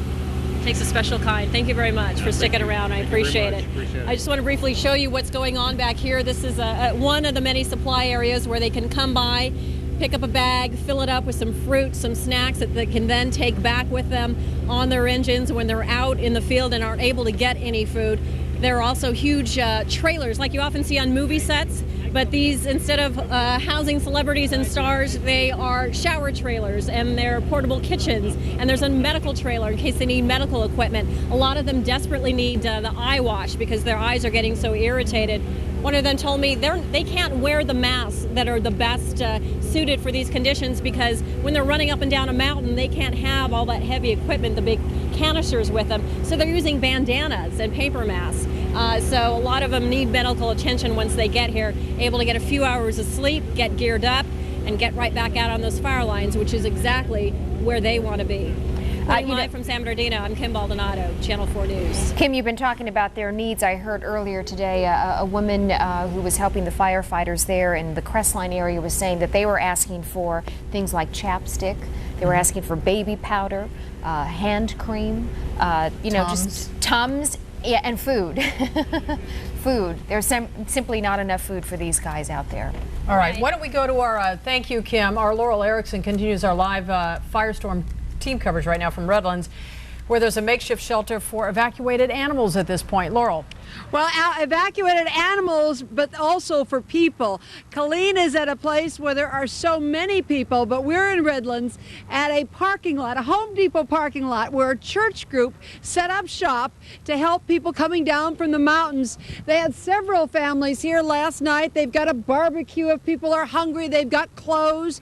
They've got love, and they've got their hands out. And all of these people are gathered here tonight at Home Depot. Home Depot has made the parking lot available, and local businesses have been donating. People have been bringing in toys. And one of the families who is here is over here. Come on, Dennis. And we're going to go meet the Fitches. Now, they have come down from Running Springs, where Chuck was, and you left when? Sunday night. Sunday night, and you've been there. This is Sandy. Hi. This is Jack. Hi, Laurel. This is Cassandra. Hi. And this is the dog, who's very well fed. We have been looking at some very frightening pictures up there. Chuck and Conan, tell us what you've heard about. Where's your house, and what have you heard so far? Our house is located off of Highway 18, directly behind the CHP, or the California Highway Patrol Office, and we're been watching the news and just praying every day. That You haven't heard anything? Have not heard a thing, no. We understand the fire is right below the Running Springs area, and they're doing a real terrific job of fighting the fire for us right now. The firemen have been fantastic throughout the whole mountain area. Jack, I notice you and Sandy are holding hands here. Is this because you're afraid of being on TV, or you're a little nervous about what might be happening back home? The whole thing, it's been very stressful because you don't know. You have friends and family. Our friends are scattered. We have neighbors that are now down in Hesperia. We have some that are in Cuyamaca, and you're trying to keep track of where everybody's at and make sure they're safe. We're going to be fine. We're worried about all the other folks that are from the mountain areas that have already lost their homes. We understand they've lost at least 150 homes. Well, you folks are pretty lucky. You've got a pretty fancy recreation set up here, and I got to figure that this parking lot with all this good food is maybe a little more comfortable than a disaster center, huh? It certainly is. Definitely. They've been wonderful. They've been pretty wonderful? Yes. Well, that's so great. is Home Depot and 7-Eleven. Yeah. And Jack in the Box. Jack in the Box. We're doing commercials for everybody, because here in Southern California, everybody is helping each other out. I want to thank you for sharing your time with us. Take a look here tonight. Michelle, Colleen, this is just one church group. We're reaching out, and they've had so many donations from people. Not as many people here tonight as last, but they're here anyway, ready to help whoever shows up to make this night a little easier in a very, very difficult time. The animals are... You've got some animals? No, we brought food. You brought some food? Okay, that is over at the Regional Occupation Program, and when we get off the air, I'll tell you about it, okay? They've got several dozen cats over there, homeless cats brought down from Arrowhead. Well, we've got a trunk full of food. You know what? They're looking... Loaded up the trunk. they're looking for food, and I'm sure that the Humane Society is too. Okay, Thank you. They're All at right. ROP. They're at ROP. Yeah, I'll help you with that. Okay. Michelle and Colleen, I'm going to go back to you because we have a duty to do. All right. Reporting Well, live from Redlands, Laurel Erickson. Yeah. Before you go, because as we know, you know the lay of the land there, and you're ready to help everyone. Have you talked to any of the people? Do they know what's the situation with their cabins up there, or their homes, or anything like that? No, actually, I haven't, Colleen. I want to just be straight out about that. The Fitch family is very worried because there's some other issues up there dealing with the highway patrol and fuel, and so there's a lot of concern up there. They're just praying right now, and they really don't know any more than that, and I haven't talked to anybody else up there. You know, a lot of people are using this technique. They ring their house. If their answering machine comes on, then they figure the house is still standing. I'm not sure if that's a good way to do it, but... Did you all call your answering machine to see if... There's no electricity. We haven't had electricity. Right, in fact, there's not even phone service in most of the area. Okay, no electricity, no phone service, so there you are. Yeah, Okay. that's right. Now, you know, these are just a few of the folks that were evacuated from those mountain communities. I hear 80,000 residents from the San Bernardino mountain areas have been evacuated. And I also heard that they're not going to be allowed up for a while because, in fact, some of the barriers along those roads leading up there have been burned away. So it's not even safe, even if there is no fire in their towns, whether it's Crestline or Running Springs or Blue Jay or Arrowhead. it's not safe to even let them drive back up. So it's going to be a while. Certainly, we're talking about a lot of roads here. We're talking about the 18, we're talking about the 330, and now fire seems to be burning on the backside. The 138, I believe, near Silverwood Lake.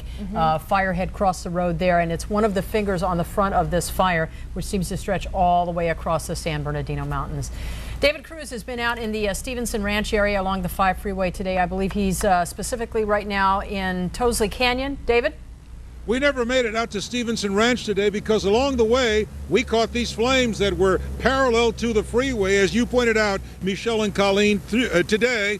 And for the last few hours, we've been walking with the fire alongside the freeway. Here they are behind me on this hillside, Towsley Canyon, within about 100 yards of the freeway, but they're moving very slowly to the south. This is part of a strategy. Jan Alford is here with the Ventura County Fire Department. Your guys have done an amazing job. We see a few flare-ups like that are occurring, but describe the progress the fire is making. Right now, the fire is making it's a backing fire because the wind is blowing from the west. And all the fuel that had been, this side of the fire has been burned off, so the only thing that's left is the fuel in the backside. So it's making a slow, backward progress, so we call that a backing fire. And now we see the flare-ups, but we know it's moving towards the bulldozed area that you have in the East Canyon. Give me what is your best estimate time now for full containment of this fire? I'm not really sure on that. The last time we heard was November 4th for full containment.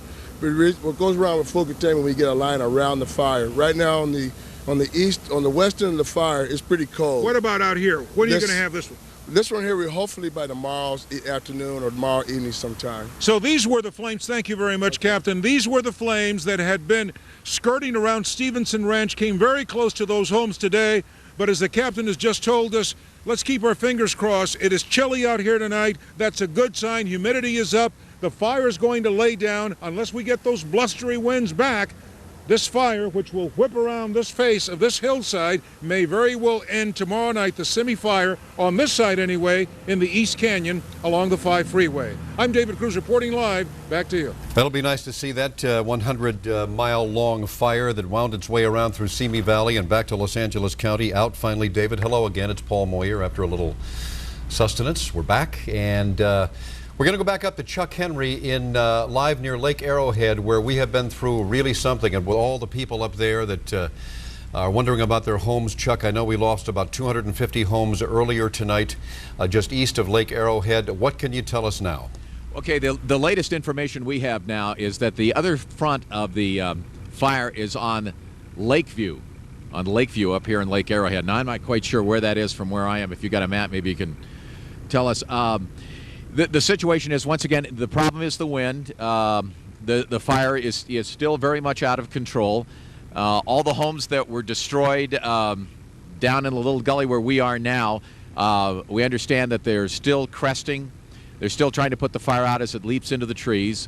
I don't know that there's many more homes that the fire could actually destroy in this area where we are now, but by the hospital, we also understand, is another front of the fire as well. Now, we have not been to either of those locations. After we finish from you, we're going to probably move and go over there and check that out as well. There had been some reports of some businesses being burned, but we have not been able to confirm that at all. As far as we know, these are just single-family structures that have burned here this evening, and no businesses. Now, I say that with the proviso that that's what they're telling us here. We haven't seen any businesses. We'll make a quick check around the lake in the next few minutes or so, and we'll try to get some more information on that to you as well. Stay with us for a few minutes. Sure. We're trying to locate Lakeview around the map here, but you came out of Running Springs earlier this afternoon, and the firefighters there, a lot of them are in contact around the lake as they try to position for the onslaught of the flames. Have you heard any news about Running Springs and what is happening at this point? No, you know, not since I left Running Springs have I heard any news about Running Springs, but I know that the fire was very, very close, within probably 1 or 2 miles of Running Springs. In fact, early in the afternoon when we came on the air, I thought I was 3 miles from Running Springs, and we found out that we're less than a half mile.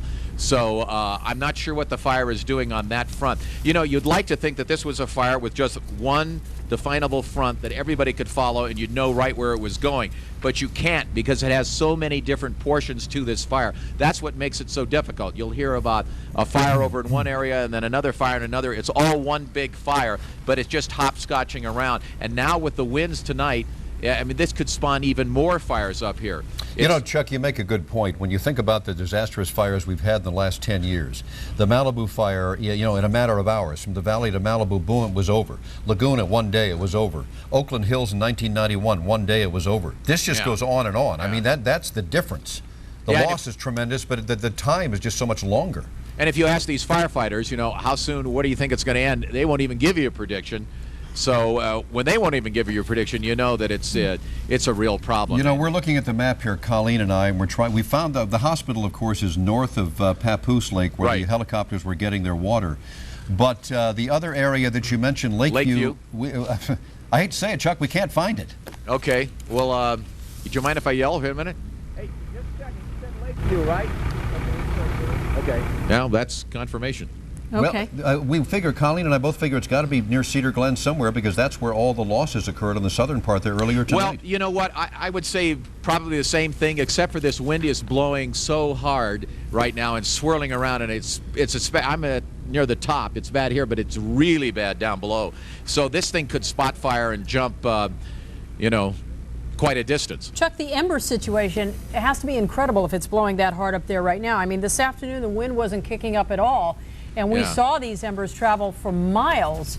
Any take on that? Are you seeing any of this at all? Well, you know, actually, from where I'm standing right now, we don't see any embers at all. And the glow, unfortunately, the camera won't show you because it doesn't have enough power to see in the night like it is. But in this direction, where the camera is pointing right now, this is where the fire is, just below the hill. So we're standing on top of a hill. It drops down, the road drops down, and where it drops down, that's where all the fire and all the burning is. And that's where the firefighters have moved to at this point? Yeah, they've moved a lot of crews out of there, and we've seen a lot of engines come out. There are still crews down there, but they've moved a lot of them out of there. So maybe the fire has done as much damage here as it possibly can, and maybe it has moved to another area. We are going to continue to check our map and find Lakeview. I must also tell you, I got a couple of phone calls tonight when I got off the air saying that most of the homes up there are permanent residents. There are a few, obviously, cabins that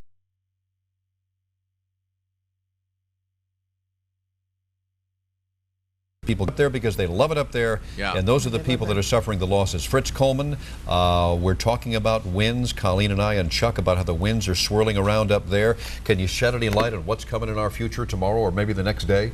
Well, Paul, Chuck, we have some strong wind for tonight, for tomorrow, and potentially in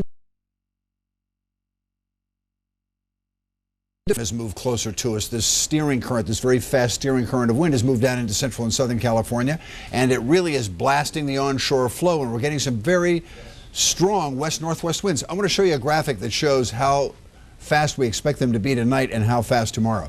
Tonight, west-northwest winds 20 to 35 miles an hour. This is for the mountain and upper desert communities. And tomorrow, maybe even gustier. West-northwest 25 to 40. And as I say, this may last into Friday.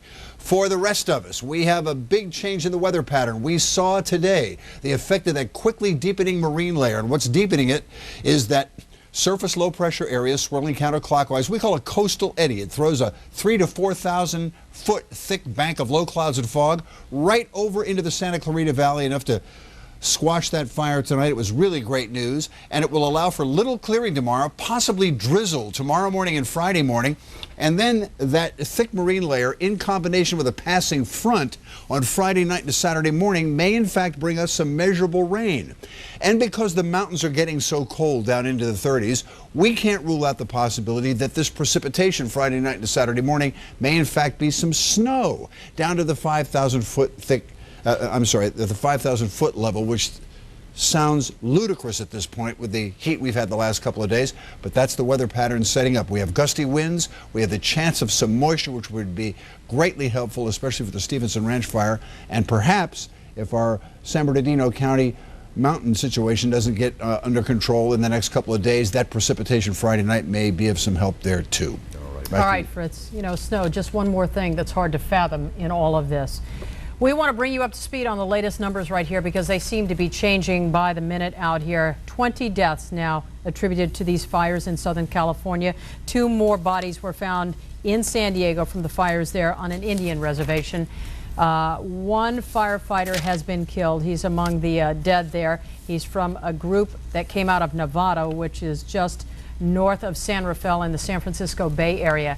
At least 2,100 homes have been destroyed so far, 621,000 acres. That is 950 square miles. Some 13,600 firefighters are now fighting this fire. And to top it all off, to add insult to injury, and the one thing that everybody talks about, gee, well, what if we had an earthquake in the middle of all this? We did. At 3:44 this afternoon in Simi Valley, it was a 3.7. Nobody hurt, no property damage that we know of. My assignment was to find Lakeview, and I'm told it runs into Pine Ridge Drive, which is just northeast of where Chuck Henry is. If you know where that is, that's just east of Lake Arrowhead. So assignment complete. Apparently they got some problems up there too. However, no problems around Stevenson Ranch, although there were some earlier today, and that's where our Fernell Chapman was. And Chat, we watched as that fight raged fast and furious for those homes there. You were in the middle of it. It all came out okay. Chat? Indeed it did, Paul. In fact, nothing but good news here at Stevenson Ranch tonight. No homes lost. The temperature has dropped considerably. There are no winds, and most people, quite bluntly, have already returned home. So nothing but good news. Earlier today, however, that was hardly the case. It was quite a firefight here at Stevenson's Ranch. As you can see here, these scenes shot earlier today, an aerial assault was a necessity, and those pinpoint drops made a big difference in saving some homes. Firefighters made a stand toward the southern flank of Stevenson Ranch. Most people were ordered to evacuate, and they did. A few stayed behind, of course, but most left the area, carrying what they could, their valuables. In fact, most people had packed up last night and took their valuables with them. The fires came dangerously close to some homes, as you can see here in this video. A fire captain told us that some flames came licking to the backs of some of these homes as close as 10 to 15 feet. But once again, the aerial assault proved too much for those flames, and the firefighters won this one. Once again, good news out of Stevenson Ranch. No homes lost, none even significantly damaged. No injuries, of course. All the power, you can see the lights behind me, the power is still on, and most people are now back home and rather comfortable. Live from Stevenson Ranch, I'm Fernell Chapman, Channel 4 News. Fernell, if you mention it, I'm sorry, what is the wind situation out there right now? I know we talked about a marine layer and it's gotten chilly out there right now, but what is the wind situation? Because we know that is so critical to what happens there this evening. It is indeed so very critical, and we can tell you that there's a light breeze right now, but no strong gusty winds at all.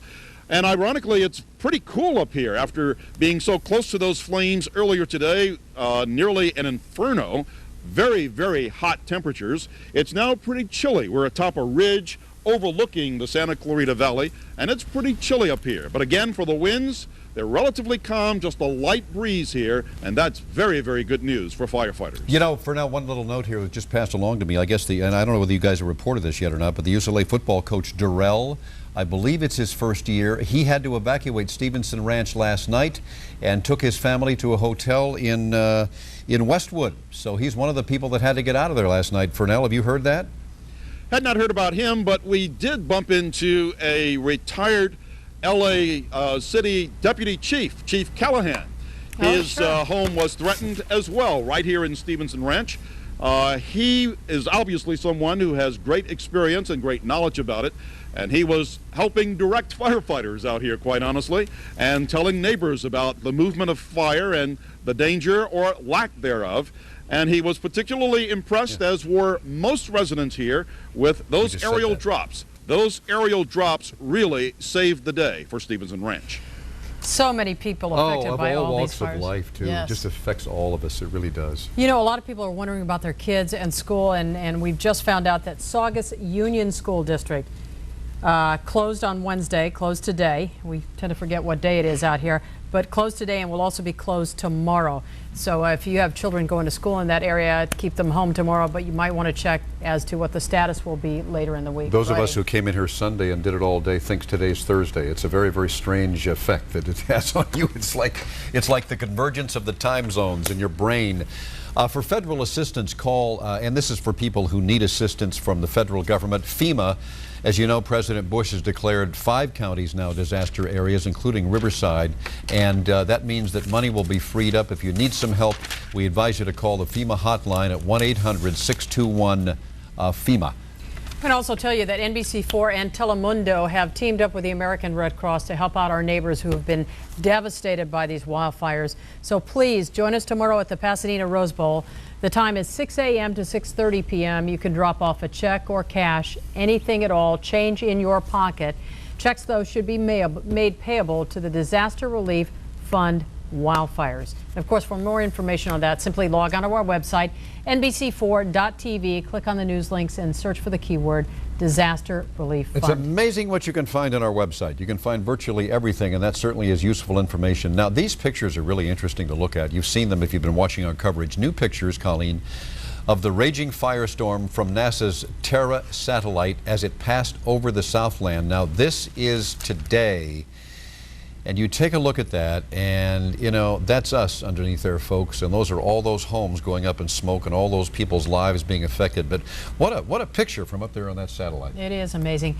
Paul, we have with us a gentleman who was on the phone with us earlier this afternoon, Dennis Hansberger, San Bernardino County Supervisor. Apparently you have some information, sir, on Lake Arrowhead Hospital, and you've been up there or you're near there with the firefighters now. Which is it? I was there about an hour and 15 minutes ago. And as I was there, I was actually in the Cedar Glen area just across from where the hospital. There was no fire on the Papoose Lake side or near the hospital, but there was a clear firestorm in Lower Hook Creek, which you've already reported on. Obviously, there have been significant losses. As I left there, there were 2 strike teams that had gone into Upper Cedar Glen to make a stand along the upper area. I can't tell you how they're doing. I left about that time and moved westerly along the ridge and came back down the mountain. Can you tell us, Dennis, what it looked like when you looked down south and saw what was going on? What did you see? What did it look like? What did it smell like? What was it like? Well, I think everything smells like smoke everywhere, although I will tell you that in some places on the mountain, it's probably the first clean air you'll breathe this week. The Running Springs area is incredibly smoky. And there are a lot of troops along the rim making a stand along Highway 18 and along the Live Oak area. Again, I left them some time ago. They were readying themselves to receive the fire coming up. Obviously, it looks very threatening. It looks ominous in many areas. The glow is frightening at times. But I think the thing that I felt was that I'm not totally disheartened about the ability of these firefighters. They're so courageous. They're willing to make a stand. They don't want to give up. And I honestly believe that they feel they will save significant portions of those communities. They've already taken big losses, but they are not at all ready to give up on trying to save those communities. Supervisor, what is the situation in Running Springs? We heard from our Chuck Henry that a couple of hours ago the flames were within about a mile of homes in the town of Running Springs, but then he left and moved up into the Lake Arrowhead area, and we saw the firestorm in Lower Hook Creek area. What about Running Springs right now? Again, when I was there an hour and a half ago, it was still daylight, and there were firefighters along. I was on Live Oak and Pixie, and along those streets, they had foamed those houses and were ready to make a stand. I would say it's a lot closer than a mile, but they seemed fairly confident that they would be effective at their ability to, if not stop the fire, at least be able to protect the homes, and they were making a stand there. There were several strike teams in that area. Actually, the ones I was talking to were basically from Apple Valley and Barstow, who were working the top of the ridge, and they were a pretty determined bunch of guys. Yeah, you're talking about, you know, Apple Valley. You're talking about down the other side of the high desert. Mr. Supervisor, let me ask you something. There's 80,000 people that lived up there on that mountain when you count all the communities, Green Valley, Big Bear, Running Springs, and Arrowhead. Have you run into any of them today that stayed to defend their homes? And if you have, what did they say to you? I did not. The only ones that I ran into that stayed are people who are volunteer firefighters on the mountain who actually either paid call or volunteer firefighters. I'm sure there are many up there. However, people have complied incredibly well with the request to leave. I don't mean everybody's left; they haven't, but it's been very impressive that people have left their homes and they're trusting the law enforcement and firefighter people to protect their communities and do their very best. And you know, it's threatening, it's frightening. People down here want so much to know what happened to their house. How's my house? How's my neighborhood? When can I get back in? But they have been extremely nice. I've visited a few of them at an evacuation center, and I was impressed with their good spirits about, they know that people are doing the best they can do with this very, very awful situation. I got one more quickie for you. Now, is it just me, and have you been around this area for a long time, sir? I was born and raised here. All right, so was I. Is it just me, or is this such a tremendous feeling of loss for this wonderful area called Big Bear and Arrowhead and all the homes that are lost up there? I mean, that's what I'm feeling. Is it just me, or do you feel it too? Well, I think the thing that is particularly troublesome is that people are there because they love its environment. They love the beauty of the area. There's only one reason people are up there. It's a physically beautiful place to be. It obviously has got to bring tears to your eyes. It's got to make you just sad as all get out to watch that mountain be destroyed as it's being. And yet, I will tell you that so many of these people just say, I'm going to go back and find a way to make it beautiful again. All right. San Bernardino County Supervisor Dennis Hansberger, we appreciate your help today. We've spoken to you a couple of times, and no doubt we'll speak to you again before this whole ordeal is over.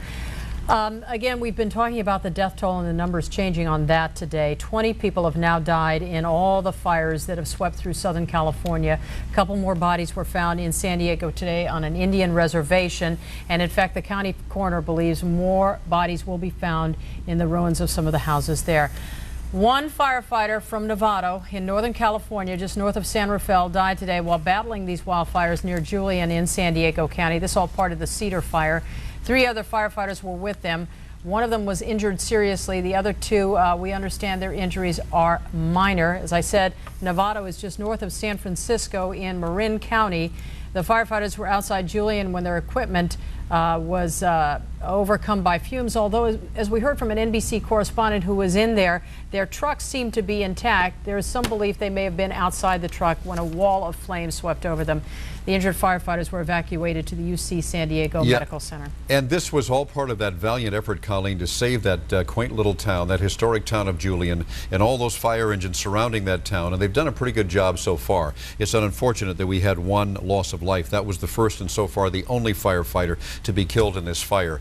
Kim Baldonado is at headquarters there in San Bernardino when last we talked to you, Kim. And I guess you're hearing all kinds of stories from firefighters that have been out on those lines for 2 or 3 days, no sleep, no food, and now they're coming back to get a break and to get a rest. And what kind of tales are they telling? It's got to be exhausting work, Kim. It certainly is, Paul, but you know what? They're not complaining, which is the amazing thing. Just a few moments ago, if I could take a peek down here and see, there's literally a parade of fire engines. It's a shift change, so to speak, around here right now. This is the base camp where 2,200 firefighters come back to grab a shower, grab some food, as you said.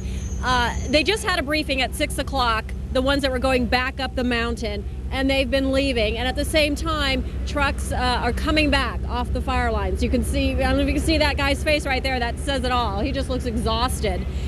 They come back here and they tell me that I spoke to veterans who've been fighting fires 20, 30 years, saying this is the worst they have ever seen because of the size of the fires. There's so many fires all at once, and they just keep growing. These are some of the inmate crews from the California Department of Corrections that are out here fighting fires.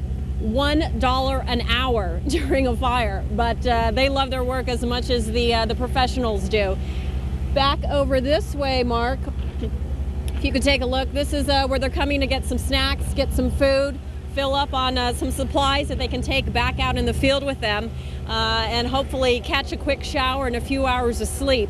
But once again, we talked to firefighters up and down the state, from Utah, from Arizona. They all say they're just happy to be here to do what they can to protect lives, to protect property. See sort of a line going here, some of the volunteers helping out with all the supplies that have been coming in. It's amazing to see throughout the day and throughout the night, not only organizations and companies, but just average citizens coming by, dropping off food, dropping off supplies, doing what they can to help these weary firefighters.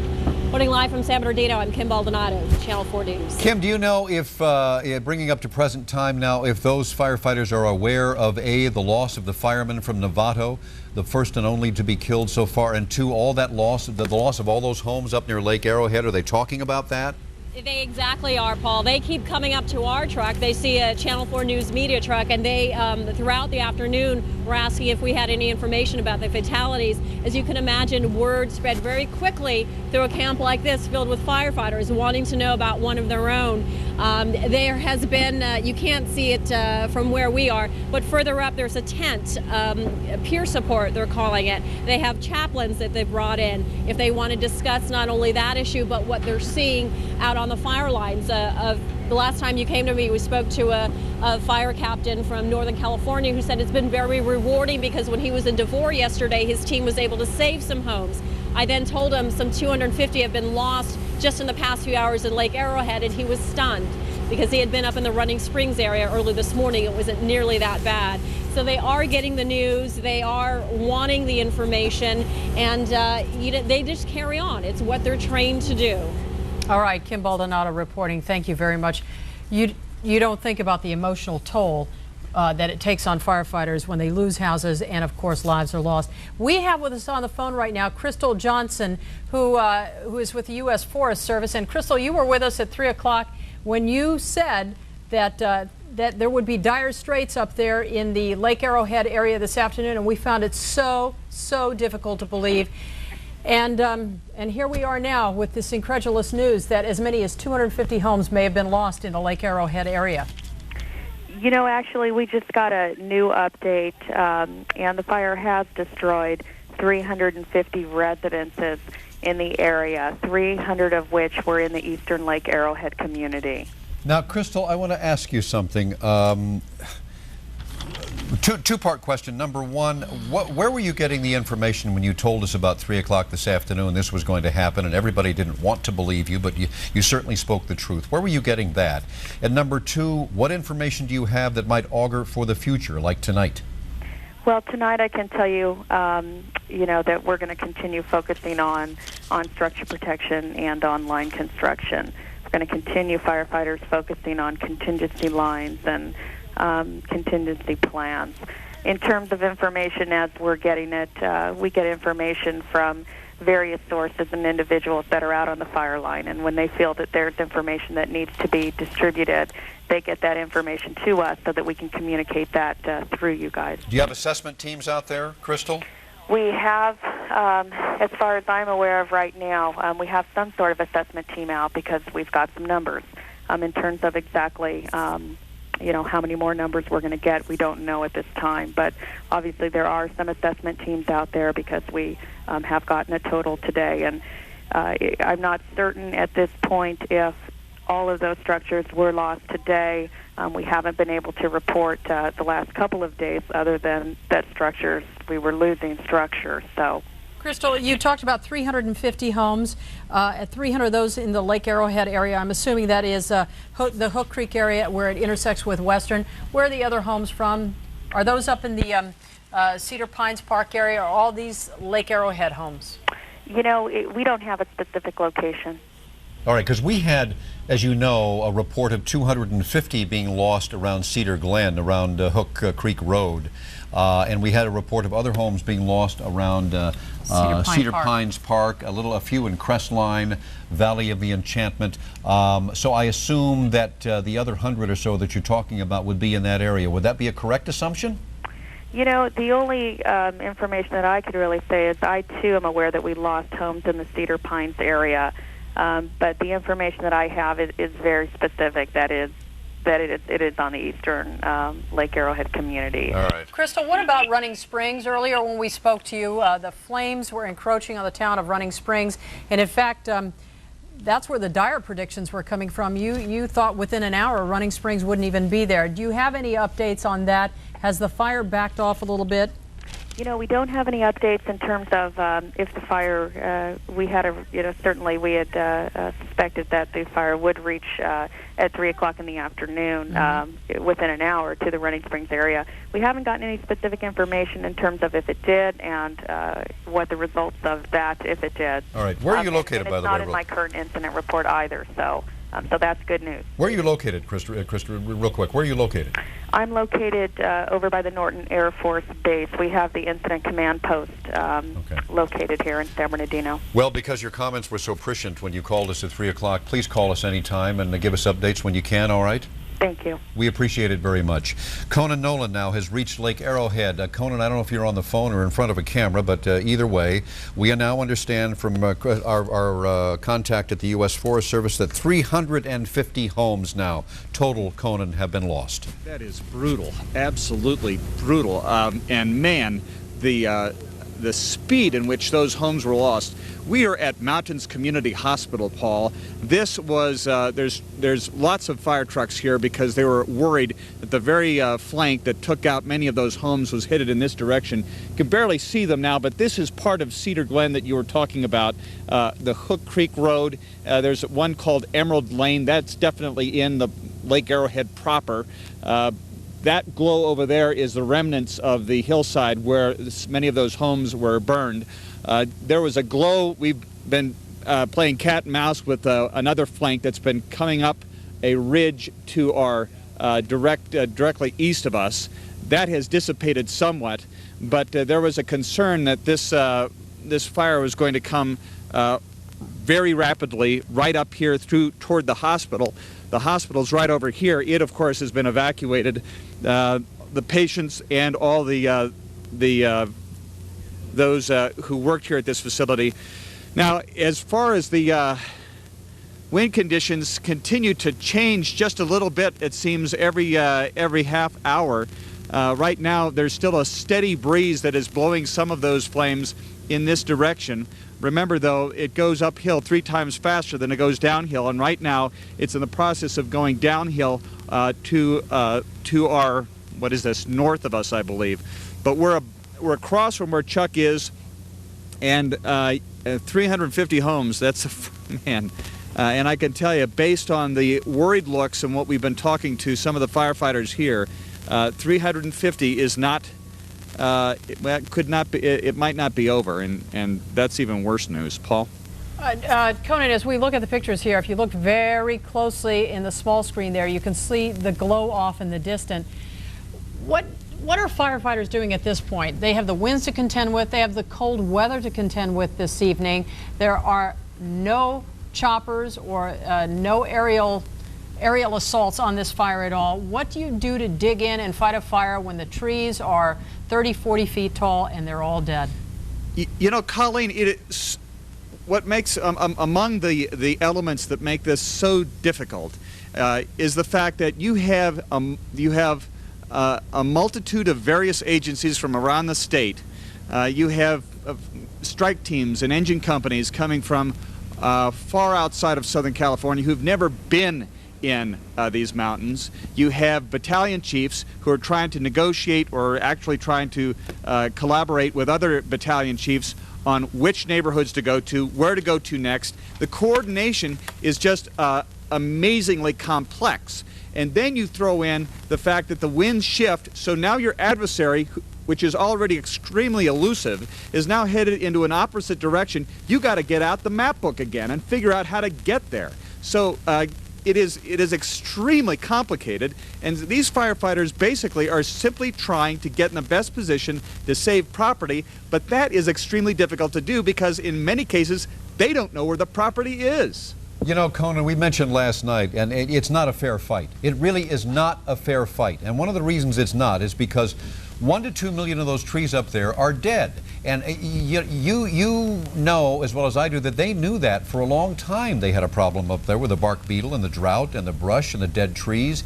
And I suspect there's going to be a long debate after this is over about forest management, post and pre, don't you think? Well, there's no question, and there's already the rumblings of that debate. There are some groups that believe that this was more of a drought problem than it was the beetle problem. Don't blame it on all the trees, because so much of the chaparral helped ignite this fire on all fronts. But yeah, you're absolutely right. And there's an economic issue to it as well. Even if you had identified various groves that were infested with this bark beetle, just going in and clearing them out would not be that easy, and certainly not be cheap. And so, yeah, there's going to be a huge debate, I think, following this, and on several fronts. Remember, after the big Yosemite fire, there was another, another attempt by the authorities on the federal side to reevaluate their strategic plan for handling wildfires. I think this is going to rewrite the book on essentially how to respond. Although they've been doing everything they possibly can, the combination that you've been referring to as an unfair fight is something I don't think anybody really anticipated. Well, you know, and you think about it as well, for homeowners who are up there on a full-time basis, if they had indeed cleared some of these dead trees from around their own property, these embers blew in miles and miles away, and so many of the homes up there are wood. They're cabins or they're shake shingle sides.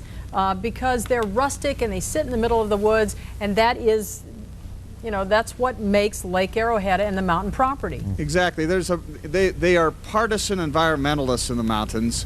To their credit, to such a great degree, as the supervisor was telling you, they come here to convene with nature. They don't come here to chop down trees. So there's an inclination to try to hope for the best, even though you see a grove dying. And perhaps a wet winter will help you hold off any kind of disaster. But we haven't had a really wet winter in a while. We haven't had any rain for months and months, and then this. And then so many of those people are going to go in and rebuild. What do you do? We look at those pictures from where Chuck was earlier today in the Hook Creek area, where all those trees are dead, and they're just sticks standing there. You have to go in and clear those out anyway now, don't you? I would assume so. That's a good question. I would assume they're going to have to clear out a lot. And I'll tell you, there will be another debate, as there was in the Oakland Hills after the Oakland fire years ago, as to whether or not they're going to reconfigure the neighborhoods. One of the concerns, of course, in firefighting is that you have roads that are wide enough that brush trucks, for example, can turn around, make a wide turn, where you can put a cul-de-sac and make it a landing zone for a helicopter. That is contrary to the appeal of the mountain communities. They like smaller roads. They like it more rustic.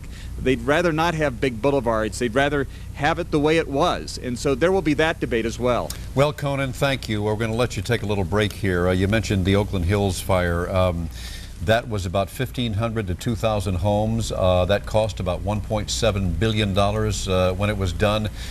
We've got that beat, over $2–3 billion, and now we've lost 2,100 homes. And when you talk about clearing the brush, when you look at those pictures on the right of your screen, Mother Nature is now doing that for us to a big, big extent, in a big way. There's something going on tomorrow with the Rose Bowl in Pasadena that will benefit the American Red Cross, which is trying to help people, of course. And Derek Andrade with the American Red Cross is with us, hopefully on the phone. Derek, are you there? Good evening. Yes, I am. Okay, tell us about tomorrow.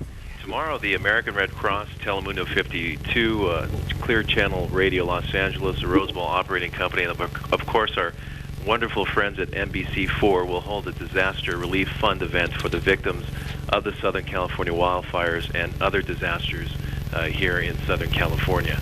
And of course, we'll have the Pasadena PD out there, the police department, and any firefighters we can scour up, right? Absolutely. This is an event for Southern California to support Southern Californians in their hour of need. Tonight, for instance, we have 16 evacuation centers that are open with 6,414 Southern California residents in those 16 shelters. But we have American Red Cross staff and volunteers, 1,180 at this hour, who are dedicated to this disaster response. It is a monumental task that the American Red Cross is facing, but with the support of Southern Californians and more importantly, the financial support of all of the residents here, we can help these individuals who have, sadly, as we heard from your report earlier, all these homes that have been lost. We can support them financially. You know, Derek, you talked about that. Really brings it home. Over 6,000 people in shelters, children, moms, dads, many of whom have lost everything they own, including the roof over their heads, and are going to have to go back to their neighborhoods, see them gone, and get on with life. And I think the work that you do with these people in the next few days and weeks, Derek, is going to be very, very important. I want to ask you something. Are there any shelters that are taking care of some of the people from the mountain areas we've been talking about? Yes, in fact, we had to open up a new shelter overnight, Antelope Valley Fairgrounds in the city of Lancaster. We also have Apple Valley High School that is assisting with those evacuations, including the San Bernardino International Airport, where we have well over 2,000 individuals who are seeking shelter tonight. And Derek, a lot of people want to know that their money is going directly to a particular cause. They can designate that the check or the cash that they give you will go directly to fire relief, correct? Colleen, the dollars raised will go to the Disaster Relief Fund to support our response efforts for victims of the California wildfires and then other disasters. I want to make the listeners understand that the American Red Cross is there to support all Americans. For instance, this event that has occurred over the last several days, we had the American Red Cross Disaster Relief Fund there, so we pulled money from that. So people in New York or Montana or Alaska or Texas, those people had contributed money to that pool fund, so that is what we've been using. So Southern Californians can look toward other Americans who have provided in-kind financial contributions. And tomorrow at the Rose Bowl from 6 a.m. to 6:30 p.m., we're certainly hopeful that individuals will come down, support the American Red Cross and all these individuals in this fundraising opportunity. All right. Derek, thank you very much for your time and the good work you're doing to help the people hurt by this fire. We appreciate it. You're welcome, Paul. All right, sir. We've got Doug Kriegel on the phone from Stevenson Ranch to update us on what's going on over there. Doug, I hope you're not going to tell us there's been a flare-up. Is it good news or bad? Absolutely. We've got some good news, Paul, and what a difference one day makes. Last night, this place was a ghost town. It's a lovely suburban area, but it was virtually empty. Most of the families had evacuated, even though there wasn't a mandatory evacuation. Tonight, this area has sprung back to life. People have returned to their homes. Kids have been playing on the street since late afternoon. The flames are gone, no longer threatening the residential area here. In fact, people have even gone shopping again. There's a totally different mood here now that the flames have passed south along I-5 and the community is just safe again. All right, Doug, very, very good news to hear from you. We're going to turn it over to our Fritz Coleman right now. We're hoping for a little good news there. We know that the temperatures have cooled off, especially in the mountains at this point in time. And the problem is the wind situation. Fritz, what are you thinking it's going to be like up there tonight?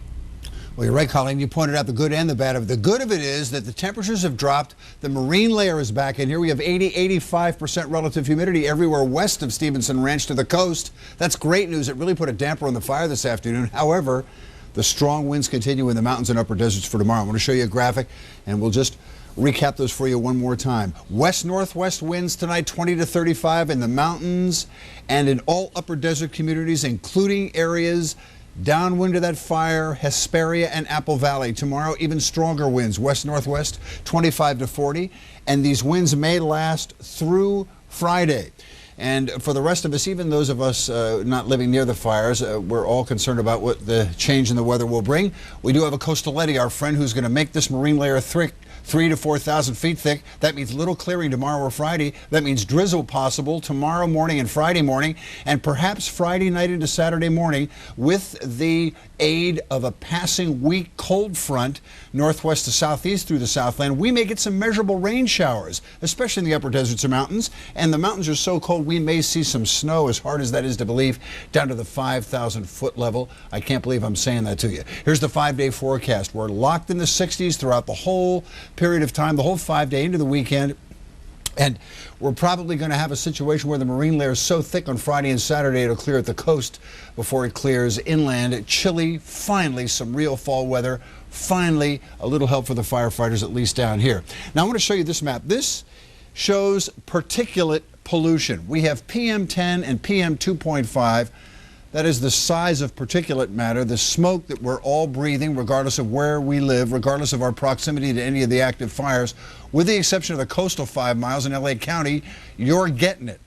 This is unhealthful particulate matter for sensitive peoples. The worst areas are up adjacent to the Arrowhead fire, up in the central and eastern San Bernardino mountain range, the central and eastern San Bernardino Valley, the central and eastern Riverside Valley, and all of those areas. Our recommendation to you, without being too specific, would be don't allow the kids to play outside too long tomorrow, no matter where you live in Southern California.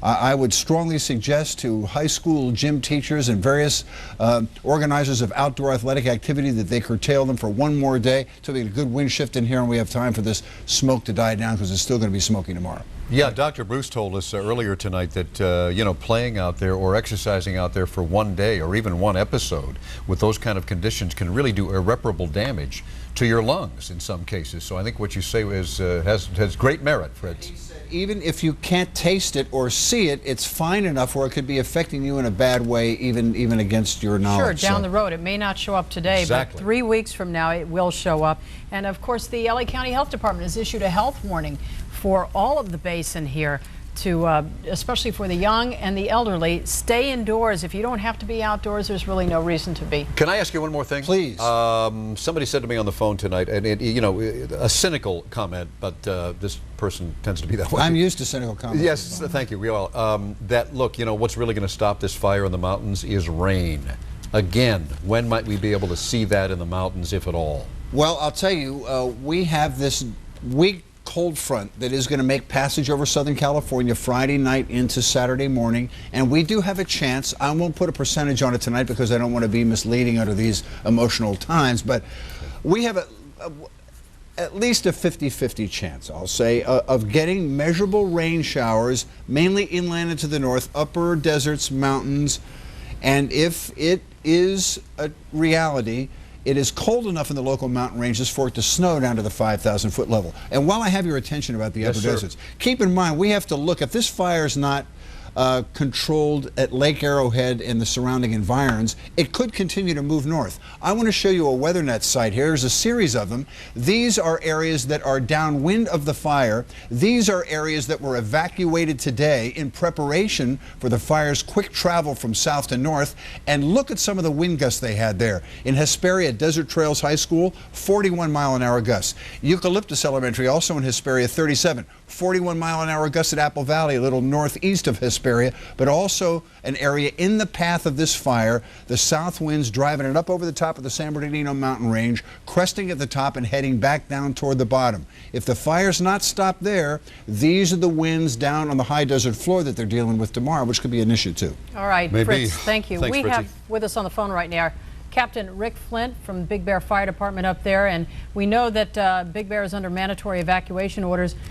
What is the situation as far as you know right now, Captain Flint? Well, I've been at the station all day, actually providing resources other than fire resources.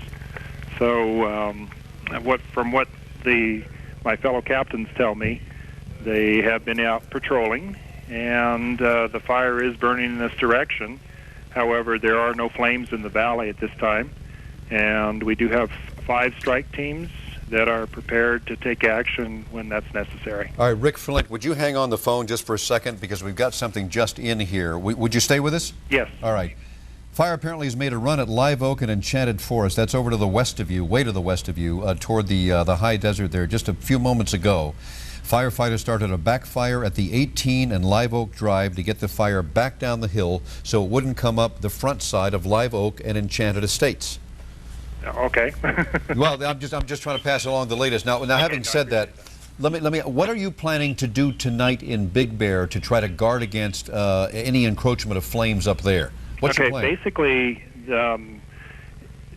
what we're going to do is rest our firefighters, and if the fire gets closer, the planning always has trigger points that they establish, which means that if a fire reaches a certain area, then you do certain things. For example, voluntary evacuations and then mandatory evacuations. So the people who are drawing up the plans, have those in place, and when the trigger points are hit, then we'll send out the resources and take care of whatever problems we can. All right, Captain Flint, we're told that the fire is currently trying to make its way through a drainage area of Rimwood. It's headed towards Willow and Poplar Streets. If it's lost there, they're saying it will make a run and enter Nob Hill. How close are the flames to you? How far away? How safe do you feel tonight? Well, if you're talking about Nob Hill, that's in the area of Running Springs. Correct. But how are the flames in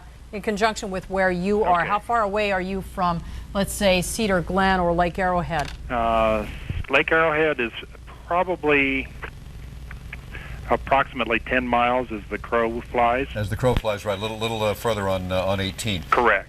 What is it takes about 45 minutes to drive from Big Bear to Lake Arrowhead. What is it like up there? I mean, it's got to be, that is always such a bustling, happy place, but right now it's got to be like a ghost town. What's it like for you up there? It's very quiet.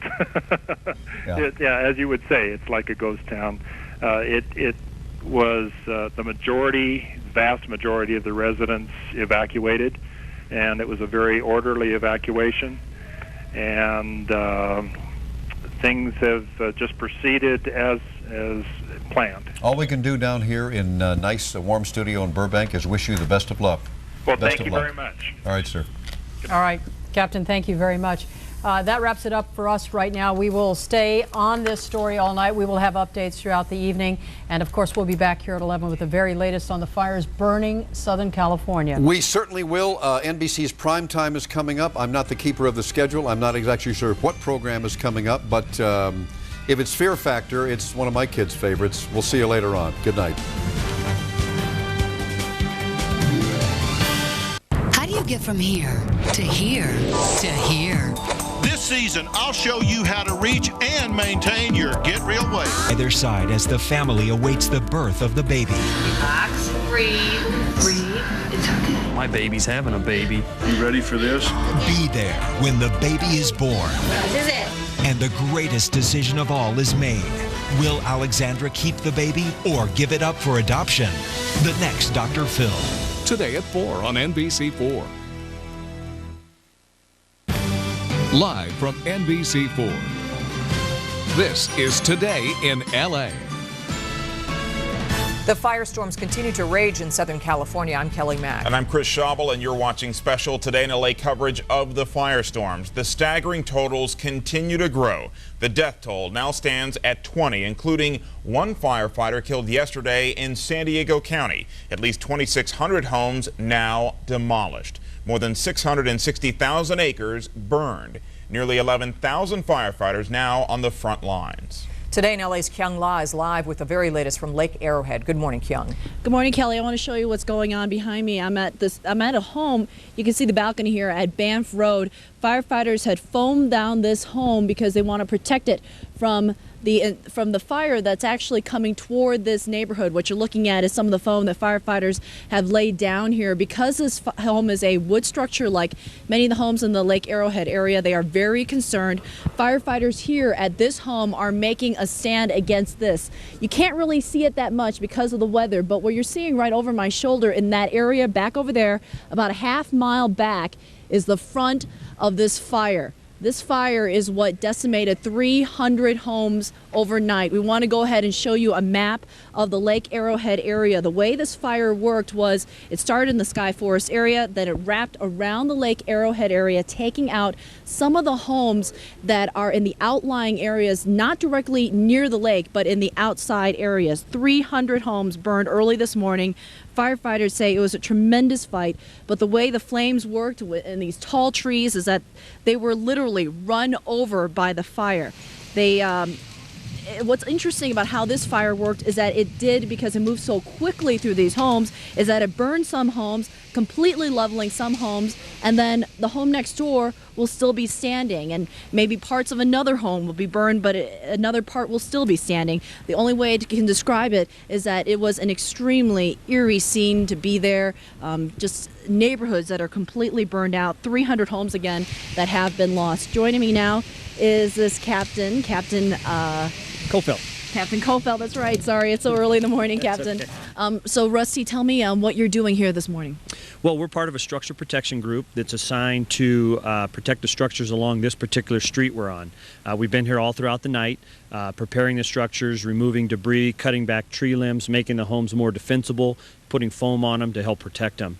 The weather's been a real help. Last night an inversion layer came in that's still here today, and that inversion layer has really knocked the fire down, and it's kept it out of the trees, just burning slowly along the ground. So it's been a real help to us so far. Let's take a look at this fire. It's about a half-mile away, you would say, right? Yes. Okay, so looking at it, how does it look to you this morning? Well, it looks, you know, with this inversion layer, it's knocked it down almost, it looks out from here, although I know that it's not, but it's moving very, very slowly. And what that's going to enable us to do is, as daybreak comes along, the hand crews come in, the air operations take place. It's going to allow them to get a real upper hand on this portion of the fire. Do you think the fire is going to head this way to where we're standing? Well, you know, it's hard to say. The fire's still down there. If things heat up and this inversion layer lifts, it could easily make a run up this hill. So we're going to stay here throughout the morning and afternoon just in case that is to happen. But you've made a contingency plan to get out of here quickly. Absolutely. If this fire makes its way up into the treetops, then we've already established our escape route, and we'll move this entire strike team out of here. Tell me what you're expecting today's day to be like. Is it going to be better for the homeowners in this area? Based on the weather reports we're getting so far, I think it could be better. We're told that we're going to have wind gusts up to 40, 50 miles an hour, which is bad, but we're also being told that this inversion layer may hang around late into the afternoon, which is good because it will keep the fire down and allow them to make some progress on hand lines and things like that to get in there and knock down the front of the fire. What do you want to tell the residents who have homes in this area? Well, you know, we're doing everything that we can do up here. We're making every effort to protect their homes up here. It's unfortunate that so many homes are lost, but we are making every effort we can to make sure that their home is saved. Any firefighter stories you've heard from some of the people who've been here all week? Well, the crews that were here earlier in the week experienced totally different fire conditions. The temperatures were warmer, the fire behavior was a lot more dramatic. Talking with some of them as we have relieved them, stories of being overrun, fire coming into the cab, and that sort of thing. So it's been a real interesting event. And the morale among the firefighters? You know, the morale is good. Everyone is upbeat. You know, this is what we trained for, to come out and be able to make a difference, save lives, save property. This is what we do. So the morale is very, very high, and we're just, you know, glad that we're able to come out here and do something for the community. All right, Captain, thank you very much. Firefighters having a heck of a fight in front of them. Even though the weather today is helping them out quite a bit, they are going to be looking to the skies and to the ground to see what Mother Nature has in store for them. Reporting live from Lake Arrowhead, Kyung La, today in LA. Back to you. All right, Kyung, thank you. And at this particular point, I think we may want to go back to Helen Kumari. What's going on there, Helen? We can see that the flames have inched closer to this Newhall Church of the Nazarene. We are standing along the old road, and about 300 feet behind this church, there you see it. These are the closest flames now to this church, also to the 5 freeway. We are standing just adjacent to Interstate 5 and the old road. This Newhall Church of the Nazarene is located on the old road, and overnight, the flames have been inching closer and closer, but as you can see, there are 3 engine companies here for structure protection, and they are telling me that they are hoping to burn out all of the brush behind this church. They are allowing it to get close, and then they will stop it right here. Now, here are the latest stats on this fire. As of this morning, 105,000 acres have burned in the Simi fire. It's only 40% contained. They do not estimate that they will have it fully contained until next Tuesday. So far, they've had 9 injuries, 21 homes destroyed, and 7 homes damaged. 74 outbuildings have also been destroyed. Now, this fire started last Friday. It burned from the Santa Clarita area clear to Moore Park and then back. And right now, it is moved past Stevenson Ranch. It isn't threatening Stevenson Ranch. I can tell you, though, that the plume of smoke, Daniel, can you see that? I don't know if the camera will be able to pick it up, but the smoke is now heading north toward Pico Canyon and Lyons that way. At this point, it hasn't affected Interstate 5. As Daniel pans around, you can see the church here and the engine companies that are here ready to protect it. Now, we understand that if at any point this smoke does threaten the visibility along the 5 will be shut down. Again, this is between Cal Grove and the 14. That's the latest. We're live in Santa Clarita. I'm Helen Kumari. Today in LA. Thank you, Helen. Crews continue to attack the fierce flames this morning as they mourn the death of a fellow firefighter. Stephen Rucker from the Novato Fire Department in Northern California was killed yesterday while battling the wildfire near Julian in San Diego County. 3 other firefighters with him were injured, one of them seriously. They were outside Julian when their truck was overtaken by flames. The injured firefighters were evacuated to the UC San Diego Medical Center. Governor Gray Davis has asked President Bush for emergency federal assistance, and here are the counties declared as a state of emergency: Ventura, San Bernardino, Los Angeles, Riverside, and San Diego. Those counties are already getting help from the state. Governor Davis signed an executive order that will reimburse all 5 counties for firefighting costs. 100% of those costs. Davis says that he wants the communities to focus on maximizing available resources without regard to the overwhelming costs. The financial aid from the state will cover services like overtime for firefighters and replacement of damaged equipment and roads. Governor-elect Arnold Schwarzenegger is heading back from his trip in Washington, D.C. sooner than expected. Schwarzenegger will come back for briefings on the wildfires. He hoped his first official trip to the nation's capital would be mostly a meet and greet affair, but the wildfires have created a new agenda. Schwarzenegger tried to secure federal funds for the disaster relief. Now, certainly if you want to help out some of the victims of these wildfires, there is a way to do it. Let's go to Denise Valdez, who's live at the Rose Bowl in Pasadena. That's where NBC4, Telemundo, and others are teaming up with the Red Cross to help victims of the fire. Good morning, Denise. Good morning, Chris and Kelly. In fact, they're still getting set up here. The drive that you're talking about starts at 6 a.m. until about 6:30. And as we've been reporting for, it seems like 6 days now. The scope of these fires seems to go from one end of the Southland to the other, and the need is so great, which is why the American Red Cross has teamed up with our television stations to try and help. With me right now is Angie Turner with the American Red Cross. Good morning. Good morning. We really have high hopes to help people today. Can you sort of explain to our viewers how big the need is? We've seen so many flames, but behind those flames are homes and people's stories. There's many people that need assistance. We have over 7,000 people still in shelters today that cannot get back to their homes or have no homes. So one of the reasons for the financial donations is to help support the victims of the Southland fires: food, clothing, shelter, case management, health services. Many people lost medicines, eyeglasses, and mental health services. And that's one thing for the viewers at home who may not be touched by this tragedy. They're thinking, what can I do to help? I'm okay, but so many of my fellow Southern Californians need help. You're saying that checks and cash is really the best way for you guys to do your job. Yes, that is. We help support victims of Southland fires by giving them vouchers, paying for the food, the clothing, and the shelter that they need right now, bringing in the volunteers that we need to help those victims. And so the easiest way for us to do that is from financial contributions from the community. And right now, over a dozen evacuation centers from Lancaster to San Bernardino to Simi Valley. I mean, they're all pretty busy, aren't they? Yeah, there's 17 in operation as of last night. 3 of them had over 1,000 victims in them. One of them 1,800 in the San Bernardino area.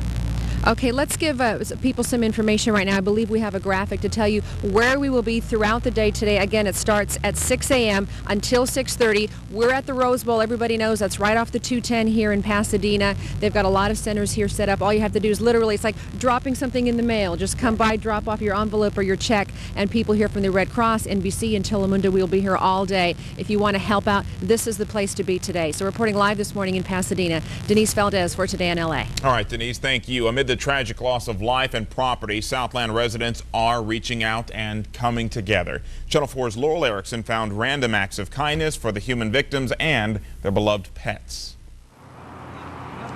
Mountain residents found help in Redlands at a volunteer rest stop.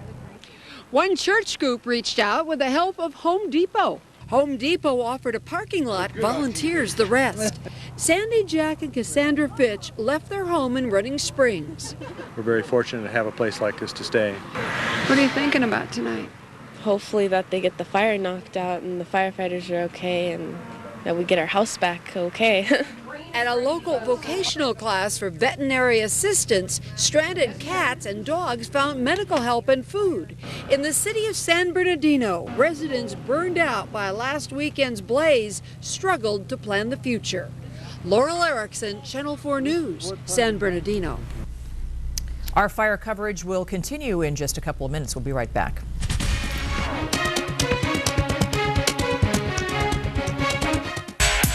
Chevy, cars, and trucks.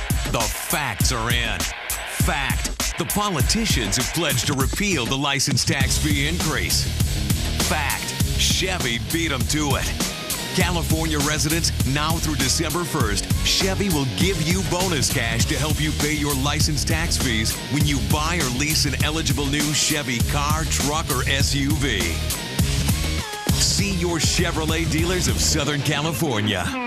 An innocent teacher looking for love, but what she found, she never expected. There was a homicide outside your window. If you remember anything, give me a call, all right? In the Cut is a triumph. It's thrilling, unexpected, sexy, and gripping, shocking, mesmerizing, a masterful thriller. This film is so damn sexy, you almost forget to breathe. With you. In the Cut, rated R. Now playing in select theaters in New York and LA. Opens everywhere tomorrow. Casino, Morongo, good times on the way. Ooh, it pays to play at Casino Morongo. With 2,000 of your favorite slots, video poker, and plenty of table games, including Morongo Craps California style, plus live poker and high-stakes bingo, it pays to play at Casino Morongo. At Casino Morongo, it pays to play. It pays to play. This morning on Today, our superstar competition heats up. We started with 8, but now the votes are in and only 7 remain. Who's your favorite? Round 2 of Superstar 2003. Sponsored by Walmart. Honey, it's time. It's time? Really? Now? Time to get the new carpet. When you're ready for new carpet, call Empire today. Hey, you breathe, I'll call. Shop at home and choose from a great selection. We install next day. You'll save with Empire's warehouse direct prices, plus no payments till 2005. Now that's an easy delivery. 800-588-2300 Empire. Today, call for next day window treatments too. In San Diego County, a Novato firefighter was killed. 3 of his colleagues burned, fighting to save the historic town of Julian. Today in LA's Vicki Vargas live at the UCSD Burn Center, where the 3 injured firefighters are now being treated. Vicki. And Chris, among those firefighters, one is a captain. He is in critical condition. He has burns over 18% of his body. The other is an engineer. He apparently has minor injuries, and the third also minor injuries. The latter 2, it's expected, could be released from the hospital as early as today. But what they are dealing with is something that all of them had feared, all of them had worried about, knowing, said their chief, that they put their lives on the line every day. The one who was killed was also an engineer. His name, Stephen Rucker, 38 years old. He is a father. He has 2 young children, we are told. And this is what we know about what happened to that Novato engineer. He had been with the department for 11 years.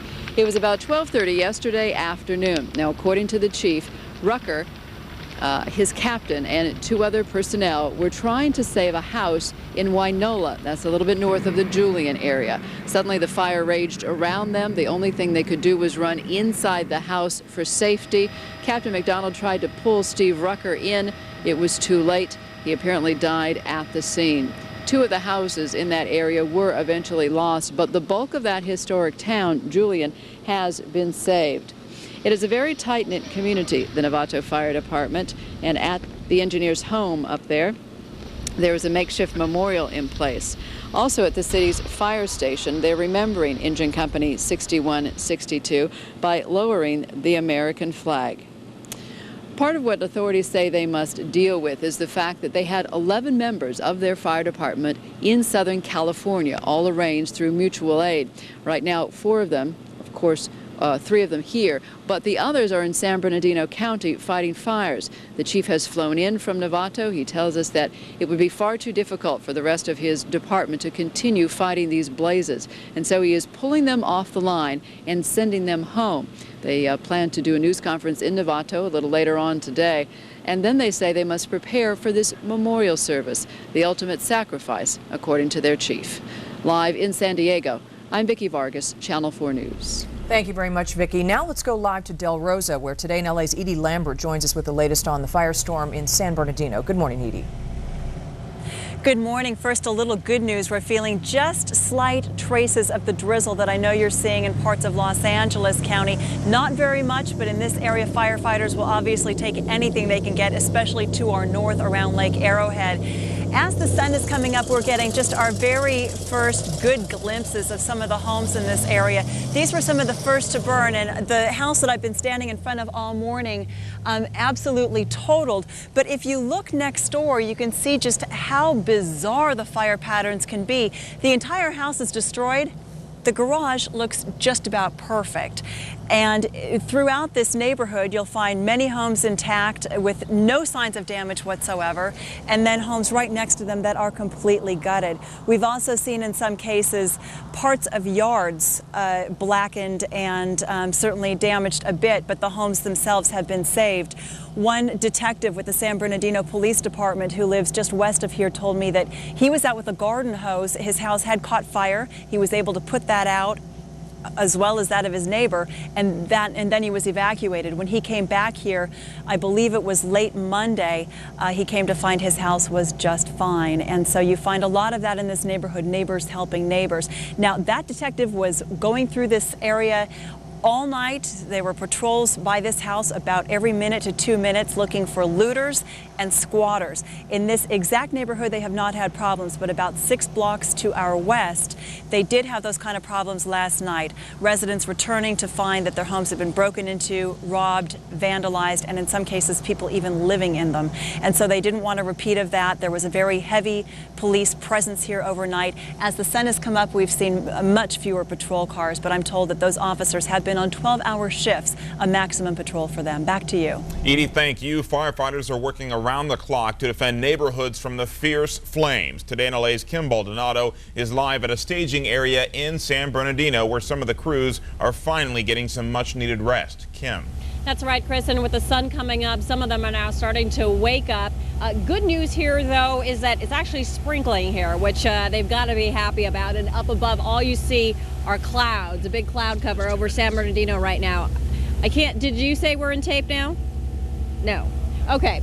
Behind me is a supply area where they're coming in, either if they've just come off the fire lines or they're just waking up, they can gear up, get supplies as needed. These are firefighters from the California Department of Forestry coming by. What they do here is get some rest, get some food, take a shower. Right now in another part of the old Norton Air Force Base, which is where we are, there's a briefing going on. Started at 6 a.m. That's where they find out what their marching orders are going to be for the next day. If they're lucky, they're on 12-hour shifts, 6 a.m. to 6 p.m. So those on the 6 a.m. shift are getting ready to head back out. You can see over here, these are some of the inmates from the California Department of Corrections that are helping the firefighters. They get $1 a day when they're not fighting a fire, when they're just training, and $1 an hour when they are fighting a fire. It's incredible when you think about the work that they're doing side by side with the professionals here. In talking with some of the firefighters this morning, those who are from the San Bernardino Lake Arrowhead area say they just can't believe what's happening to their neighborhood, the area where they grew up. And a gentleman we talked to earlier with San Bernardino County Fire lived in Running Springs all of his life up until June. He and his wife sold their house in June because he knew that this was a very good possibility. He knew the conditions up there. He knew about the bark beetle infestation, was tremendously concerned that nothing was being done about it, and said, as a firefighter, I know the possibilities. We need to just move down to the flatlands. And sure enough, that's what happened just a few moments after he sold his home. We are going to stay by here and talk to some of these men and women about what they've been experiencing the past few days, and it's been nothing short of just unbelievable conditions. A few hours of sleep in the past few days, if even that, yet they're all still optimistic, all waiting to get back out on the fire lines because they say that's what they're trained to do, that's their job, and they want to do it. Reporting live from San Bernardino, I'm Kim Baldonado, today in LA. And Kim, don't want to put you on the spot. Hopefully you can answer this question. It looks like there's an abundance of food and drink where you are. We know that yesterday the firefighters up in the Lake Arrowhead area were actually making some special requests for certain items. Any word if there are trucks leaving from that location heading up into the mountains? You know, last night before we left about 8:30, there were some pickup trucks that were coming in and they were loading up the back, some of them with water, with chapstick, with the eye wash. And I asked the gentleman where he was taking it, and he said, I'm going to try to take it to the crews in Lake Arrowhead. And when we arrived early this morning about 4, they were doing the same thing. So they are making every effort to get those supplies up there. But the one firefighter we spoke to earlier this morning said they grab as much as they can, they pack up as much as they can, because they just don't know when they're going to be able to eat again, when they're going to be able to get food. So he said even they're handing out sack lunches over at the table there where they're signing them out. And he said even when we get a sack lunch, we don't eat the entire lunch all at once. They always save some because they just don't know how long they're going to be up on the fire line. Same thing with sleep. They just don't know when they're going to be able to get some. You might have seen some of the men and women carrying duffel bags and sleeping bags. They carry those with them too because they might not be able to come back here to get some sleep in a tent. They may have to just lay it out anywhere they are up on the fire lines. All right, Kim, thank you. Now, we want to give you the latest firestorm figures. In the Grand Prix fire, more than 68,000 acres have been charred and at least 50 homes have been destroyed. 2,500 firefighters are battling the blaze, and right now it's about 40% contained. The old fire has burned nearly 48,000 acres. 850 homes have been lost, as well as 10 commercial buildings. More than 16,000 firefighters are now on scene, and they have the fire about 10% contained. The mountain fire has consumed more than 9,700 acres and 21 homes. 250 firefighters are working on this one, and the good news is this morning they have fully contained the fire lines there. And in the Simi Valley fire, 114,000 acres have been destroyed. At least 24 homes, a complete loss. About 1,600 firefighters are trying to battle this fire, and the latest figures show it is about 40% contained. The worst fire is burning in eastern San Diego County. The Cedar fire has ravaged more than 251,000 acres. More than 1,400 homes have been destroyed by the fast-moving flames. 3,300 firefighters are struggling to get that one under control, but it is only 15% contained. The Paradise fire has burned nearly 50,000 acres and more than 100 homes. 1,300 firefighters now working on this one. It is about 20% contained. Each day we've been showing you some dramatic images of the massive firestorm from high above. These pictures, again, from NASA's Terra satellite. It shows how the fire has grown from last week to this week. These pictures are taken from about 438 miles out in space, where Terra uses 5 different systems to monitor the Earth's changing land cover and climate changes.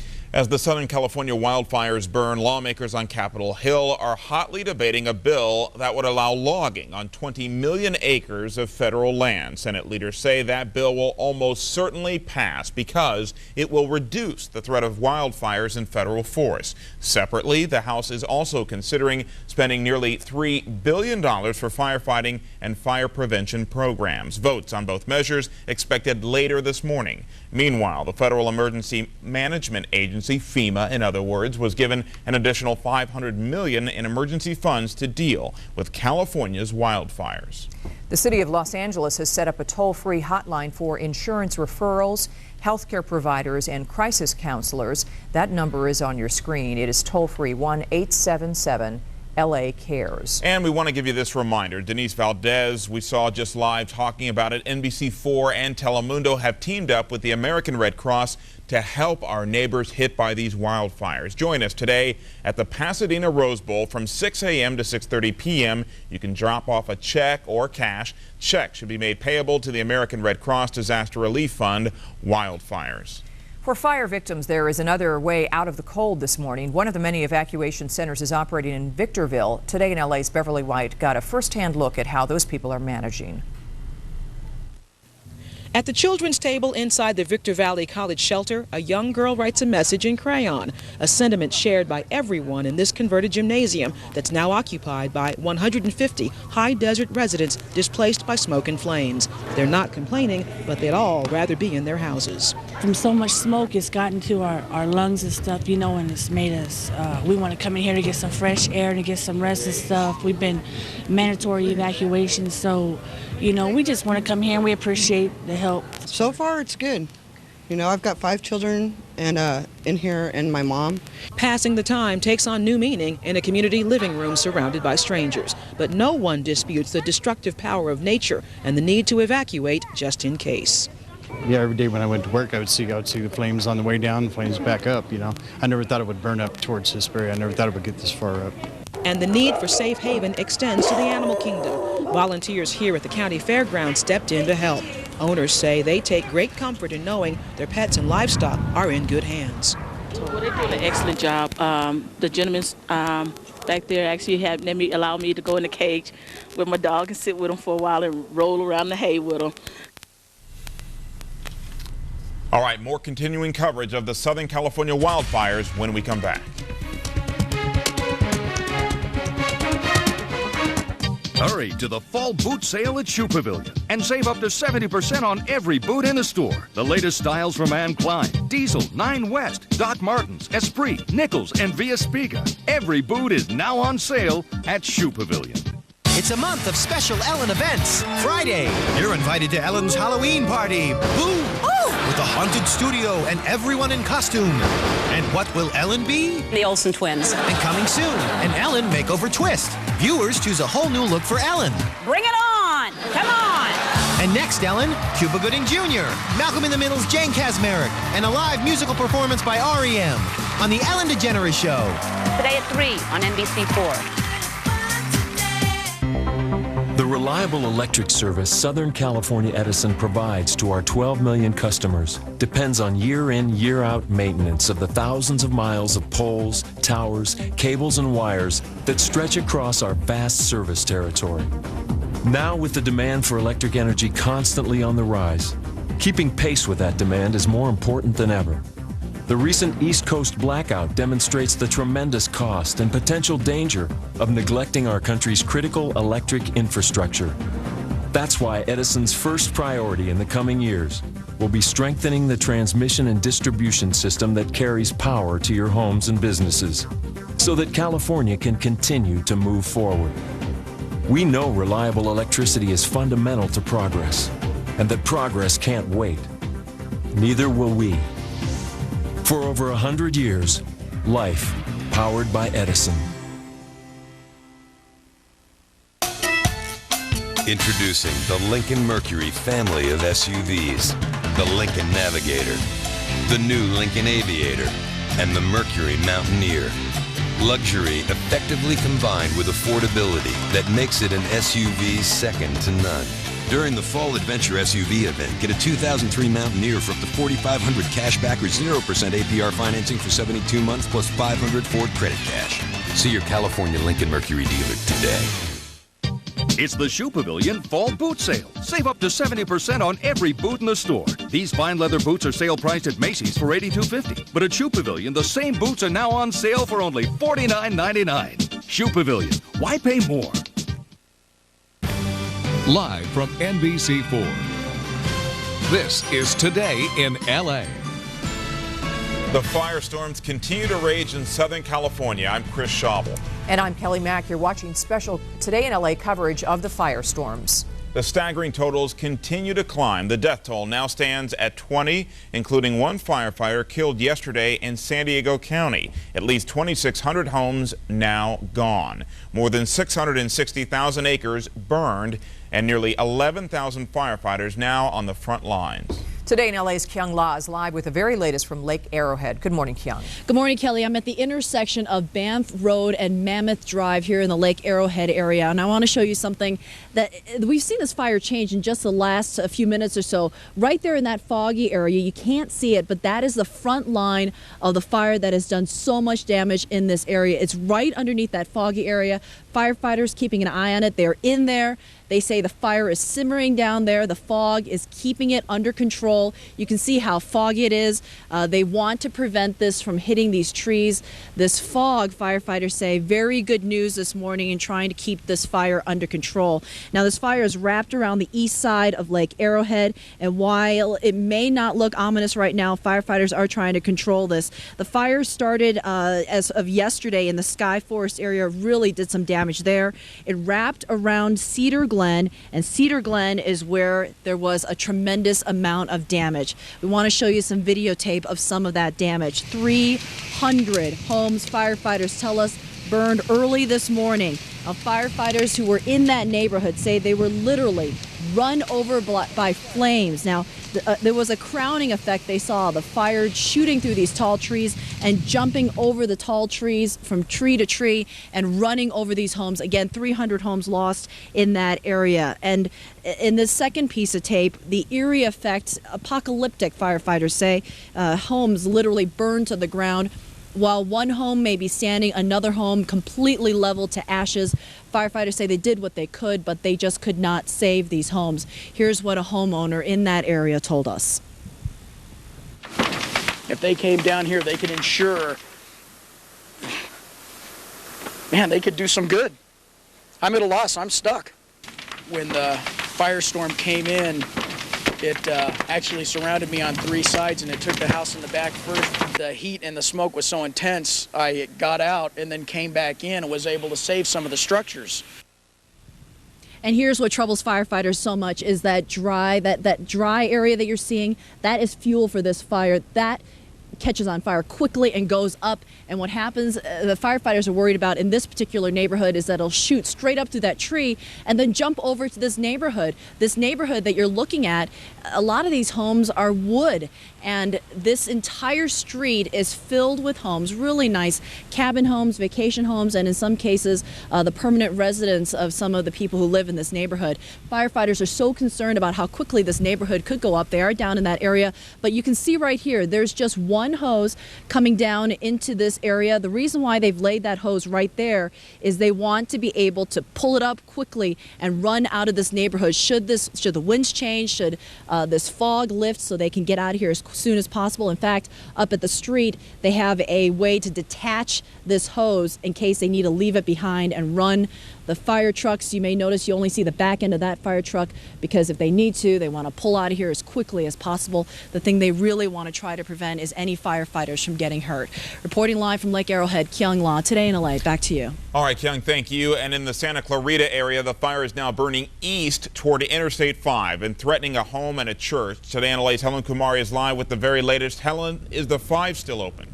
The 5 is still open, Chris, but we are seeing a lot more smoke. Daniel, if you can pan up to this ridge, you can see that a lot of the flames have died down as the sun has come up. It's actually very cool, almost chilly here in Santa Clarita, and it's overcast, and we've seen the fire lay down, but it is creating quite a bit of smoke here, and that is traveling northeast toward Pico Canyon and Lyons and Calgrove across the 5. And we are being told that a lot of the firefighters are being pulled off of this fire. Right now they're getting ready to go into an operational meeting at the command center in Simi Valley, trying to decide. They believe that this fire could be laying down a lot of it today, and that they will be able to move some of these firefighters to the areas where they need more help. Now, this is the Nazarene Church here on the old road. This is Newhall Church of the Nazarene, and about 300 feet behind it is where the flames were overnight, but firefighters have been watching it very carefully. There you see the smoke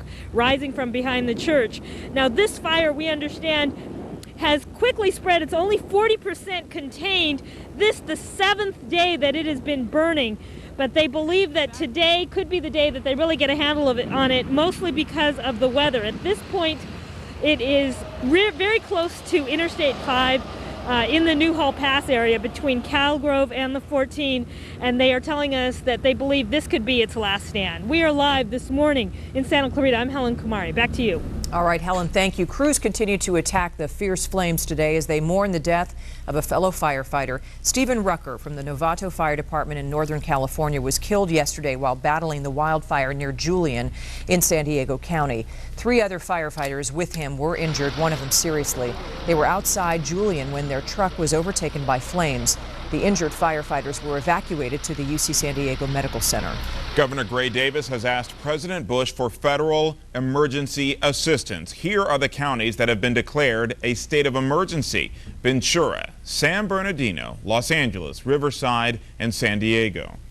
Those counties are already getting help from the state. Governor Gray Davis signed an executive order that will reimburse all 5 counties for 100% of the firefighting costs.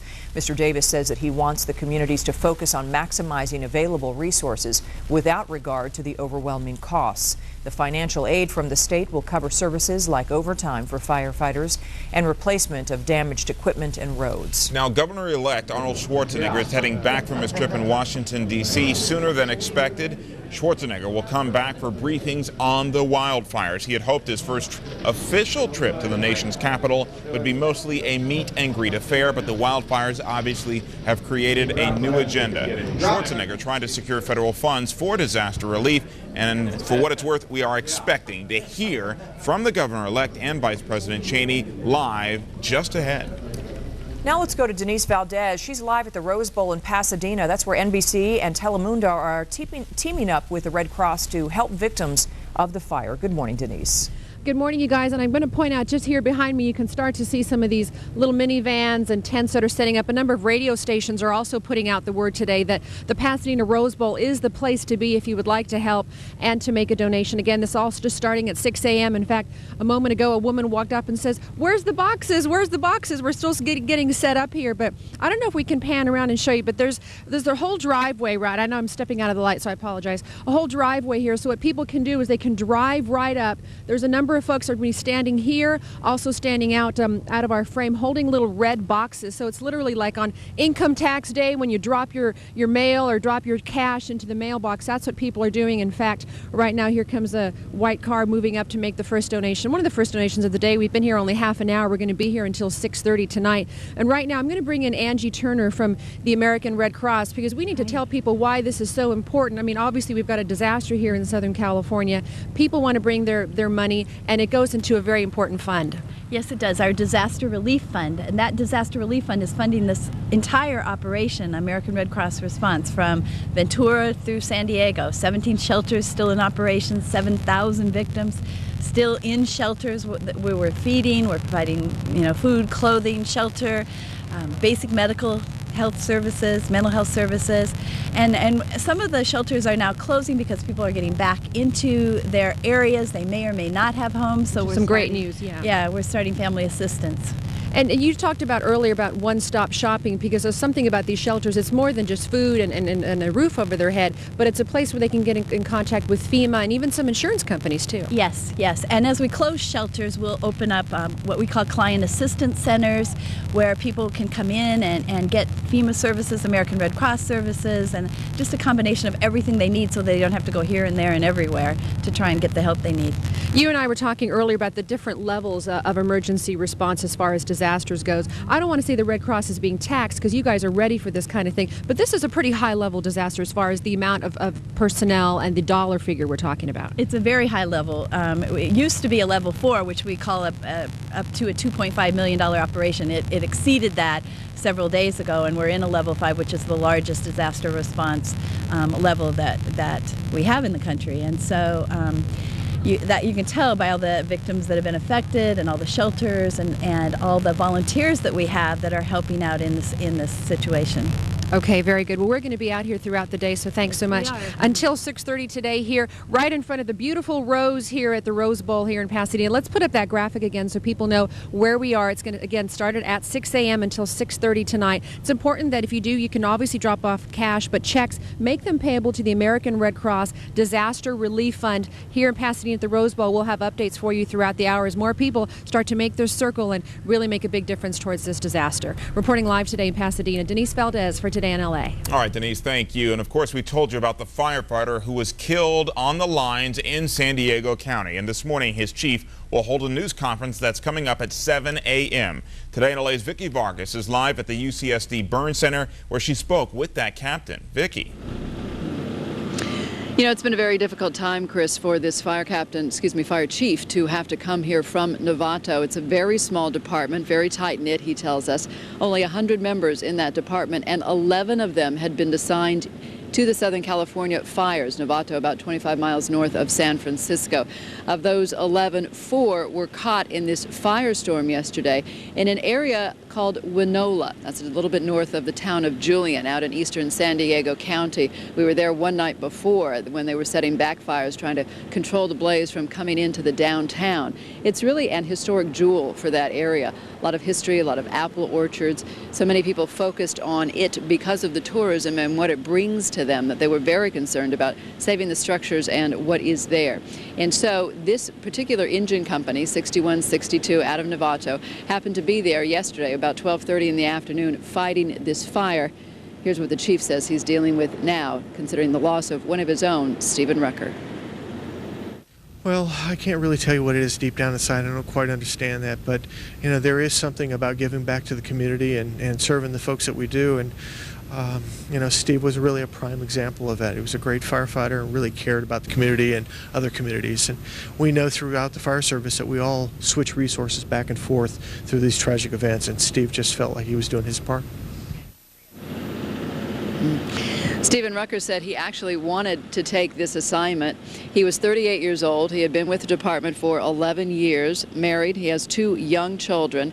Again, as far as we know, Rucker, his fire captain, 2 engineers were all being helped by Contra Costa and Alameda County firefighters working together. The blaze apparently moved very quickly around them. The captain grabbed Rucker, tried to pull him into a house. The other 2 firefighters were already inside that house, believing that was the safest place to be at the time, but Rucker could not get in on time. The fire captain who tried to pull him to safety is burned on 18% of his body.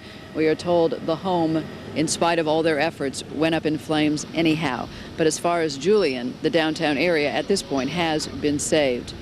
In Novato, at the home of the engineer, there is a makeshift memorial, and of course their flags are flying at half-staff up north as well. The fire chief saying now he must prepare for a memorial service, but as we mentioned, the others who are here in Southern California are now being pulled off the lines. The fire chief says it's time for all of them to go home. 3 remain here at the hospital.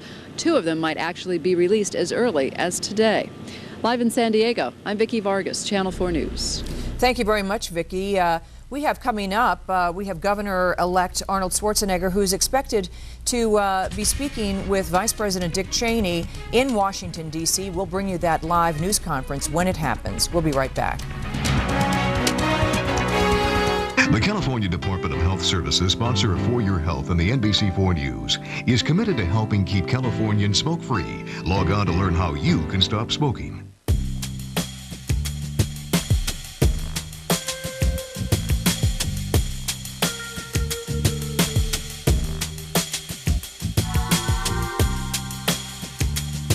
If you're looking for an uncommonly stylish and luxurious driving experience, the choice is quite clear. The Accord LX from Honda. Now you can lease an Accord LX sedan for $239 a month for 36 months. I was looking for something special, elegant, one of a kind. I knew I'd find it at Chico's. You'll find something new every day at Chico's, in stores, by phone, or online. Call 888-855-4986 or log on to chicos.com. I like Chico's. NBC Tonight, an all-new super-sized Friends. I love you. I love you more. Phoebe's engagement. Plus, Christina Applegate's back as the babysitter. Please tell me those are clip-ons. Then put your hands together for an all-new Will and Grace and Jack's latest endeavor. It's the gay spelling bee. Can we do that? What happened to the policy of don't ask, don't spell? Will and Grace, followed by an all-new Scrubs. Must-see TV tonight.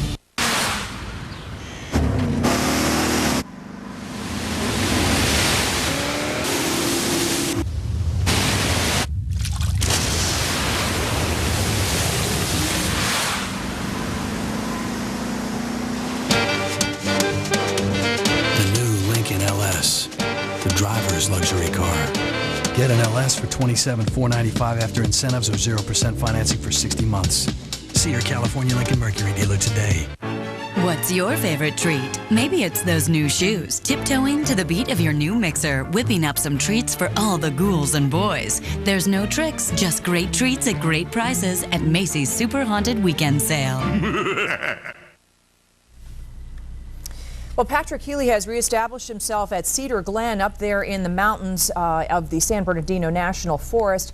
Patrick, what's going on up there? Well, Kelly, Chris, we're in what is called the Hook Canyon area of Cedar Glen on the far east side, and it is, well, I mean, words cannot describe what you see here. It is total destruction in this canyon. This was a house behind us here.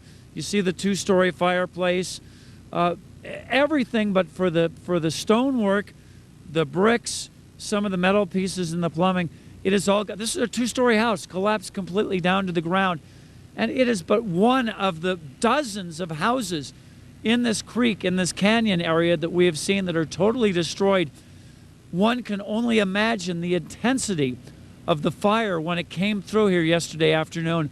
Martin, perhaps if you can pan clockwise around, and we'll show you a little bit of the tape, what this was like yesterday when the fire came here through. And again, this is the Hook Canyon area of Cedar Glen. This is at the far east end of Cedar Glen, the area that was most exposed to the fire, the main fire thrust as it was burning north out of Highway 18 area.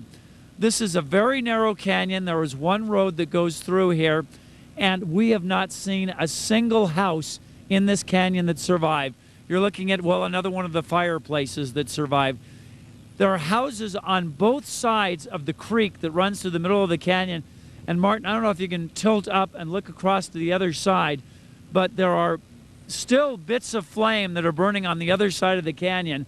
The only landmarks that are recognizable are the fireplaces. And I think, yeah, you can see just to the right of that fireplace, there are a couple of bits of flame. Now, moments before we came on the air here, we heard this enormous crash. We could not see what it was. There's a fire crew just down the road. They said, watch out, the trees are falling. The trees that have been so badly burned, any gust of wind can knock them over. These huge pines, and they say that is the biggest danger in this area. Another potential danger is all the power lines that have come down. I say potential danger because at this point they have all been de-energized. In fact, they were de-energized last Saturday when the wind came up and the fire first started making its way up Waterman Canyon towards Lake Arrowhead. The utility company saw the potential hazard of wind knocking down power lines. They de-energized at that point when everybody was evacuating, so it was not a matter of having to leave power for people. So this canyon, as horrendous as the damage is here, I think it's important that we also make the point that with daylight now, we've been able to get some idea of the extent of the damage in this area east of Lake Arrowhead. And Lake Arrowhead and the communities immediately adjacent to the lake are largely untouched by the fire.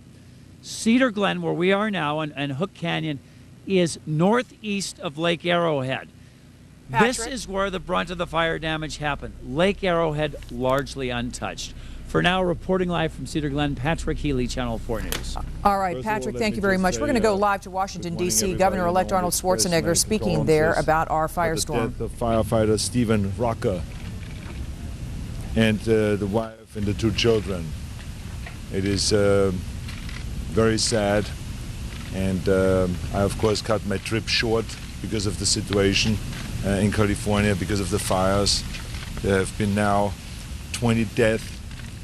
660,000 acres have been burned, and 2,600 homes have been lost.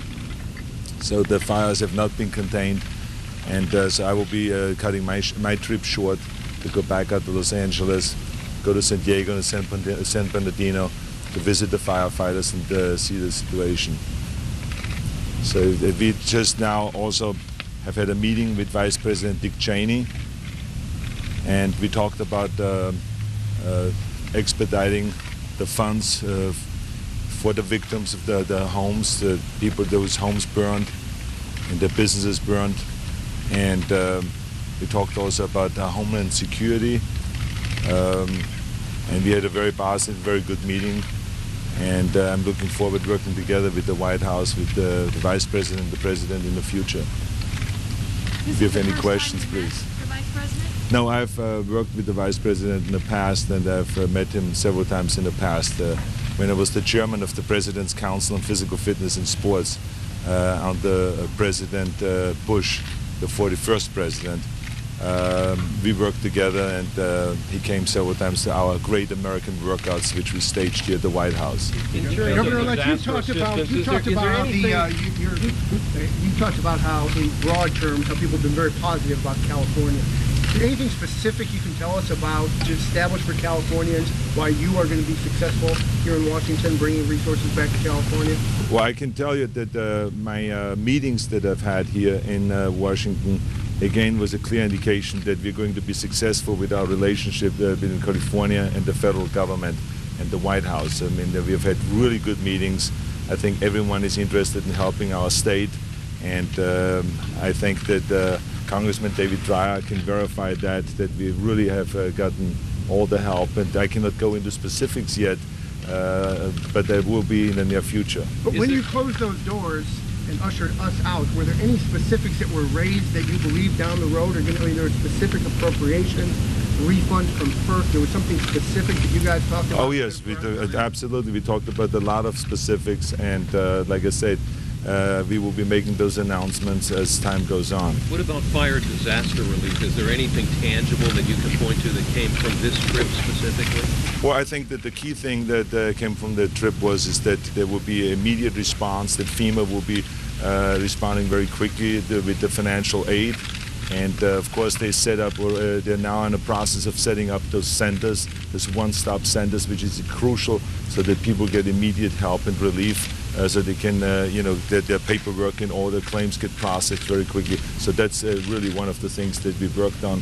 And it was also, Governor Davis that has worked on that, and he's working on out there in California, visiting the various different sites while I'm here and trying to get the money from the federal government. So Governor-elect, do you believe that? Yeah, the team effort, that's right, yes, exactly. Governor-elect, do you believe the Healthy Forest Initiative might be key to trying to reduce the threat of forest fire in California in the future? Absolutely. I think that that's a very important bill to be passed, but at the same time, one has to recognize there's a lot of fires right now going on that are not in the forest. It's just brush. And so, you have to understand the land in California, it's just it's like a combination of forest land and then just regular brush that is around the homes that is always very dangerous when it gets dry. Do you have a plan for better management?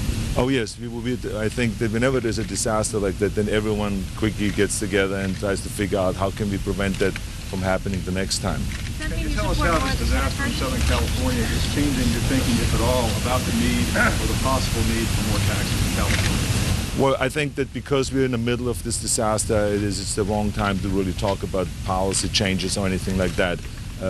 So this is something that we can look at later on. But right now, we just want to make sure that everyone works together to stop that fire from increasing in size and also stop it from burning. Did the Vice President make any specific financial commitments beyond the fire assistance, any specific administration commitments to more finances, and did you discuss politics at all? Any lessons did the Bush-Cheney campaign can learn from your election?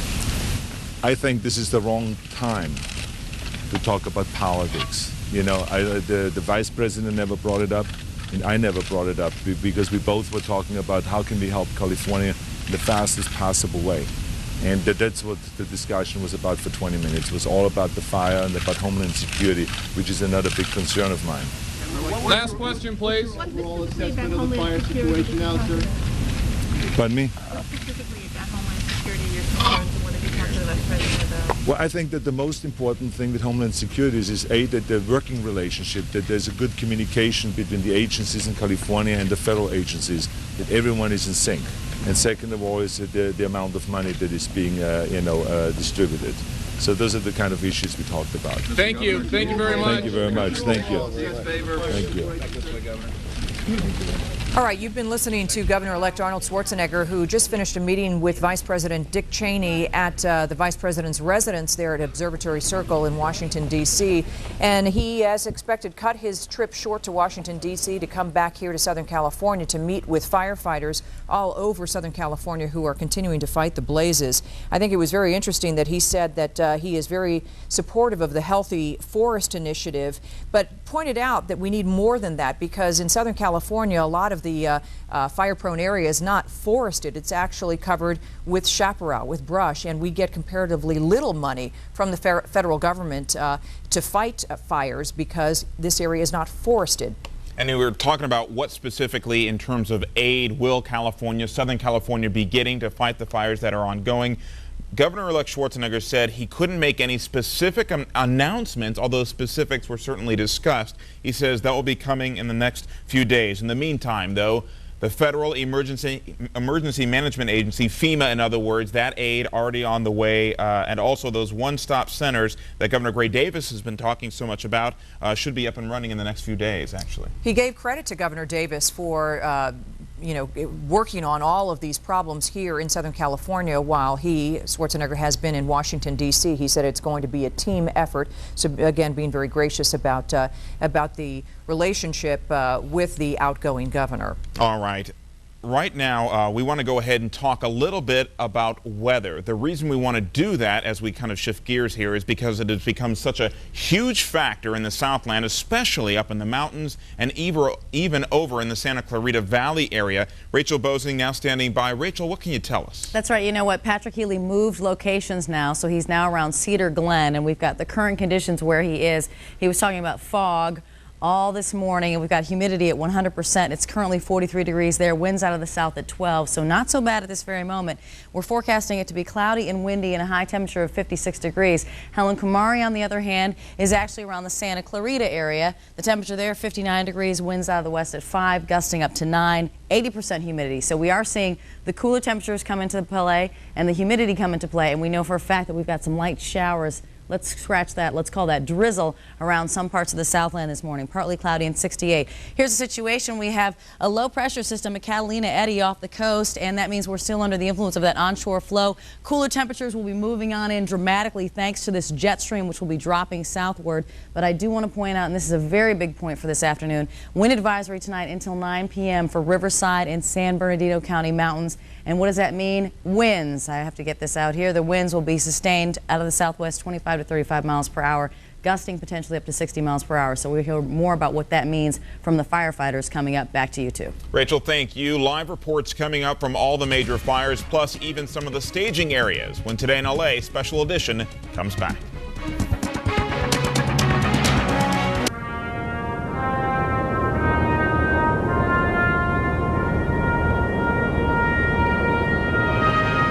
With great excitement, we anxiously await May 2006, because that's how long you can finance the beautiful Wix furniture you buy today interest-free. No money down, no minimum purchase, and no interest until May 2006, 30 months from now. If there's good news to be had in any of this, the other firefighter who was injured in the same firefight from the community of Novato, the captain, they have apparently upgraded his condition, or at least cleared up the information on him. Right. He did not suffer third-degree burns, but second-degree burns. Still serious, but not nearly as. We're going to take you back right now. This is a live picture we've been showing you this morning. It's basically good news. This is a fire in the Towsley Canyon area, just off the I-5. You can see the I-5 in the front ground there, running smoothly this morning, which is a break from what it's been doing over the last several days. But this fire just kind of being allowed to run itself out. Kent, some of the strategy is to get some of the brush burned out, so that if we have more hot, dry weather, we won't see a repeat of the last week. We won't see it next year, for example, or the year after that, perhaps. You know, you look at the smoke that's rising up from the flames all across Southern California, and at first we had the Santa Ana winds pushing them out over the ocean, and then we got the return of the onshore flow, the marine layer bringing in the winds from the ocean over the land. And over the last couple of days, the smoke has been so excessive, it really has needed just any place to go. So it's continued to spread out. And how far away has it spread? Take a look at the Strip in Las Vegas. Now, these are the pictures from there. The sun, just an orange ball in the sky as it's been over much of Southern California. You see the MGM Grand in the foreground.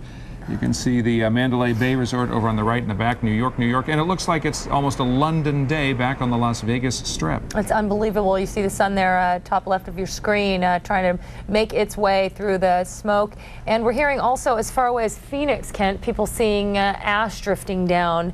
And the ash, of course, around Southern California is such a huge problem. And today on our news at 4 o'clock, Laura McLaughlin is going to give you some ideas of how to clean up the ash. It can clog pools, it gets in your gutters, it's all over your house. It can be a real mess, and there's got to be a trick to it, right? Cleaning it up? Apparently there is, and Laura McLaughlin knows what that trick is. So we'll be watching this afternoon on our CBS 2 News at 4. Here's someone who perhaps, there we are, the Fire Watch, how to clean up the ashes today at 4 p.m. here on CBS 2. Good information right there for you folks. So do you think here's someone who might be able to use a little of that advice? Absolutely. I think you've been up there for 3 days now, Soraya, in the middle of the ash, and now add fog to the equation. Today it feels like a snowstorm. Someone from the U.S. Forest Service and I both agreed it feels like it's almost about to snow. It's getting colder by the minute, and the fog sometimes seems like it's getting thicker. I am joined with Renee McCormick with the U.S. Forest Service to bring us up to date in an effort for viewers to know what's going on. Tell us what is happening in light of these extreme weather conditions. The marine layer has moved into us, which is good for us, and it's given us a chance to catch up on some of the fire front lines that we can make headway on. We had real good luck in the Running Springs area. We have lost no structures in Running Springs, but that doesn't mean that we're out of the threat zone. It is still burning somewhere down below us, and this marine layer can lift as fast as it came in upon us. So it's helping firefighters, the moisture in this, right? Yeah. Giving them the upper hand?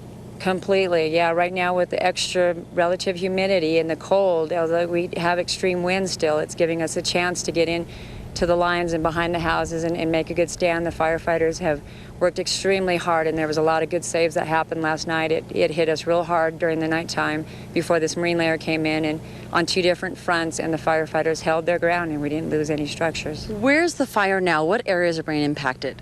We're pretty much being impacted everywhere, east, north, west, and south. Right now we're getting some activity on the backside of the Lake Arrowhead and the backside down into the Big Bear Desert Valley area. Even though Big Bear is not under immediate threat right now, we did lose some structures in the Cedar Glen area, Hook Creek Road area, but it's not as large loss as they had thought earlier, and we're trying to get confirmation. Now the problem is that the trees in there with the snag problem, it's making it even harder for the firefighters to get back in, to get around any structures that they can still save. And that's what we've been hearing all along. So Big Bear is not clear out of this picture, it sounds like. That's correct. Big Bear's not clear, but it's looking real good. We have an old burn that the fire is burning up against, and if it will hold in that area, then we can get a handle maybe for the Big Bear area. What about these aerial water drops? I mean, that's been so pivotal in these fires the last couple of days. I know the minute they were able to do it yesterday, they spent all day doing that. How about today? They can't do anything. I mean, is that going to hurt their efforts, and when will we see them next? It always hurts our efforts when we don't have the heli-tankers and the air tankers that come in behind us for the fire front. They're quite a team working with the engines and everything to help us, but they should be able to get back in once the marine layer lifts. Of course, they can't go through where any smoke areas are or if it's too windy and the fog, so we do lose their effort, and that hurts us.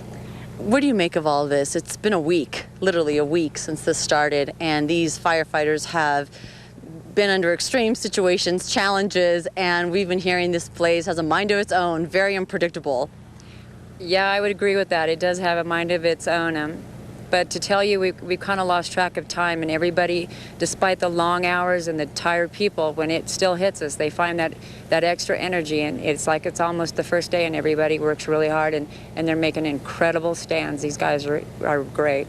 Any preventative measures today in terms of what's going on out here on the grounds that they are doing? We saw them doing some efforts yesterday with homes, protecting homes and the fire breaks. Yeah, that's correct. This marine will probably lift out, and we know the areas where the fire will come at us again, and we're still prepping homes, and we're still looking at the area where we can get a handle on it. Somewhere we've got to figure out where we're stopping it. One area of concern many of us were talking about is yesterday the entire canyon, wherever you drove along Highway 18, was one smoky pit. Is that a concern? Does that mean this entire area can just, you know, there's no access once you're here? Or give us a sense of what that means when you're driving along and you just see all this smoke everywhere you look, which we were surprised to see yesterday. As actually in the areas that is burned over, it becomes a safe area. The main problem is the rocks and the trees coming down, and Caltrans and a lot of the county departments are working very hard also to keep the roads open, because if the roads aren't open, then the fire trucks can't get through. So everybody's doing their part. What areas haven't been hit? Big Bear. That's it that I know of. We've got all of Lake Arrowhead's been hit on different fronts. Crestline's been hit on different fronts. Running Spring's been hit on different fronts. With the good effort of everybody, the losses have been a lot more minimal. And how is this for you? You've been with the U.S. Forest Service for many years. Ever seen anything like this? Everyone has their own opinion, and we've heard many different feelings about this. I have seen some areas that have happened like this before and other fires, but I've never seen anything so large and so many different fronts. And of course, I never thought I'd see it on my own forest. And I'm sure hearing that you lose one of your own, we're hearing that today. What's the reaction, the morale today in light of that news?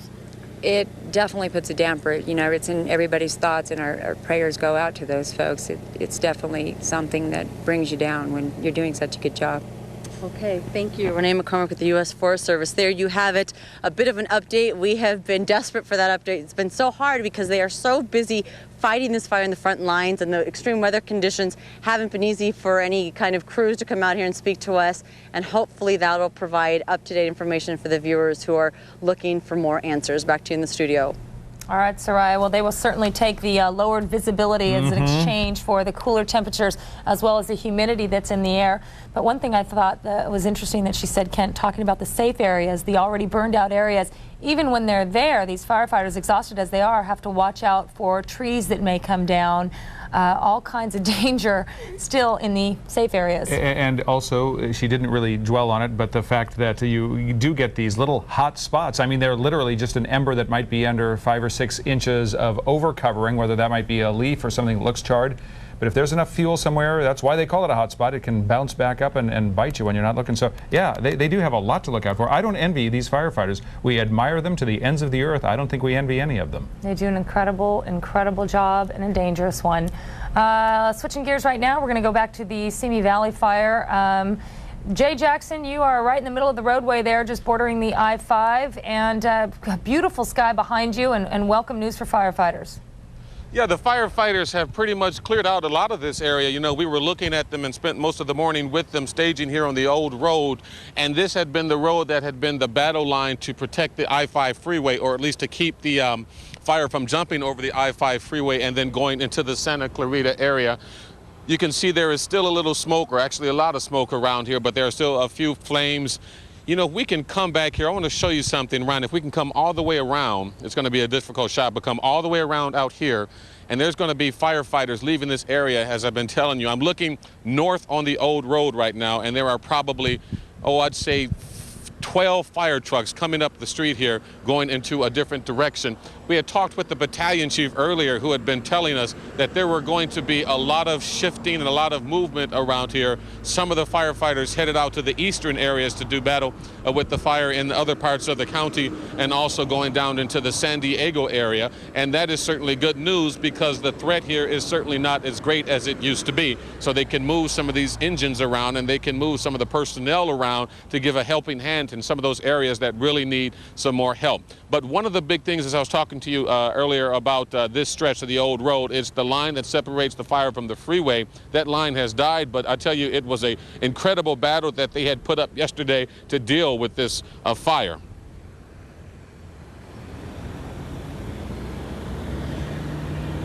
You're looking at the Magnificent Seven. What's the Oh, there's more than 7. 77. If laughter is, as they say, the best medicine, then these firefighters are feeling pretty good. We got a handle on everything, and we're just getting along, getting everything under control. We worked hard yesterday, and we're ready for a break. A break from an all-out battle to keep the Simi Valley fire from jumping the I-5 freeway near Santa Clarita, a battle that even impressed veteran firefighter Roy Bellis, who has been in the firefighting business for nearly 30 years.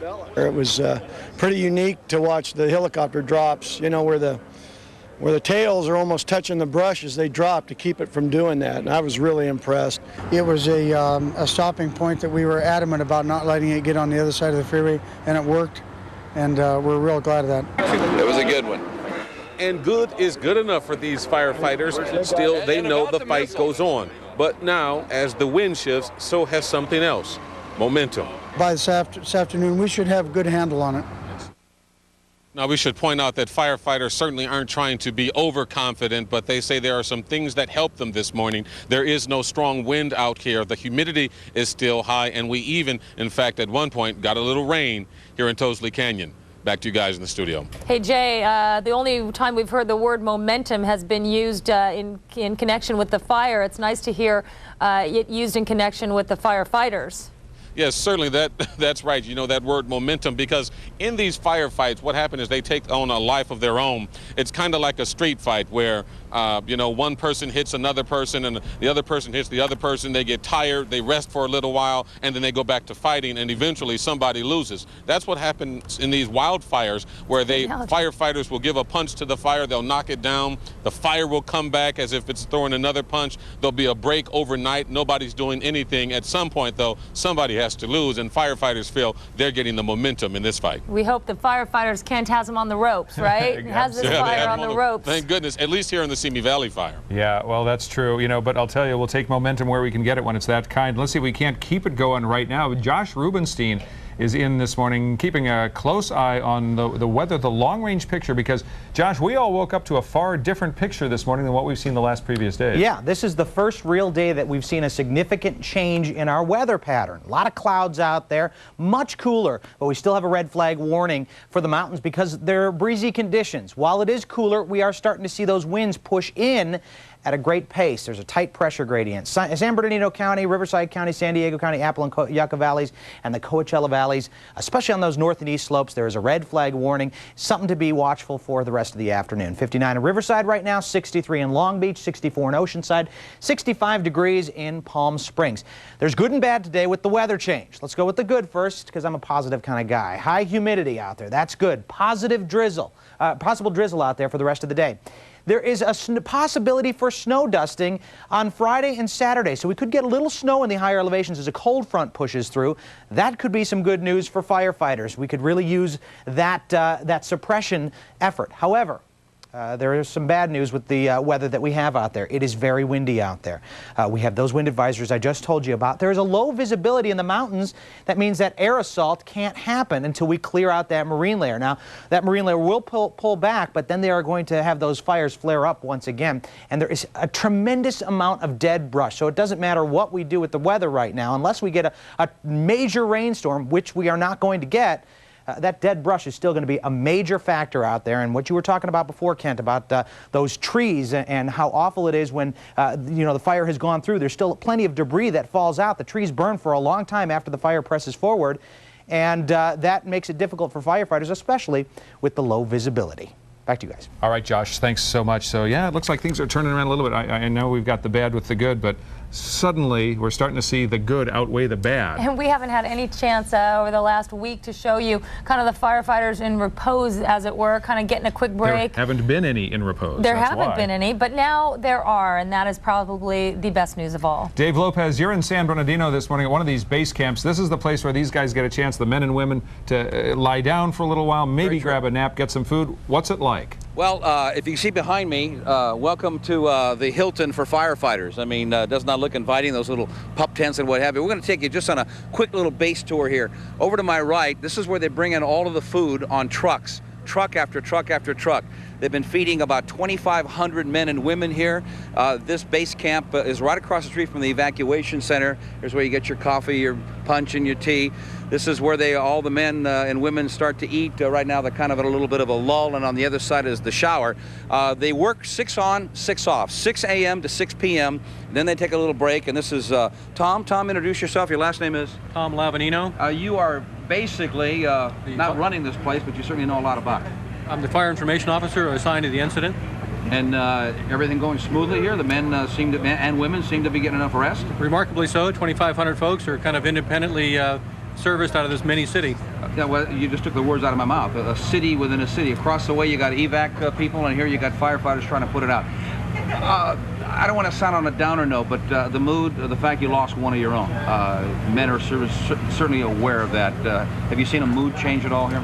It was deathly silence this morning when the incident commander announced it and gave a moment of silence and a quick prayer. You could have heard a pin drop at this morning's briefing. We heard a lot about fatigue. Obviously, if you're working 12 hours up in that situation, are they getting enough rest? Yeah, they're working really 16-hour shifts, no more than that. It's a 2-to-1 work-rest ratio. So they work 16 and have 8 off. Mm-hmm. And I understand someone was telling me you had steak last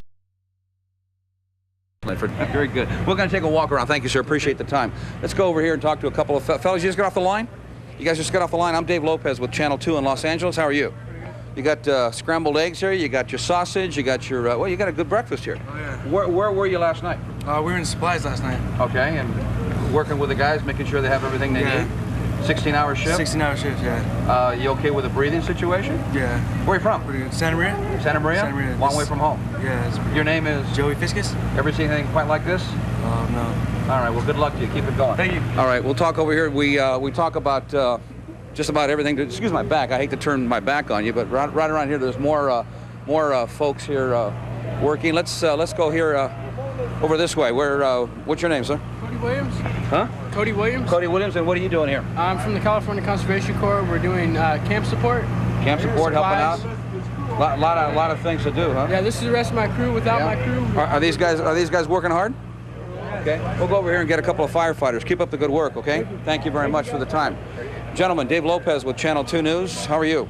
Oh, just fine. We're just trying to give a little rundown of what the base camp is all about. You got off the lines how long ago? I'm a logistics chief. I helped set up this camp. Okay. Just like a city?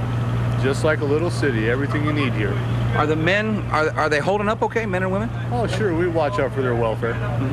We make sure they're getting their plenty of rest and medical needs are met and they're well fed. They tell me the food is very, very good. It looks like a very inviting meal right here. Yes. So the men on the lines are getting their chance to come down and fatten up on the food, get some rest, and then go back out there. Oh yes, it's required that we do that. How difficult is it to keep enough water for the showers? They're right behind me. Oh, not at all. We just order more trucks to move the water in. So just like you're running an army. That's true. An army fighting a war against the fire.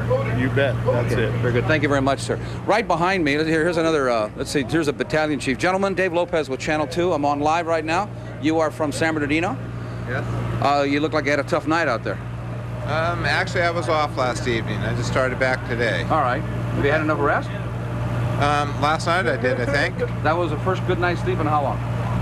Well, it wasn't a good night's sleep, to tell you the truth. It was, since this stuff started, that's about average, 5 hours sleep. Where have you been primarily fighting this fire?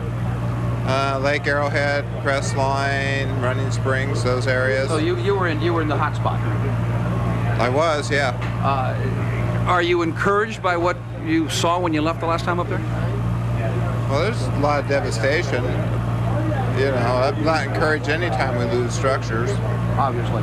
Let me ask you, if I may, you lost well, he's a brother. I mean, you lost a firefighter. Is that weighing heavily on your mind today?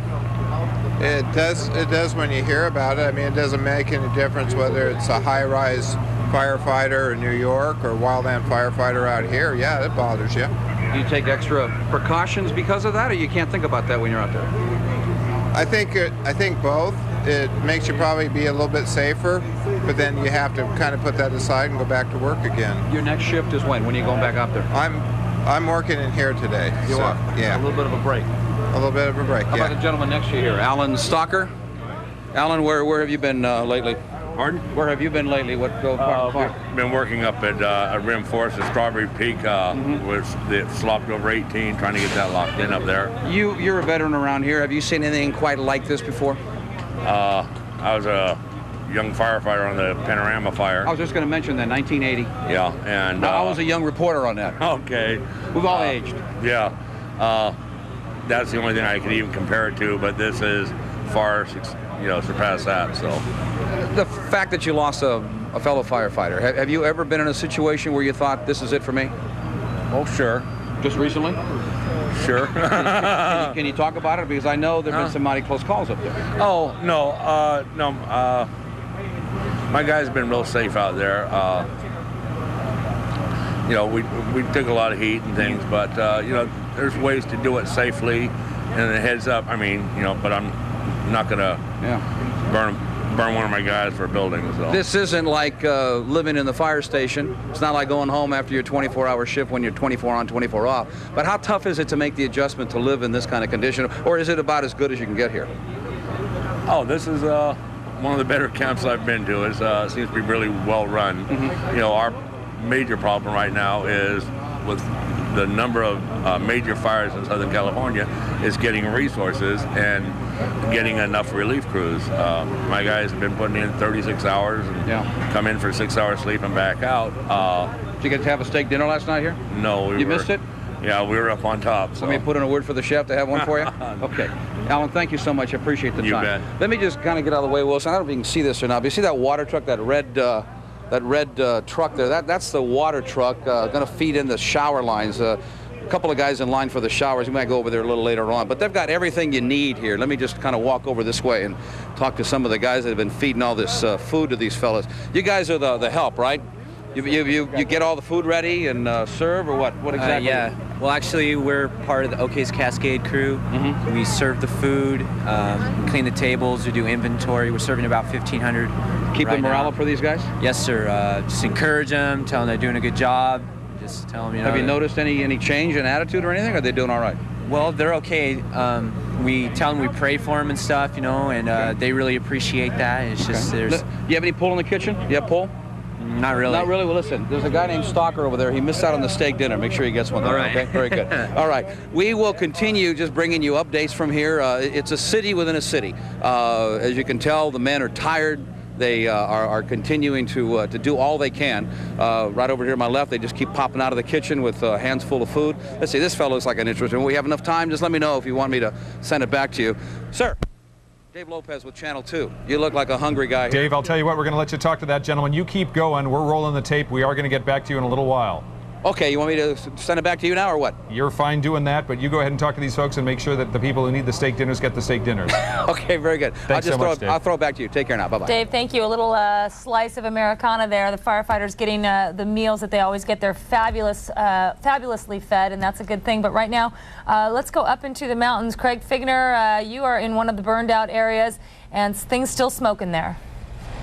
Indeed, this is my first return trip to Lake Arrowhead since the mandatory evacuations, and this is that neighborhood that we saw last night burning. This is Lower Cedar Glen, just off Hook Creek, and we are inside Lake Arrowhead now. This is an area, part of an area, it would be impossible to show it to you all in one picture, but part of an area where it's estimated 300 homes burned. This neighborhood, as you can see, leveled. I mean, there is nothing left of these homes but the chimneys. You can tell where the appliances were, the water heater, but the homes here are leveled and still smoldering. In many cases, when we pulled up, there were even some flames still rising from some of the burned out debris here. We are told by the U.S. Forest Service that what you are looking at right now is part of 350 homes in all. There are apparently 300 in this Lower Cedar Glen area, and then 50 other structures which have been destroyed or damaged here in Lake Arrowhead. And as you can see, the fire just roared through here. It's really fascinating. You can't see it really from here, but down this very narrow road a bit and up that way, there is actually what appears to be one small home or cabin that survived all of this. I'm sure there certainly must be some damage. I haven't had a chance to check it all out up close, but one home did survive. And then up and down this entire street, there are still fire engines here and firefighters keeping an eye out for hot spots. Remember, this is not a fire that is under control. I mean, it is cold. The weather has taken this absolutely incredible turn up here, which has changed the entire mood in Lake Arrowhead, going from this sizzling heat and this outrageous fire to this bone-chilling wind that we've had today, and the fog which settled in. We had some rain coming up here, all of that helping firefighters, not the wind, but the other elements of the weather which have changed. We did get new numbers from the U.S. Forest Service. We're looking at about 50,000 acres, the rough figure right now, and as far as structures lost, it's if I remember correctly, going above the 600 mark when you combine what's happened up here in Arrowhead, Crestline, and also in the old Waterman Canyon area down as you get closer towards San Bernardino. One other thing worth pointing out, some of the successes as you look at this damage. Remember, no homes that we could see on our drive-through destroyed in Arrow Bear. Blue Jay appears safe. There were no homes that we could see destroyed in many other areas that certainly looked like they were being threatened by this fire. And so as we look at this disaster here, remember that there was a lot of work that went into saving other homes, and that this is one small piece of what has happened with this fire, but the other story is the fact that there were a lot of victories for firefighters. I'll send it back to you guys in the studio, and if you have any questions, this is our first chance really to take this in from the ground here with these live pictures. Well, yeah, Craig, it is, and these are the first pictures we've seen earlier today because of the fog. You couldn't even see this clearly. Now we see just the chimneys left standing. And would you mind running over again those figures that you gave, because you said something in the 600 range. Now, were you talking about structures and homes lost? Structures and homes lost, and that number is combining both what's happened up here on the hill, and remember we had homes lost in the Highland area. I think they're lumping all of those numbers together, combining that total structures lost, which is such a high number. That would explain why, because earlier we were hearing 300 in Cedar Glen, and you pointed that also, and the 50 in the environs. And look, Suzanne, you still see some flames in the middle of nothing but a lot of soot and charred ash. Still some flames come through. I'm absolutely struck by the fact that in no other disaster, earthquakes, tornadoes, do you see such complete and total destruction as you do in fires where things are reduced completely to ash, only with the brick chimneys standing. We've been on the air since 4 a.m. this morning. Thank you so much for staying with us with our continuing coverage of this fire and the fire in Simi Valley. I'm going to sign off right now and hand things over to my colleague Ann Martin. We'll be back tomorrow morning with complete fire coverage, and we hope to continue on this kind of good news, Ben, that we've been doing this morning as firefighters gets a little bit of help from the weather. Suzanne, thank you so much. Ann Martin will be hooking on the microphone in a second. We do continue. If you're just joining us now, the hour is 10 o'clock. This is CBS 2 News special live Fire Watch coverage. Our team coverage continues with the two biggest fires in Southern California, both presenting some positive fronts this morning. We were just up in the San Bernardino Mountains with Craig Figner, where we saw overnight a devastating night, no argument, 350 now to 600 homes in a couple of areas combined. That's the bad news there. The good news, no homes lost in Running Springs, Arrow Bear, Blue Jay, or Arrowhead, and the Forestry Service telling us that they believe they can keep the fire away from Big Bear. Now, this live picture coming to you this morning from the New Hall Pass. This is the Simi Valley fire, which is in both Ventura and LA County. The good news here, in Los Angeles County, this fire is 100% contained. Unlike yesterday when Stevenson Ranch was very lucky to get out without any destroyed homes, there are no subdivisions threatened this morning. We've got some backfires set, but then the bad news here, because of the weather changes, they haven't been able to fly the water-dropping choppers or tankers through the area. They're just sort of mostly adopting a wait-and-see attitude. And in the 10 o'clock hour, that's how we start things off. Well, isn't it looking better weather-wise in a lot of places? I mean, we do know that the weather can cause problems as far as getting somebody in with a helicopter. I know that helicopters were down this morning and they could not get up and scan the area.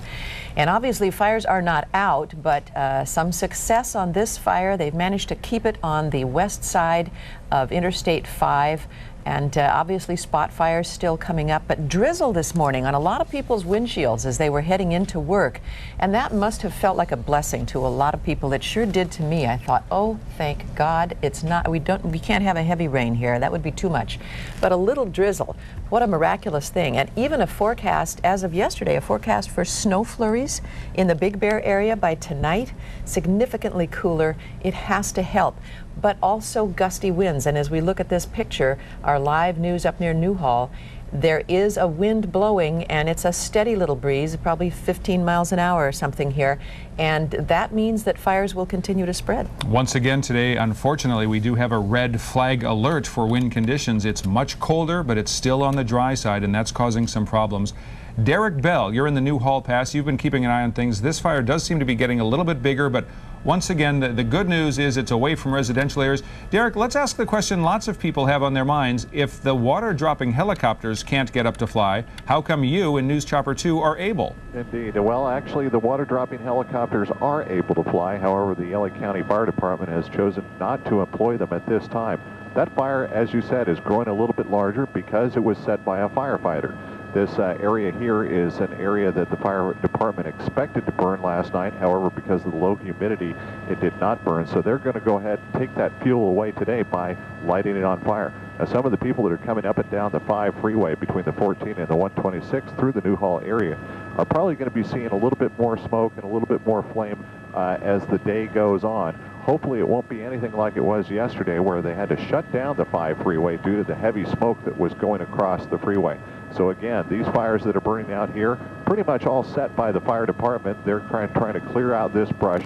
They've got a defensive area to the south where they've laid down a lot of phosphatic and cut up some fire roads and have a lot of firefighters standing by. They want it to burn all the way to that area, and then they'll take care of it once and for all. This is Derek Bell live at News Chopper 2. Back to you in the studio. I think we're going to have, Derek, a different outlook on protective burns now, and nobody really is comfortable seeing a fire in any situation. And when we hear that it's a protective fire, it's a little better. Occasionally they do get out of hand, but in this situation, and we look at all these areas that have not burned in 60 years, and they put so many homes in jeopardy, and they can run and race so far ahead of our efforts to contain them that maybe we're going to need to take another look at this whole idea of prescribed burns to take the fuel down. It was one of the questions asked of Governor-elect Schwarzenegger after his meeting with Vice President Dick Cheney this morning at the White House. The question was about the Healthy Forest Initiative, which is a description for an initiative that would include some clear cutting in some areas. It would include some controlled burns in others as a way to manage forests. But let's come back now to Southern California. We'll have more from Governor-elect Schwarzenegger in just a moment. Could we go back to that live picture, if we could, please? And it shows from Jay Jackson's camera vantage point in the Newhall Pass along the old road. Jay, it looks like we're seeing a couple of flare-ups. What do you have? Jay Jackson, you're well, on Kent, CBS. you know, we're on the old road. This is the road that was critical that separated the wall of fire yesterday from the I-5 freeway. And, of course, the firefighters put up such a valiant effort to keep it from going over the freeway, and that certainly has not happened today. But as we continue to watch these pictures, I want to talk to Chief Bob Franco of the LA City Fire Department, who knows all about this fire. Chief, tell me, what is the strategy today? Well, Jade, what we're doing today is keeping a large number of resources on the front line here to hit the hot spots and start a cleanup or mop-up operation.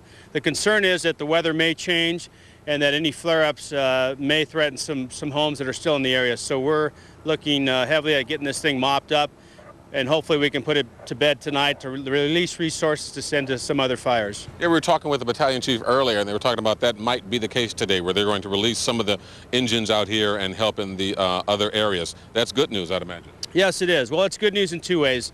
Number one is we do have a number of crews here that are very weary, have been here for 4 days, and have worked very tirelessly to get this thing under control. But secondly, they still need help in other areas of the state. So we're very interested in getting down there, releasing the crews that are available to get down and give them a hand.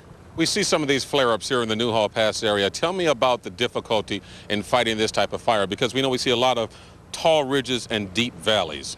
That's correct. The terrain is very rugged. The difficulty is getting to those hot spots that are left. We still have a significant wind that blows through here every now and then. The one good thing is the temperature has dropped, the relative humidity has come up, so the fire is moving at a slower pace, but nonetheless, we have to get in to make sure those hot spots are put out. yesterday it was such a valiant effort to stop the fire here at the old road, so it didn't cross the I-5 freeway. How important is that today? Oh, very important. For one thing, it gives us less area to mop up today, but more importantly, there's a number of homes on the other side of the 5 freeway that we were very concerned about, and a large number of unburned fuel. So because of that, we're able to contain it to this side of the freeway, and again, we've got our work cut out for us today to make sure it's completely extinguished. Give me some numbers as far as acreage and where you expect the fire to go today, if it's going to go anywhere. Right. Today we expect just the unburned fuel within the fire area to burn off. So we don't see it moving outward anymore, but yet there is still some fuel within that area that can burn. The total acreage was just over 105,000 acres. And again, we still have a large number of resources that will remain on scene through the day to mop this thing up completely. Are we going to see any air tanker drops today? There will be some sporadic drops from the Air Force as needed.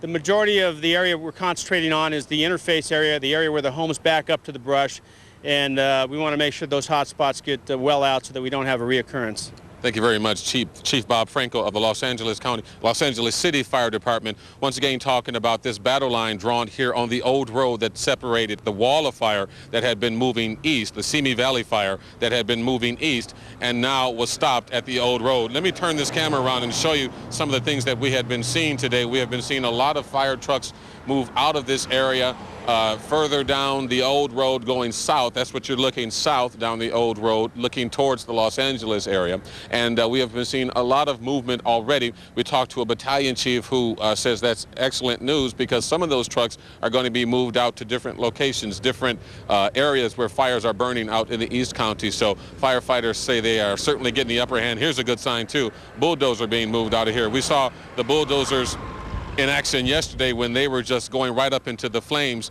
dealing with the fire that got into the low grass here. So the bulldozers are being moved, some of the fire crews or engines are being moved, and as you heard from Chief Bob Franco, the main movement of the fire has stopped, and there are just some hot spots that are flaring up in and around the fire, and so firefighters believe they got a pretty good hand on this one. Back to you guys in the studio. Jackson, I don't think I've heard anything better in a week than to have a fire chief say, I don't see the Simi Valley fire moving out. We're basically doing backfires, mop-ups. Now, I remember over the years that they don't actually call a fire contained and controlled. For days after, a layman would say, well, they got that one, because they do spend a lot of time going back over hot spots. So I would guess we could still expect to see some activity by firefighters in this area over the next couple of days, would you think? Jay may have taken off his no, and were you asking the question? What happens is these firefighters move, fire trucks move by en masse, and it is almost deafening. So what you said there, I didn't exactly hear. I'm sorry about that. But ask that question again. I'm thinking sometimes it's a couple of days after a layman would say, well, that fire's out, that the firefighters are still in there keeping their eye on hot spots and doing the final mop-up. So I'm guessing that they'll be in this area for the next couple of days with that in mind. Do you think? Yeah, they're thinking that this is going to be done quickly. They think this is not going to last for a very long time because they have some areas within, as you heard Chief Franco say, within the fire area, which means there's some a few hundred feet of some brush that will burn off. We will see it torch up and we will see it flare up. Some smoke plumes will come up, but it doesn't spread in any direction, which is certainly the good news. And also that the wind isn't blowing out here. That certainly helps the firefighters. The relative humidity is high, and we also felt earlier a few raindrops, so they're certainly feeling pretty confident. Isn't that fabulous? One official saying that Mother Nature came in to give us a hand, speaking about the fire up in the San Bernardino Mountains and how the crews up there are so happy that they're getting a little moisture, some cooler temps, and they'd love to have this kind of weather just go straight through the weekend. No heavy rain. You don't need heavy rain in a burned out area, but that little light drizzle is absolutely terrific. So let's go ahead and bring in Josh Rubenstein right about now. Josh, we'll open your microphone and you can tell us what we should be expecting over these next several days. Well, we are expecting more of this weather through the rest of the day and tomorrow, and we are expecting a little light rain and even a possible dusting of snow. Something to keep in mind with the rain as far as the mudslides go. Not a major rain, and usually it takes a tremendous amount of rain to get that mudslide. What happens is in these burned out areas, the oil rises to the top of the burned out area, so the water literally slides off, just like when you put oil and water together. It slides right down. Oil coming from? The oil in the plant? From the plants, from the brush. It's any oil that was left in that brush. Even the dead brush has a little bit of oils in it. I didn't realize And just like the pavement on the street when you get those oils that lift up, it's the same kind of concept. Now this is a light rain. The water will slide off and you end up having a lot of debris that comes down with it. On the other hand, a major rain then saturates the soil and there's nothing to stop that mud, and then all of a sudden you start getting the mudslides. Well, and it is the oily plants that are the survivors down here too. It's the oily eucalyptus, the manzanitas, the chaparral, and that's how they stay alive in dry We weather. have hardy protected vegetation. by that oil, which then you got your slick. Interesting. Thank you, Josh. We'll be back with you. David Goldstein, you're in Newhall this morning, and it's not certainly anywhere nearly as bad as it was where you were yesterday in Stevenson Ranch, but still this morning you've got some brand new flames. Yeah, this fire is still burning, although they hope to have it burn itself out here. We're just in the northern part of the Newhall Pass, just south of the Calgrove exit of the 5 freeway, behind the Church of the Nazarene. This is where the fire is burning right now, but a controlled burn on the part of the California Department of Forestry. This is their strategy of hoping to get this fire to choke itself out and burn itself out, either here in Towsley Canyon or the next canyon over, which is East Canyon, where they laid quite a bit of fire retardant and also some bulldozer lines. But the fire now, you can see them up there with the hoses. They are working on this fire. The church, they say, is in no danger right now. Some of the people from the church have been around, but they are in and out of the church, ready to leave if they have to. But the way it looks right now is the firefighters, California Department of Forestry, are fighting it right now. A lot of smoke going over to the 5 freeway, but the 5 freeway is still open. And this is that same fire that traveled around through Stevenson Ranch and through Sunset Point, and now in the Newhall Pass. Reporting live in the Newhall Pass, I'm David Goldstein, CBS 2 News. Here, Dave, we're talking about an area that is not nearly as crowded with homes. There are no new mandatory evacuations. This is a whole different ballgame here. No new evacuations, no homes here. There's a couple of ranches here. There's an animal hospital which was evacuated yesterday afternoon. As I mentioned, the church, some of the people from the church are coming in and out, but certainly they could leave in a moment's notice if they had to. So no homes in this area, and it's traveling very, very slowly south, but through the Newhall Pass, not many homes, just a couple of ranches there. All right, David, this is all good news. We're very, very pleased that there is nobody in jeopardy in Ventura and Los Angeles counties right now, and that's such a change. And after a week, I mean, the staggering length of time that this has been going on, that we've watched firefighters in these pitched battles and homeowners forced to evacuate, then they come back, then they have to evacuate again. We want you to know that they've, out in San Bernardino, where they've been showing a sketch of the one suspect in the arson fire there, the fire that started the whole big mess that burned from Fontana all the way up to Hesperia and Lake Arrowhead. They've had more than 500 tips in the pursuit of these arsonists. Dozens of cars stopped and checked, a handful of men detained and questioned, at least one confession, and they say endless rumors, but they have not yet got their suspects. They do have this sketch is of the driver of the van, a dark-haired man in his 20s. This has been plastered all over Southern California television outlets, newspapers, and they're now describing the man who actually got out of the gray van and dumped whatever it was in the inflammatory material as being a thin, blonde man in his 20s.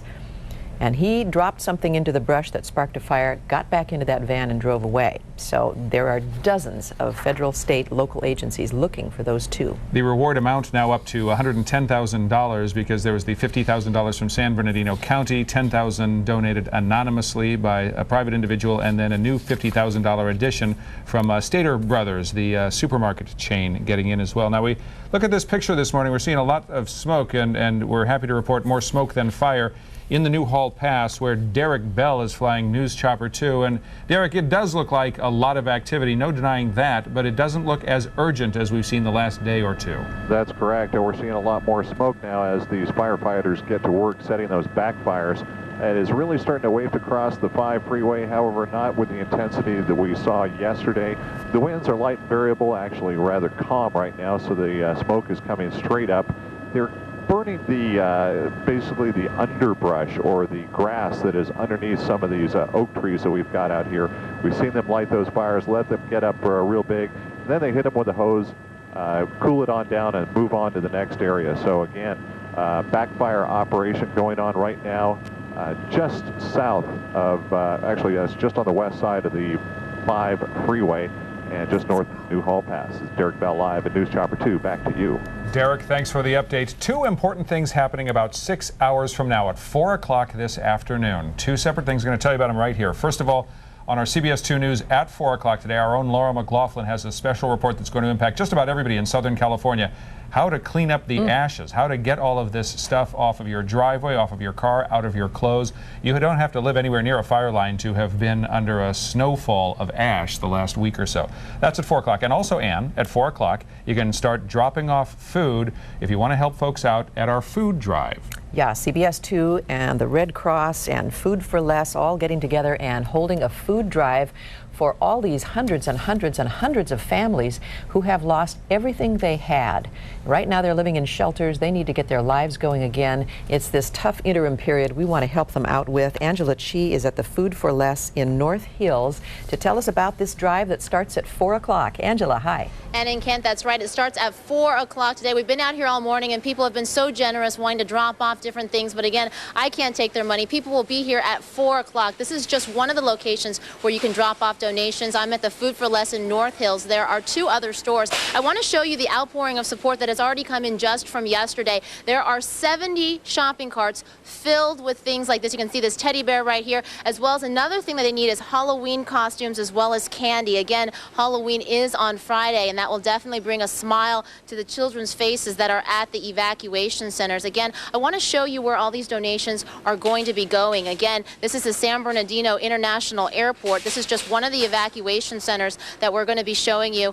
As that the Red Cross says right now there are about 7,000 people at about 17 evacuation centers all over Southern California. They're all sleeping in cots inside the hangar. Again, they are trying to just figure out what's going to happen next. Many of them don't know if their homes are going to be safe or what's going to happen when they get back to their homes, if their homes are going to be standing, if at all. Again, coming back out here live, I want to show you some of the things that they want. Now, again, you talked about food. Now, food is a very important thing, but the Red Cross says right now they don't have enough room for all the food. They want you to donate that actually to a food bank. But if you do want to bring it here as well, we will get it to the Red Cross. As far as clothes is concerned, they say you want to give it to the Goodwill. So right now, the main thing that they do need is money. And I want to put up a graphic of when you can come down here at the Food for Less and what locations you can go to. Again, it's going to run today from 4 until 11 p.m. at night. The 3 locations, the Food for Less locations, are in North Hills, Fontana, and Santa Clarita. For more information, you can log on to our website,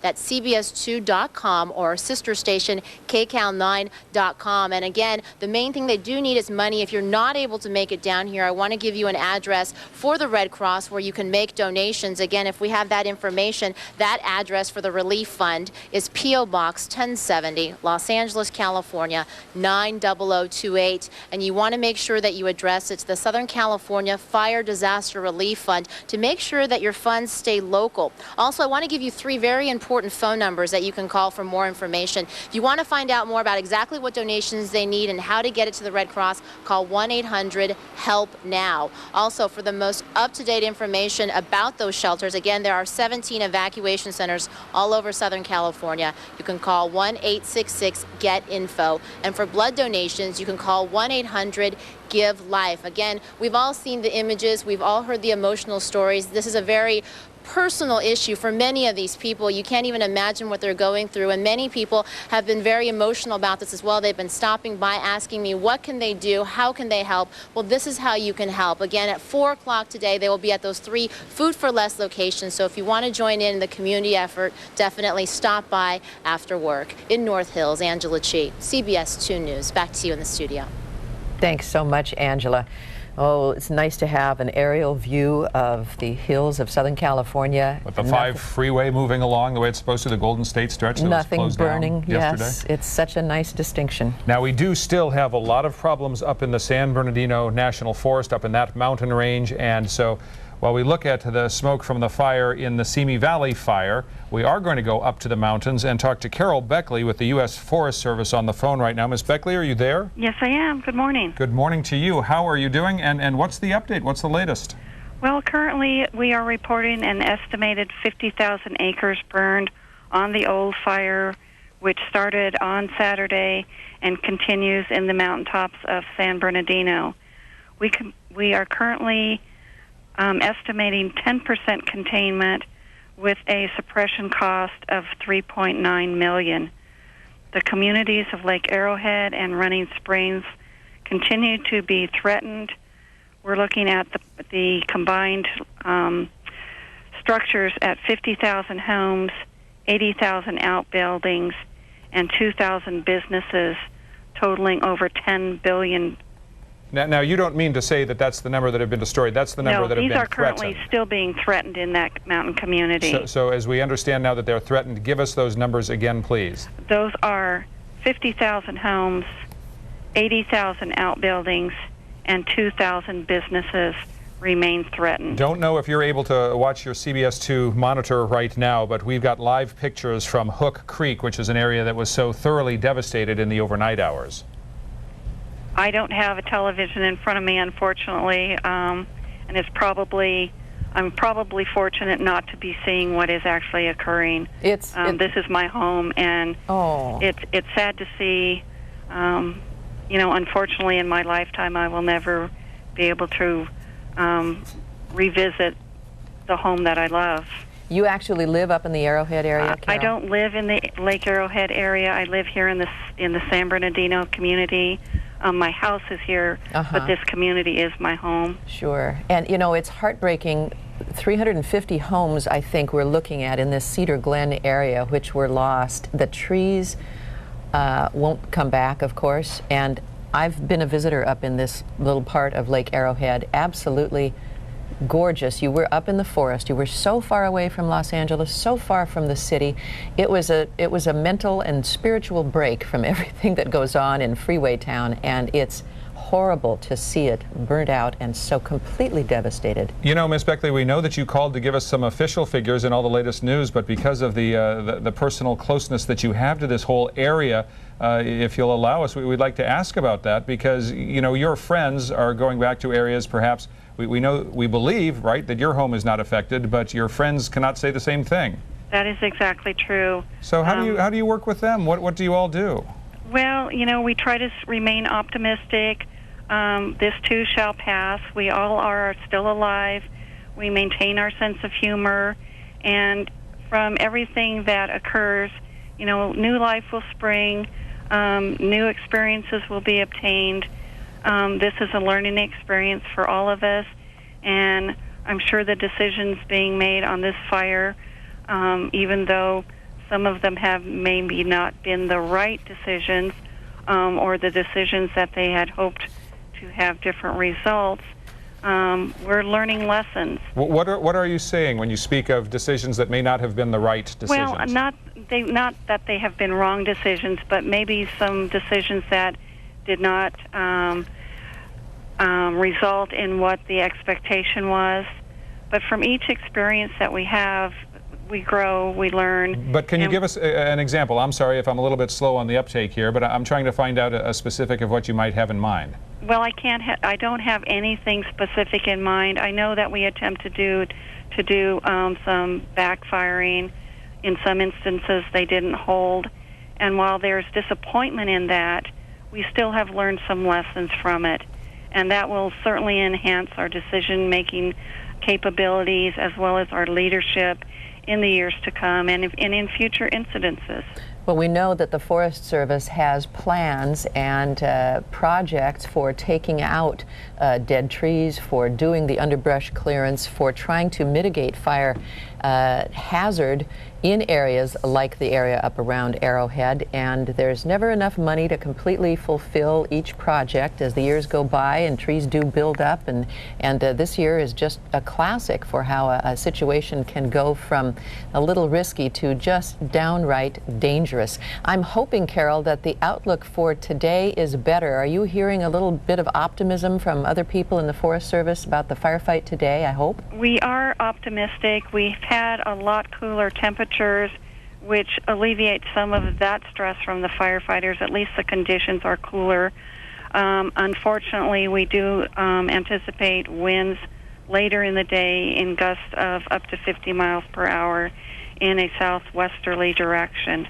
So that means that you're going to be dealing with the winds once again. We're looking at live pictures on the left side of your screen from the Glen area, Hook Creek, I apologize. Over on the right, the overnight pictures of firefighters who were in the same area, or at least close by in Cedar, Glen. And we can see them fighting the flames, and then we can see the result when it's all over. This morning, we talked earlier, we first went on the air at 4 a.m. here on CBS2, and your co-worker, Candace Villapando, was talking about the fact that it looks as though the Forestry Service believes it can draw a line and keep the community of Big Bear safe. Is that still the assessment? That is the assessment. We are very hopeful. I know that some of the fire departments in the Big Bear area are attempting to draw a line north to south at the the base of the dam. So hopefully with their efforts as well as our continued efforts, that line will be held. We had our reporter Craig Figner at that dam yesterday, and that was the plan as of yesterday even, was to hold a line at the dam and try to keep the fire from advancing that way. So Carol, can you give us an idea right now where the fronts are on this fire? Do you know that? I don't know it. I don't have a visual in front of me. I know there continues to be a lot of activity in the Running Springs area, in the Lake Arrowhead area, lesser activity in the Cedar Pines Park and Crestline areas. So it's more to the east now of this fire rather than over... That's correct. You had dual fronts yesterday. Apparently where the front is moving, the most active part of the front. All right. Any plans for water drops or retardant drops coming up? For a while there yesterday, certainly they were brought down because of the winds, and then today we didn't really see anything other than a couple of spotter planes. Now I do hear some planes in the air. I don't know if they're the spotters or if they're the actual tankers. We're hopeful that the helicopters will be up, if not already up. Okay. Well, Carol Beckley with the U.S. Forest Service, we thank you so much for giving us the update on how things look up there in the San Bernardino Mountains as we continue to look at the devastation of 350 homes in Hook Creek area, which is there's a little shopping area right up in there in Cedar Glen. There's a little store that has, you can rent your videos there, and we saw earlier that there was a nursery up there where people buy you know, mountain type plants and take them down and plant them. It is in ruins, but hopefully this will be the extent of the homes lost around Arrowhead. And I think Carol Beckley is a good example, and she's gone from us now. She's hung up, and we do appreciate her time. The fact that here she is dealing with us, giving us the updates, meeting with her own people at the U.S. Forestry Service, and at the same time also a neighbor of many people who have no idea whether or not they still have homes. And frankly, when 350 homes burn overnight, odds are good, if you're talking about the same neighborhood, that not everybody had their homes make it through. And there's nobody to call. You don't have a neighbor you can call up. Like in an earthquake, you can pick up the phone if you're out of town and go, oh, you know, Marlene, what happened to the house? Are we okay? There's no one to call. There's no one up here except, well, we do have our news crews up there. Jennifer Davis is up in the burnt out area. Kent. Jennifer, we want to check in with you. We see you on the right side of our screen, and we also have live pictures on the left side. No matter where we turn, we see a lot of ash, we see a lot of debris, and we don't see a whole lot of anything left. Yeah, it was a tough time here in this canyon last night. We are actually right outside of the community, outside of Lake Arrowhead. This is the Ridge Road area of Hook Creek, and the fire just barreled down this hollow last night. 350 homes were destroyed, and the people who were here just said it was incredible. The flames, 100 feet, and the wind just whipped them around. They were talking about that tornado. You know, we've seen some video of that when the wind just gets a hold of the flames, and you can just hear it. And there's still some hot spots in here. You can see those now. I want to talk a little bit about what's going on today. We'll bring in Andy. He can talk over this video. It's actually a video of him cutting down a tree. How important is that right now? We've seen some trees, some tall trees smoking and with some flames. Yeah, those trees are dead, and the fire is up inside the top of them. And if the tree's not cut down and put down on the ground where the fire can be down on the ground, then when the wind picks back up again, the fire will come out of the tree and blow up to a mile away into an area that has not been burned yet. And then it'll start another fire and possibly burn down the houses that have not burned. So it's important that those trees be down to the ground so the fire stays on the ground where there's nothing to burn. Now, you live in this area. You know, you've seen this before. Talk about the cloud cover. You know, you think it's a good thing, not necessarily, because when it leaves, it could start more problems. Right. We need it to rain. The cloud cover, when the cloud cover leaves, then the jacket would come off, which would be like being out in the cold weather. If you had a jacket on, you wouldn't notice it was cold until you took the jacket off. Then you would feel it was cold. And that's once the cloud cover lifts and the wind gets in, then the fire can be started right back up where it hasn't been put out yet. And there's quite a few areas, as you've seen, that are still burning. Talk to us about last night. You were here, you saw it. What did it sound like? What did it look like? Yeah, we were up on top of the Pine Avenue area, which is right up the street, and the fire was starting down in the canyon, came over the top of the hill, and you could hear it coming. It sounded like a tornado running down the canyon, almost, you know, just as loud could be. The flames were up over the tops of the trees, 3 times higher than the tops of the trees, and it just came through this canyon just fast, real fast. I know you have a lot of work to do, so thanks so much for joining us and talking to us about that. Thank you very much. You're looking back live again. You're looking at the Hook Creek area where you just see burnout cars. What's left, what was homes. You know, these folks were evacuated on Tuesday when basically this entire mountain area was evacuated, and lots of them will be coming home and will not have a home to come home to. We do have some houses around here that did survive. It's amazing. Right across the street, there are some that survived. One just up the street, there were even horses there, and the horses survived. Unfortunately, there were other horses in this area that did not. Oh my goodness, it's tragic to hear. Jennifer, has the fire burned down to the lake actually, or has it stayed up on the hillside there? I know that the Cedar Glen, the little shopping area is sort of up on the road, and then you drive down to the lake, and I know it looks like some of the homes on the way down to the lake burned. Did it make it all the way down to the water?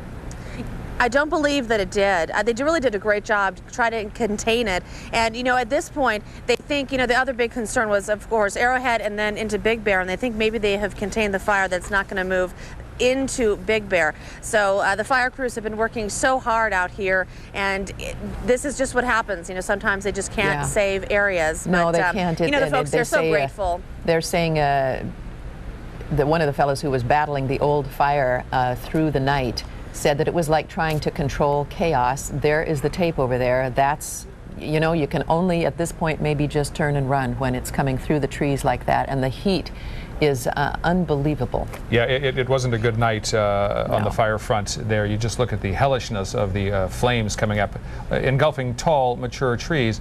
Hey, let's see if we can't go full screen with what we're showing you live on the right side right now. Here's just one of those little moments. Yeah. Jennifer, other right side guys, if we could. There we go. Jennifer, walk us through this. You said that right in the middle of where you were, there was nothing, but not too far away, a home is standing. Now, is that the home that we see sort of in the background right there? Well, you know, there's several homes standing. And it's hard to imagine when you look at this and you see this kind of devastation. There are some homes standing in this area. And actually one, Henry Fonapan, just to the left, you can see there's a home right there, right across from where these homes burned. Oh, we can see it. It's very... Right. Yep. You know, it's very spotty. It just depends. You know, once a home gets going, it's where the flames, the embers, where they land. It's just nobody's guess. Now, can you see the dog? We did a moment ago, and there it is. It's a Doberman, isn't it? There's the dog. Is it a Doberman? You know, we're thinking maybe it's a Rottweiler. Oh, yeah. I'll tell you what, she needs some love. She has just been hanging around all of us here. And do we know where the owner came is? Out of, you know what? We don't, and maybe now they'll see it on TV and see their girl on TV, and she just is precious. She just came out of nowhere and was shaking and shivering, and obviously just so scared and hungry. She's looking for some food from us, which I think we're all giving her what we can. Jennifer, the spirit of Southern California. Nice to see. You know, the way folks are in this part of the country, I can guarantee you this, just as everyone's going out to our food drive several hours before it officially opens, just as everyone's been contributing to the Red Cross, we show this picture, and I almost guarantee you that people will say, I'll adopt that dog. I'll take her. Well, somebody may have been trying to evacuate her, and maybe she got spooked and took off. Sometimes you want to get all your animals, and you can't find them when there's a fire burning. Animals really spook.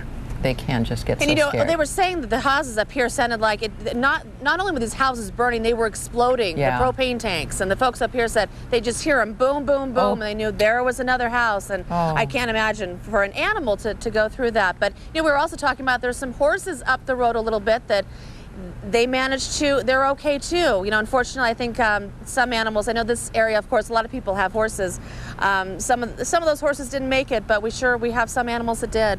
And Jen, it's interesting, you've got some homes that were not then destroyed by fire. They've certainly sustained smoke damage, and yet the owners cannot get back up to them because the roads still remain closed. The mandatory evacuation still is in place. Right, exactly. You know, we were just talking to someone who said his friend's house that we were just talking about, they went to, I think, Arizona. When they left. They got out of here. But and he asked him, could you go up and just see if the house is still there? And it was. But you're right, it's so difficult. And you know, we try to give as much information as we can and show you as many pictures as we can, so people can say, hey, I know that area. That's my house. You know, and hopefully it's good news, as we know it's not always that. Yeah, well, people will recognize if they say we showed them a little log cabin built sort of home over there that did make it through, and they're going to be saying, you know, triangulating from that to, oh, my fireplace. And it is, I can't imagine anything more painful than this, to see this. I mean, these are places where people have gone up in the snow in the wintertime, and there they are in the forest with the snow on the trees. Southern California's gorgeous mountain playground. You know, I was telling Kent earlier today that the childhood home that I grew up in burned down about 10, 11 years ago. And having gone through that experience, it is horrific to go through it. But you have to know that aside from the 18 people that did die in these fires in Southern California, hundreds, maybe thousands did not. And it's stuff. And you go on,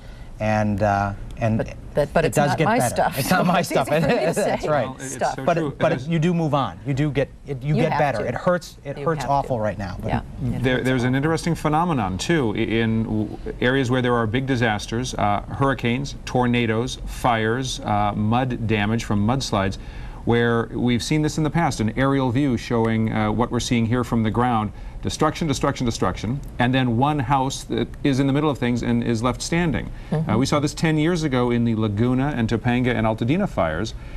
Some of the homeowners with whom we spoke talked of having feelings of guilt. Their homes survived. You know, what made them so special that their friends would lose their homes, their next door neighbors, and yet they would be untouched, and they would return to ghost villages in which they were the only residents left on the block. And so psychologists will tell you that does, for whatever reason, induce feelings of guilt. You have nothing to do with it, no control over it, but still, that's the way people feel. And look how thick the forest was in here. I mean, you literally were living in like an old-fashioned fairy tale place. This was just solid trees with little houses spotted in here and there. Walk down to the lake in the summertime. You know, get in your car and drive over to the ski area in the wintertime.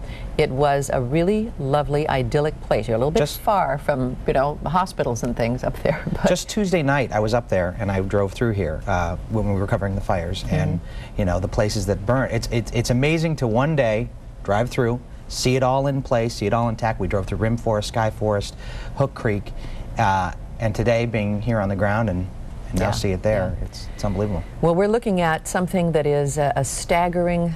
This is a small piece of a staggering picture. We're not showing you what's happening today in San Diego. Probably looks a lot like this around Julian and Ramona up there in their little hills in the inland valleys of San Diego County. 2,600 homes lost. 660,000 acres, which is equivalent to 1,030 square miles. We have now achieved the size of Rhode Island. We've been going all week towards the size of Rhode Island. We got there. We're the size of Orange County, I guess we are now. Yeah, this would be like the entire, that was a very great comparison, Ann, the entire county of Orange County. You know, Rhode Island's a small state. It's our smallest, but Orange County, people can get a good feel for. It's a big county. It's a big county, and imagine that entire thing up in smoke. And this was, by the way, this new figure just out today of more than 1,000 square miles. First time that the square mileage has gone over 1,000. And you compare it to the Oakland Hills fire up in Alameda County in 1991. In terms of acreage, you know, it's now so close, and the number of homes so close, 2,600 homes, as Ann just pointed out, compared to 3,000 or 3,200 in the Oakland Hills fire. Yet we still have more burning going on, and so that's the big concern. Just because it's cooler when you got up this morning, a reminder, you don't see any flames in these pictures doesn't mean they're not burning in lots of other places, and that's why firefighters are still very much on the alert. And we can't always be right on the fire lines with them because it's dangerous, and you can't always get a signal when you're up in the mountains. You have a tough time. If you can't get your helicopter up there and they can't get their helicopters up there, we can't always take you right to where the battle is raging right now, much as we would like to. But we can tell you, as we've been hearing it this morning, from firefighters saying that it may be a 15-mile-an-hour wind out there, you know, in Burbank or wherever you are, but the fire's making its own wind and whipping it up to 60, 70, 80 miles an hour right there where they are doing battle. And Josh, it's hard to imagine the heat and the wind and the smoke in your lungs that they deal with. It's truly, it is an unbelievable sight to be in there. You know, you've got, it is, when we say it's a firestorm, that is exactly, if you've ever been outside during a rainstorm here in Southern California, where the wind is whipping past and the rain is coming down, just substitute that water for ash and soot and debris, and then you hear the sound of that fire. It makes the sound like a tornado. You know, it's this, you know, and it's quite literally a storm. In fact, I was telling Ken earlier today that sometimes that heat is so intense. When you've seen, this week we've seen some of those big mushroom clouds up over the mountains. You can actually, it can rain on it can create its own little rain system, where it rains on itself. Now that rain doesn't make it to the ground, it evaporates before it ever gets to the fire, so it doesn't put itself out. But that's what a tremendous, and when you're talking about the size of Orange County, this is a huge amount of heat, a long line of fire. It really and it just can explode trees that haven't even caught fire yet. The heat from the ones that are burning, when you're talking about these great big trees like this, when they burn, it's such dense wood that they pop from one to the other. I'm just going to take a chance here for a second. Okay. Jennifer Davis, you still with us? We're looking at videotape from earlier. And if Yes, you I are, am. we see the burnt-out shells of the cars, and right behind a firefighter or a gent in a yellow jacket. What are these folks doing as they're walking around? They don't all look to be firefighters. Well, you know, I think they're really watching. There are some hot spots up here. There are some areas where there is flame, so they're keeping a close eye on that. And you know, we've been talking about the weather and the changes and the possibility of changes, so they're really, you know, it's we see little flames. And honestly, I was just thinking a moment ago, I said, wow, there's pretty good flame over there. I wonder that there's still some fuel over here. What if that flame got into that tree? You know, it's still a situation we need to be careful of. Yeah, absolutely. Well, there should be hot spots up here for quite a while yet, and I've heard that that's one of the dangers of the kind of weather we're having today. It makes a fire lay down, then you turn your back on it, and the winds kick up. And the winds pick up a little bit, and kaboom, where it looked like it was out, it's not out anymore. And with the bark beetle infestation, the trees are burning from inside out. So, you know, when we were up there last night, the other night on Highway 18, we saw these trees that were literally exploding from inside. And what happens is it explodes inside, burns all the way up, and then crowns at the top, and then that's when the embers go all the way across to wherever. To Phoenix, as a matter of fact, not the embers, but the ash and the smoke. It's affecting the air quality now far beyond Las Vegas into Phoenix. Yeah. It's true. Yeah. Jennifer, we're not going to ask you, you know, everybody remembers from Girl and Boy Scout days not to stick your hand in a campfire even though you're pretty sure it's out. But if you touch the ground where you are, I mean, are there parts that are still warm? Now we have lost Jennifer. You know, for the most part, well, for the most part, no. Right where we're standing, no. But you can see, Henry, can you see actually to the left, just a little bit, pan over to the left? You can see there's some black smoke and there's some flame over there. So I'm sure there are areas that are warm. Hopefully I'm standing in an area that's not. Yeah, because that's smoking over there, so we don't want you standing in that. And so how many folks are around you, Jennifer, and who are they? I mean, we're not just seeing the smoke, we're seeing the flame. Yes, so we have fire crews around us. Fortunately, that's making us feel better. We have quite a bit of media around us as well. This has really been the place that lots of folks have come to, obviously, to see this. But we've seen the trucks. They're kind of driving up and down, and I think just watching the situation, if there's an area where they see there's a lot of brush or there's a lot of fuel, they're paying particular attention to that. But they are certainly watching these hot spots, and it's windy up here. You can see we've still got a pretty good breeze going. You know, what a day you have had, because as we've pointed out here, we all started on the air here at CBS 2 at 4 o'clock this morning. And when we first checked in with you, You couldn't see your hand in front of your face. The fog was so thick. You and the rest of our team of reporters up there in a couple of vehicles talking on, what was it, the telephone, on cell phone or radio phone. You didn't know that you were within a couple of yards of each other. The fog was so thick. It was absolutely amazing. And actually, about 8 o'clock, we broke down and we drove here. And you drive down Highway 18, and there were times we could not see right in front of our car. We're trying to watch the stripes, and we couldn't do it. And then we turned onto Cuffle Canyon. We've been talking a lot about that area. That was a hot spot on Tuesday. It opened right up, and the skies were relatively clear. Although, since we've been here, it seems like we're continuing with it. It's still very, very smoky. I just got a question for you here. Earlier today, Jennifer, some of the fire chiefs were saying that falling trees and power lines and open gas lines and things were hazards in this area of Cedar Glen.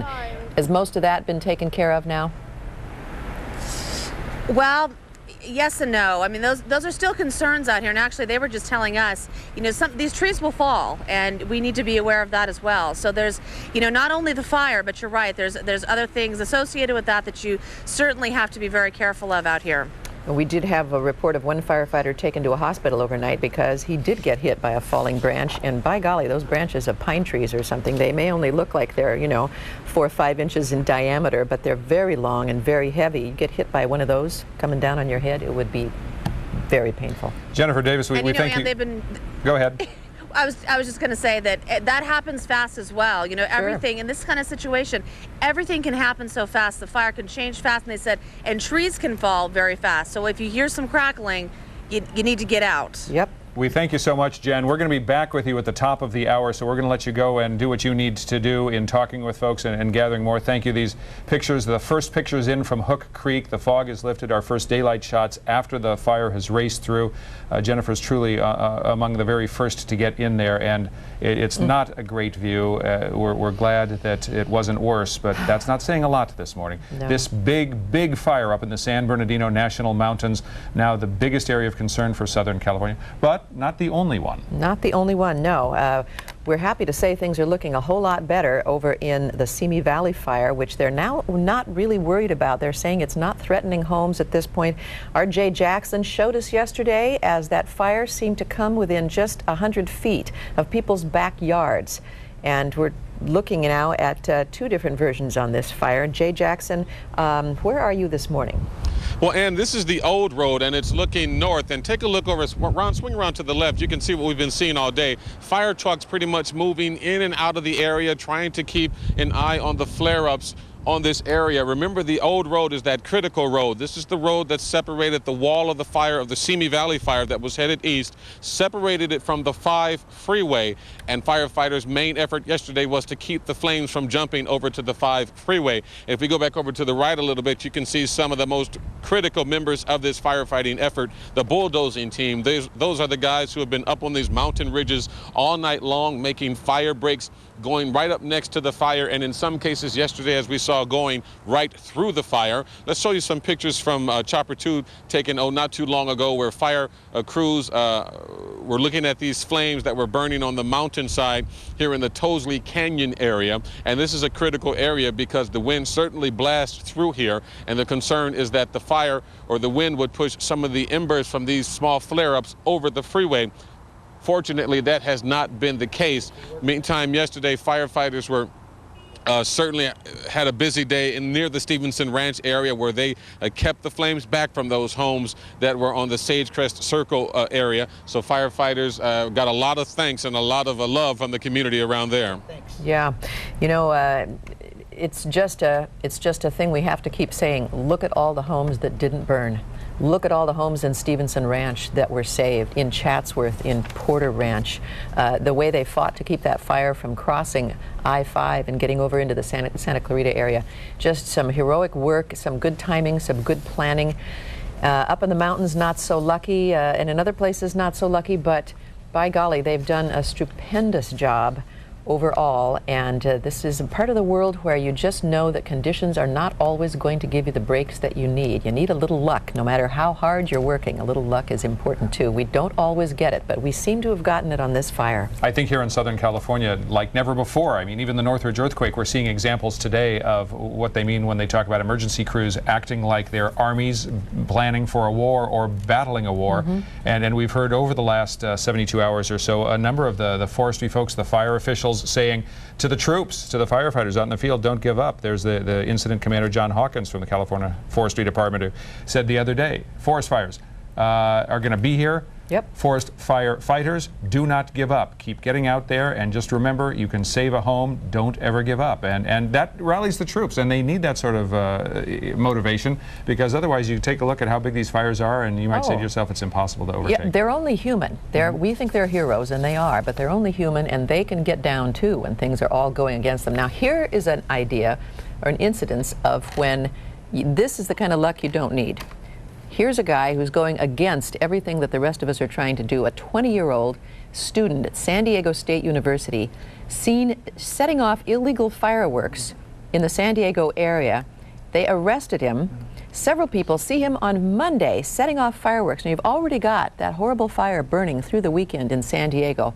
This guy's setting off illegal fireworks. You know, unfortunately, during these disasters, we see the best and the worst out of people. And the worst. And this is an example of the worst. What is he thinking? I mean, I know you're only 19 or 20, but come on, it's dry as a chip down there, and people are risking their lives and losing their lives in this fire, and he's doing fireworks. Well, and that's the worst in people. You guys want an example of the best in people? We need that, yes. You know, we showed you the picture up in San Bernardino, the National Forest, Jennifer Davis with the dog, and we were saying people would step forward saying, you know, probably we expected calls. I would be willing to adopt that dog.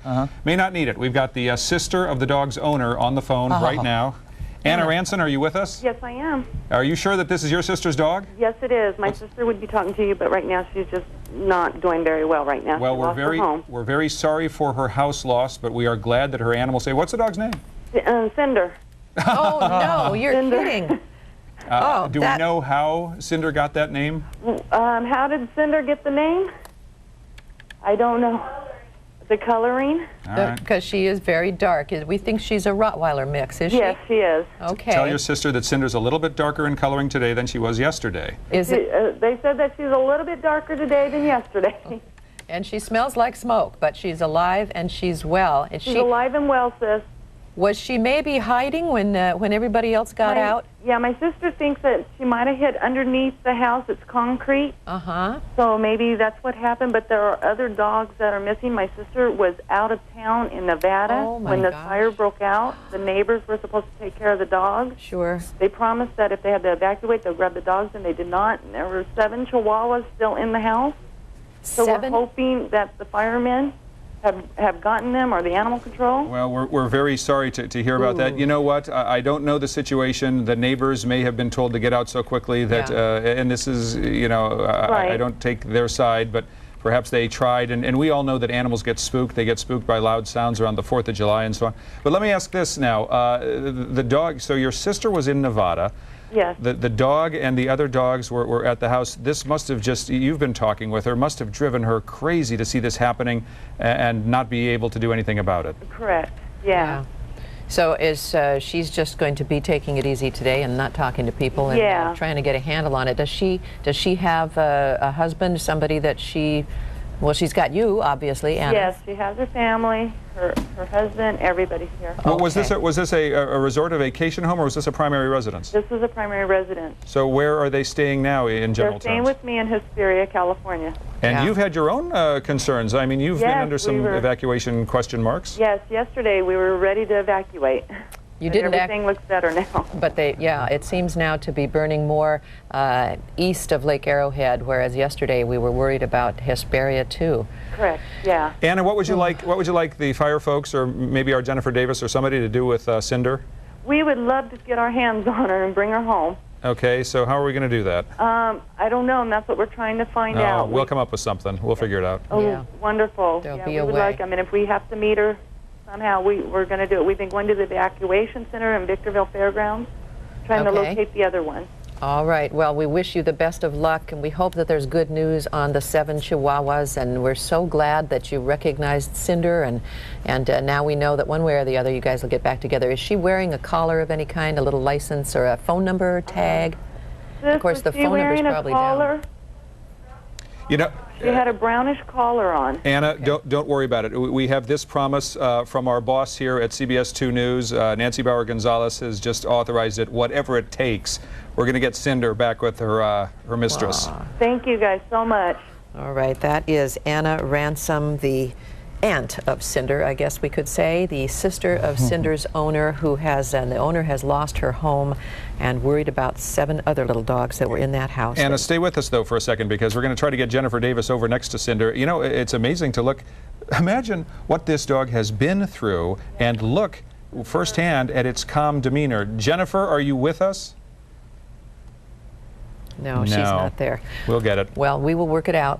We'll get to Jennifer. We'll get Cinder and Jennifer down the hill one way or the other, and we'll put Cinder together with Mrs. Ransom, who could use probably a little love right now. Anna, we're going to have our folks get your phone number and get all the particulars, and it looks like one of our CBS 2 News vans is going to be coming down the hill tonight with 1 extra passenger. Oh, wonderful. Yeah. Thank you so much for giving us a call. Thank you. And you guys are doing a wonderful job, and so are those firemen. Well, the firefighters certainly are. And Firefighters are. Bless your heart for saying that's very kind. Jennifer Davis, you with us now?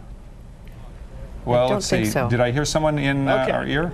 Who would they like us to speak with? I think they'd like us to talk to Josh about the weather situation up there, which has been, seems to be a godsend, but not entirely perfect up in the mountains yet, because the winds are still whipping around up there. Don't be deceived. There's still a tremendous fire out there, and while this is definitely an improvement, and you know, you were talking about these firefighters like an army, they're trying to outflank this fire. They've been trying to outflank the fire since it began, and they haven't been able to. It's been going faster than they could come around in front of it. Now that we have a little humidity, now that that there is the possibility of a dusting of snow, now there's a chance for firefighters to actually gain a little ground on that fire and try and surround the front edge of it. But still, it is pushing up towards Big Bear. They are going to make a concerted effort to make sure that it stays completely out of Big Bear and most of Running Springs. Weather-wise, the wind thing continues with some gusts today. Wind advisories are in place. We've got winds right now sustained at about 16 miles an hour, which means gusts upwards of 25, 35 miles an hour. They're not at warnings yet, so we're not up at the 60, 70 mile an hour stage, but certainly there are gusty winds up there, and that is terrible for fires. It just fans the flame, and it's coming from the south, so it's pushing it up into the communities, the wrong spot. But there is the hope that a little moisture will help things out, and the fact that it slows it down a little bit, that firefighters can get somewhat of an edge on it. The air quality is still poor out there, so that's still a concern in through the Inland Empire. It's getting a little better at the coast, but it's still in the moderate stages. We're not good anywhere up until you get into northern Ventura County and Santa Barbara County, so that's still a problem out there. There's a lot of ash out there, and I believe coming up a little bit later on today, there's going to be a report from Laura McLaughlin, I believe, on our 4 o'clock news about how to get rid of that ash. You've seen it everywhere. The smoke smell is the smoke smell. horrible. You almost can't get rid of it. It is the most pungent. It's a tough thing to get out. And it goes, like you say, for hundreds and hundreds of miles. I mean, all of Southern California, all the way from the coastline of San Diego into the mountains, you know, far north of Los Angeles County. Everybody's feeling it, seeing it, and smelling it. Down in by the beach communities over the weekend, when the fires had just begun, you could smell that smoke down to the south. Because the wind was blowing the whole thing out toward them. We've got a complete reversal now. It's going back out towards Phoenix. In. One of the things that's in the air that you can't see are these little, they call them, the air quality people call them PM10, I think it's PM10. It means that they're like a 10 micron particulate matter 10. I bet that's what that stands for. Okay, just figured that out. Particulate matter 10, and even smaller, like 5. And they're so tiny they can't be seen, but that is the stuff that gets in and lines your lungs, and that's what smoke inhalation is. We've been doing really well with air quality. We had been. You know, we had several years where the air quality was getting better and better. This will absolutely skew the year of 2003. Absolutely. Just these couple of weeks, and so we'll look at that. We'll also have some health tips for you on how you can clean out your lungs a little bit. We'll tell it to you right now. Just drink a lot of water. Keep things lined. Keep your lungs lined with moisture by drinking water. That's what happens. Now, We're coming up on 11 o'clock straight up, and so we continue with our CBS2 Fire Watch coverage. We've got a lot more right now.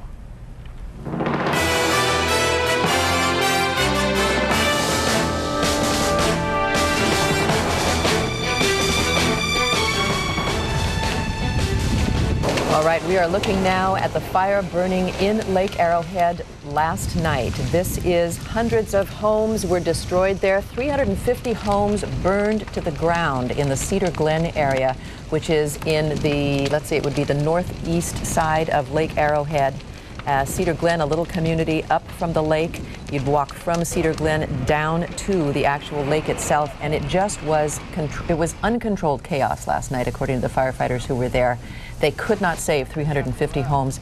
We've been looking for the last 10 minutes or so at the aftermath. Just absolute devastation up there. Good morning once again. This is CBS 2 News, now at 11 a.m. Kent Shocknick and Ann Martin live in our CBS 2 News studio in Hollywood. This was a bad night for firefighters up in the San Bernardino National Forest. You can see the flames that destroyed these 350 homes, Cedar, Glen, Hook Creek, and so on. The good news for the overnight firefight, the flames were held west of Big Bear, and now the U.S. Forest Service says it believes that it can keep the flames away from Big Bear all the way, and so that's the best news for the biggest community up in the mountains. It is indeed. As we're looking at the tape here, we're getting ready to take you live to Craig Figner. He is, I believe, over in this whole area that burned, and let's go to him right now for the latest. On a Thursday morning, we'd sure like to be able to say this was over, but of course it isn't yet. Craig. Ann and Kent, indeed, but we've certainly seen a remarkable change here. Hard to believe that just a day ago we were talking about a raging fire that was moving through this particular area. We are in what the locals here call Lower Cedar Glen. That is Hooks Creek right there, rather, yeah, Hooks Creek Road. And a number of the homes in this neighborhood, about 300 of them were destroyed. And we can take a look around here. There is not much left, not really anything left. There are a couple of houses that did make it incredible. And we see this with so many fires where one house that is around so many others that have burned will go untouched by the fire. But then if we come back around, you see that there are so many other homes destroyed. The total number, 300 here in Cedar Glen, and there are 50 other homes in scattered locations, 50 other homes and buildings which were destroyed last night as this fire really began to overtake the part of Lake Arrowhead from where we are now on the ground. We watched it all unfold from the air. There has been one remarkable little story this morning. It's this dog here, and this dog has been nicknamed, at least so far, by some people here, Sparky. The dog was found here this morning as reporters started arriving here on the ground for the first time. And Glenn is with our CBS News Bureau out of Los Angeles, and I'm sorry, Dawn. Sorry about that. You seem to be making good friends there with Sparky. You were one of the people who arrived here this morning to see her? Yeah, we were shooting. We were on the first cruise here this morning with CBS, and Kevin, my cameraman, and I were across the way. I saw the dog, whistled over to her, and she came right to us, and she was shivering and scared, and obviously she's had babies, or either she's pregnant or will have pups. I'm not sure, but she's just very loving, and I think she's just glad to be with people. All right, well, I understand, have sister of the dog's owner on the telephone. We can stay with these pictures, and she's got to be very happy to have located her pet. No question there. The sister's name, the sister of the owner of the dog, is Anna Ransom. She is on the phone, and Anna, we're going to let you go ahead and tell Craig Figner. It's okay that our guys have nicknamed this dog Sparky, but why don't you go ahead and tell Craig the dog's real name? Her name is Cinder. Pretty close. Yeah. They got Cinder, close. okay. Yeah. Hey, I'm interested to know, Anna, you are the sister of the owner of the dog. Yes. She was in Nevada. Yes, she was. When the fire hit. Uh-huh. And so she didn't know what happened to this dog or her other animals in the house. Right, we're still trying to locate the other ones. Have you found the neighbors who were supposed to be looking after these dogs? Yes, they just couldn't get to them in time. Well, that's a darn shame to have those chihuahuas. I think you said 7 chihuahuas, and of course the house that your sister lived in go up. Let's ask this, though. I know that your sister's not talking with folks today, and I know that you're channeling for her. Can you ask her, or from your own personal knowledge, how does Cinder look to you? How does Cinder look to us, guys? Cinder, how does she look? Looks good. Yeah, she does. She looks good. She looks worn out, It's a miracle. Yeah. She looks like she is exhausted. She has had quite a 24 hours, I dare say, Yes. don't you think? Yes. And she knew when it was safe to come out, though. Yes. And she did. And so this reminder, Anna, if you would tell your sister, please, that we're going to be bringing Cinder down off the hill tonight. Craig, don't know if that's going to be you or Jen Davis, but Anna Ransom's in Hesperia. And so if you wouldn't mind, you folks work it out amongst yourselves. Our news vice president, Nancy Bauer-Gonzalez, says we will take personal responsibility for safely getting Cinder down off the hill. Thank you guys so much. You bet. Thank you, Anna. And Craig, thank you. And thank Jennifer Davis. We're not sure which van that pooch is going to fit in the back of, but I'm sure we will make room. All right, Craig Figner, Not we a thank you problem. so much there. Well, that is the scene this morning where the real worst of the fire in the Lake Arrowhead area was fought overnight.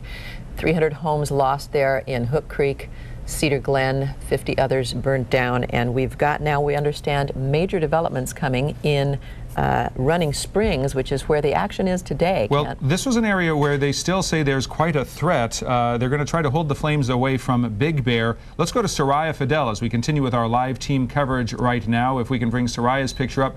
Soraya, you're on the right side of our screen. The fog has lifted only a little bit. That was a huge problem earlier this morning for firefighters just trying to see down the road.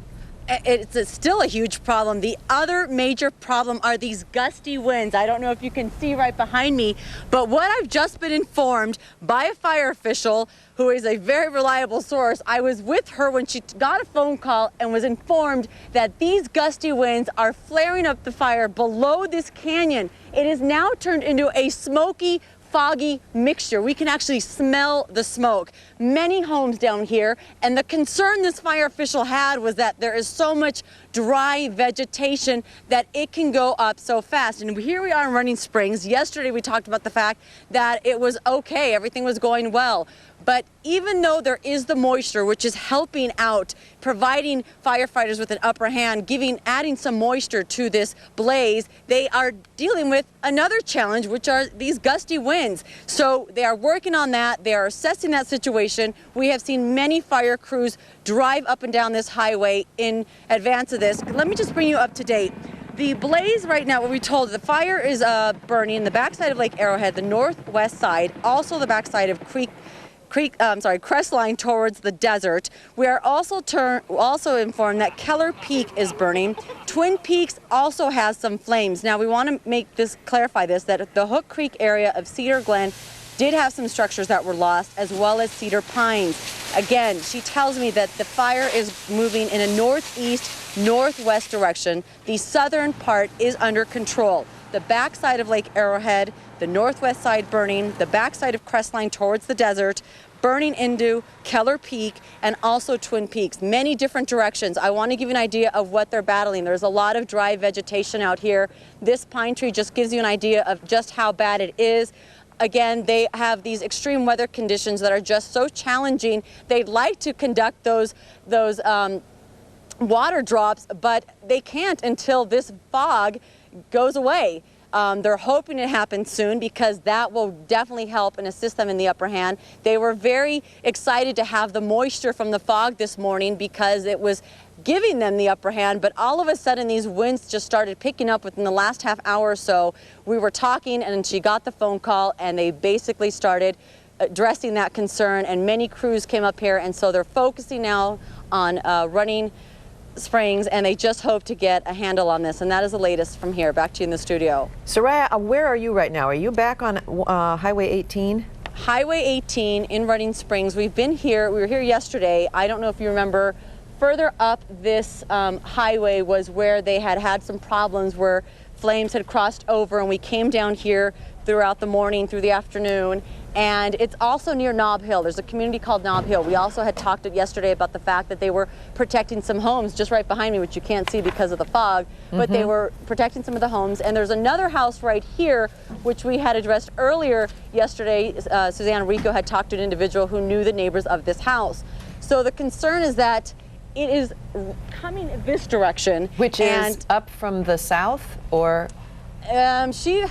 It's really good. She said it was going northeast, northwest. We're at bottom of the canyon, heading towards Running Springs. She also mentioned that this blaze, I asked, where is this all going? She says it's literally starting from Crestline and moving across the mountain towards Big Bear. She had mentioned to me that it was a 20 to 25 mile stretch, and it's not good news for them when they're hearing that it's coming this way, because that does put other communities in jeopardy. They are working on that. They immediately reacted and responded to that call. So the wind conditions they're hoping will die down, but it's not looking too well. A lot of smoke within the last half hour, and you could just smell it. And we've been here all morning, and that was something we hadn't noticed up until the last 30 minutes or so. All right, Soraya, thanks so much. Now, if you want to see why they're so concerned, and we do still have a red flag high alert warning for high winds and dry conditions.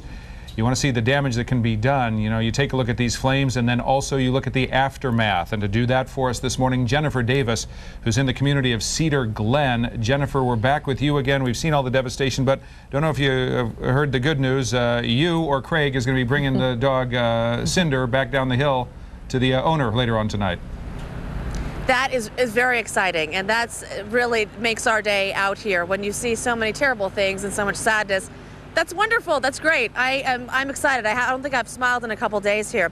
We are in the Bridge Road area of Hook Creek. That's what the locals know it as. You can see we have some fire trucks up on the road, and they've been watching some hot spots. There was actually just right next to where we're standing, there was a pretty good little flare up, and the fire crews, they're great. They now you see they have Henry, right to the right, they have a hose, and they're hitting those hot spots. You're asking, what they were doing, and these guys are patrolling, they're watching, and making us feel a whole lot safer out here today.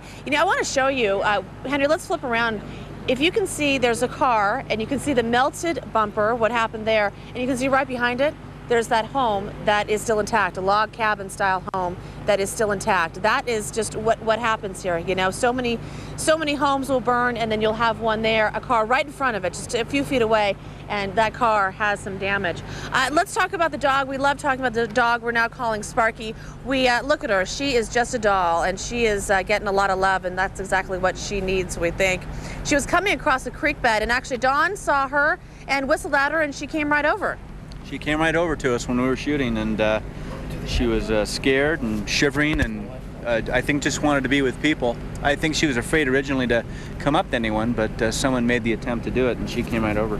Oh, that is just fantastic. We're so excited. And the owner, we're gonna reunite her. All right, let's take a look at the tape we shot a little bit earlier. One thing the crews are doing out here, cutting down trees. There's smoke and flames coming from trees.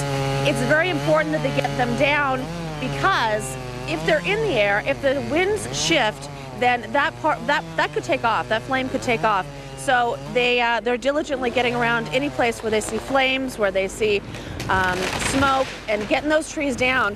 Excuse me. Falling trees is also a big problem here with all these burnt out trees. If we can come back out to our live picture, we'll give you one more look here. A devastating look right down this hollow.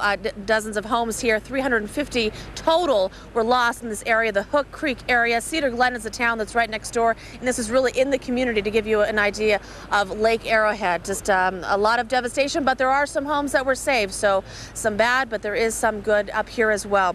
We are live near Cedar Glen. Jennifer Davis, CBS 2 News. Kent and Ann, back to you in the studio. All right, we thank you so much for that, Jennifer. They can go back up. I'm sure they will rebuild those homes, but the trees will take years and years and years to come back and be as magnificent as they were.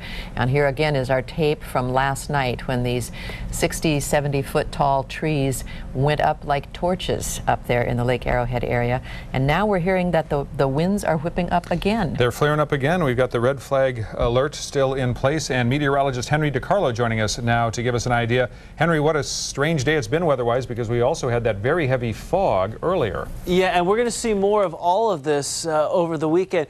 We have the wind advisory in effect, and Kent, as you said, also a red flag warning, which is probably perplexing to many, because a red flag warning is issued, remember, when the humidities are low and things are dry, and you're probably wondering, now how is that happening? when we've been talking about the humidities that have been on the rise and temperatures that have been lowering. I'll explain that in just a moment. Boy, we have talked about a marine layer, and it is back in full force, isn't it? I mean, we're talking about cloudy conditions. We are seeing some sun breaks. We're going to see that through the day. I really think, by and large, it's going to be a nice day weather-wise. However, the only damper is the winds that are going to continue to kick up through the mountain areas. Now, temperature-wise, we're going to be in the 60s today. As we take a look at things on the computer, give you an idea of what's going on. We're going to check in the Big Bear Lake Arrowhead area first. Temperature right now, 40 degrees. We're overcast there. Light drizzle at times. Winds are out of the south. They've calmed down a little bit, but we still see some gusts, and we've had some gusts within the past half hour that have been about 30 to 40 miles per hour. We're going to see that throughout the day. Newhall Pass, much calmer. Winds about 5 miles per hour. Humidity at 76%, and we're looking at a temperature right now of 60. Mid-60s. Across the Southland, 62 in Oxnard, 65 in Burbank. Very interesting are the winds. They have been very helter-skelter. They have been on again, off again. They have shifted in all directions. We're going to see more of that today. Look at Oxnard, 20, Burbank, 10, Newhall, 5. So kind of across the board, very sporadic, very scattered. San Bernardino, 11. Big Bear, as I mentioned, 9. But the gusts, especially through the mountain areas, are going to be with us not only today, unfortunately, at times tomorrow, and perhaps through Saturday as well. I've talked a lot about that onshore flow, so now we have the prevailing winds moving onshore and definitely reaching the mountain areas. That is why we're seeing the marine layer even through the mountains. A cloudy, kind of foggy day, which is helping things as far as the temperature. Now, I talked about that red flag warning and lower humidities. Now, remember what happens is this air drives in onshore and starts to get lifted up the slopes of the mountain. Eventually, it's going to come down the backside of the mountain. And as it does that, the air warms up as it descends. So that is why we are talking about a red flag warning for the northern slopes and the eastern slopes, especially for the San Bernardino Mountains, because as that air descends, it's going to dry the air out in front of it.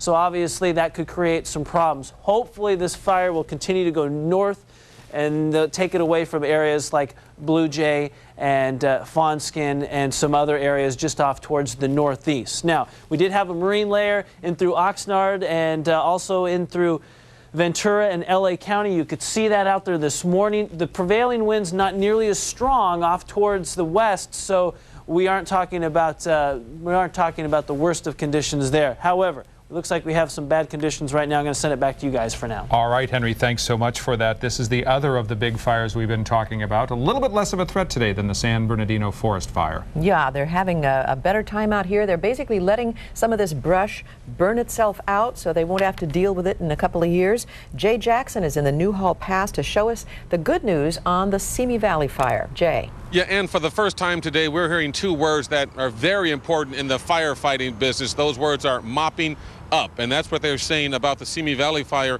here in the area of Towsley Canyon. We're on the old road. You remember that was the road yesterday that firefighters used as a stage in that dramatic effort to stop the fire from going over the I-5 freeway. But also want to show you something how firefighters are always very concerned. Take a look behind me. This fire crew just pulled up here. It's a strike team that is a structure protection team, and as you can see, they are lined up here on the old road. They have been out here just for the past 5 minutes or so, and what they are concerned about are the buildings, the outbuildings in this area and along the old road. And as you can see, there is some smoke pluming up down the street there, and so these teams have been set here, placed here in case that smoke turns into a larger fire. You know, we've been seeing those flare-ups up and down this mountain all night and all morning long. We've been here since 2:30 this morning, and we have seen a couple of those flare-ups. And what happens is they move these strike teams over into this area, structure protection teams, so if that flares up, they will jump on this right away. But the good news is, once again, they're using those terms like mopping up, which means basically the fire isn't spreading outwards.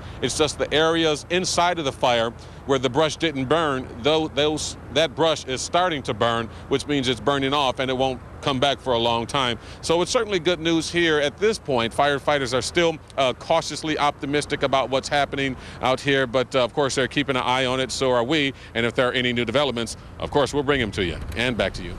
Jay, thanks so much. All right, we're looking at some of the smoldering embers there in that area.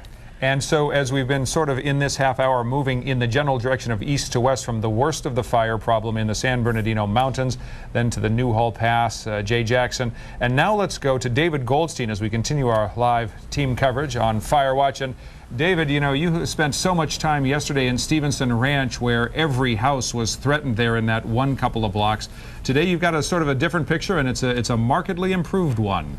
Yeah, this is where they hope to have the last stand here, Kent. We are just a little bit south of where Jay Jackson is, again west of the 5 freeway, just at the northern portion of the Newhall Pass. There you can see this smoldering fire, and this is where they hope the fire will be contained and put itself out. With the help of firefighters and bulldozers. We're fighting it with some hoses a little while ago. Now they're planning a ground operation of going in with the bulldozers. They have fire lines in there, but we haven't seen any real flare-ups in the last 15 or 20 minutes, which is a good sign for the firefighters. One of the complications, the wind has changed direction now, blowing this fire a little bit north, but north is where it came from, so there's not a lot of fuel to burn going back up north toward where Jay Jackson is. But the fire is blowing across the 5 freeway a little bit, but the 5 is still open.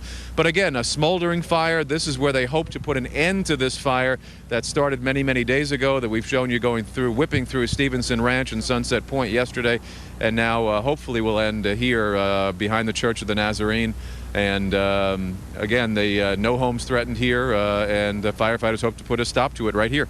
We're live in the Newhall Pass. I'm David Goldstein, CBS 2 News. So David, go ahead, Ann. This is one area where we can take a break. I mean, I know that the firefighters are not taking a break, but we can look at this fire, which we've been watching now for a week, and let a little air out of our lungs, and our shoulders can relax a little bit, because it looks like they're confident about this one now. David, what are the firefighters telling you? I mean, and I don't mean in terms of containment and statistics and figures, but what are they saying about their gut feeling? Their gut feeling is this is where it's going to end. They really have this area, this fire contained, they believe, in this spot. They expected it to continue to go south a little bit. They had sprayed a lot of dumped a lot of fire retardant in the east canyon, which is the next canyon over, so a lot of that fuel wouldn't burn. The fire's not cooperating that way, blowing the smoke right in our face right now, as it's blowing this fire back northeast. But as I mentioned, there's really no fuel to burn in that direction, because it came from that direction. So they really believe, they're optimistic, and they think this is a mop-up operation right now, and they feel that this will be the end of it. That's great news, David. Thanks so much. We want to go now to the south, to the biggest fire of all in the state of California, the trio of San Diego fires. If you have been with us since the early hours, you know this. The fire in San Diego has claimed 20th victim now here in the state of California, in Southern California, and this victim, a firefighter who had come down from Northern California, from the community of Novato, a 38-year-old named Steve Rucker, who was here with the Novato Fire Department. He had volunteered for this duty and come down with his colleagues, and he died fighting the blaze in San Diego County. And this morning, his co-workers talked about what an incredible human being and what a true life hero he was.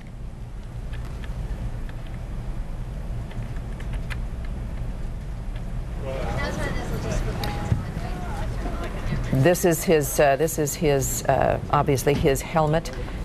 He was a man who was grieved for in Novato this morning. Firefighters around the Southland have been wearing black bands on their hands, on their arms, in memory of this man. One of 4 firefighters caught by an onrushing firestorm in the battle around Julian in inland San Diego County yesterday, and the other 3, we understood, were in very serious condition. Let's see if we can hear our sound again. It comes home. I mean, it makes you think of mortality. You know, I mean, when you're on the line and you think about the different things, and yeah, you can get this fire put out or whatever, and when things like this happen, you know, it really brings you right down to earth. Yeah, it does bring it home. It brings home for all of us the danger that these men and women face when they, and in this case of the gentleman from Novato, when they volunteer to come down and help us in our hour of need. Steve Rucker, 1973. He was born, died in that fire. 3 other firefighters we got to be pulling for now as they are in hospitals in the area down there and having their burns treated. The good news is their conditions are expected to be improving. One of them was said to originally have 3rd-degree burns. They then upgraded that diagnosis to 2nd-degree burns. Steve Rucker, the Novato Fire Department, the Novato firefighters with whom he came here are going back to their hometown. They're getting pulled off the front line. Steve Rucker will be making his final trip back to Northern California. Yes, indeed. Well, we're looking at a significantly improved situation here in Southern California. We have lost more than 2,000 homes. We have lost more than 1,000 square miles. The worst of it now being fought, at least in our part of Southern California, being fought up in the mountains around Lake Arrowhead, where they are still trying to protect Big Bear, where the fire seems to be surging back up, borne by gusty winds up there in the mountains.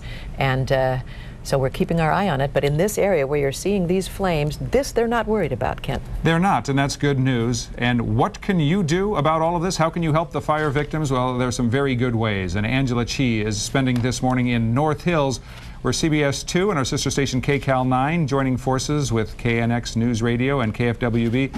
Big food drive starting this afternoon, Angela. CBS, where's this? Hello? I don't have IFB. All right, we've lost Angela, but let's stay on this picture until it starts to go squiggly on us. What you can do starting at 4 o'clock this afternoon, go to a Food for Less store in the North Hills area. That's where we are live right now, although Angela can't hear us. A couple of other locations. You can buy food at the store, drop it off out front, or drop off anything else that you might want to. Angela, can you hear us now? We see you. Hi. You're on television. We're on television. We were actually talking to some people that were interested in donating things, and you actually were talking about, that's #1 question people are asking, what should I donate? Now, take a look at this basket. It is actually filled with Halloween costumes and candy. This will bring a smile to a child's face. Many of the people at the evacuation centers are children. Again, we are accepting money donations and Halloween costumes and Halloween candy, not actually food and different clothes that people are bringing, because if you do have food, they suggest that you take them to your local food bank. If you have clothes, it's the Goodwill that actually will be taking those. But again, this is just one of 3 locations that are going to be taking donations for the fire victims. And I want to show you a little bit about what they're going to be at the evacuation centers, what people are going through. We have some video in San Bernardino International Airport. Now take a look at this scene. These are the people that are inside the hangar, many of them sleepless nights, not knowing if their homes are safe, not knowing when they can go back. They have all rallied together, joined together, creating with their families. Some of them have created their families just with each other, just being in the same situation. Again, there are about 7,000 people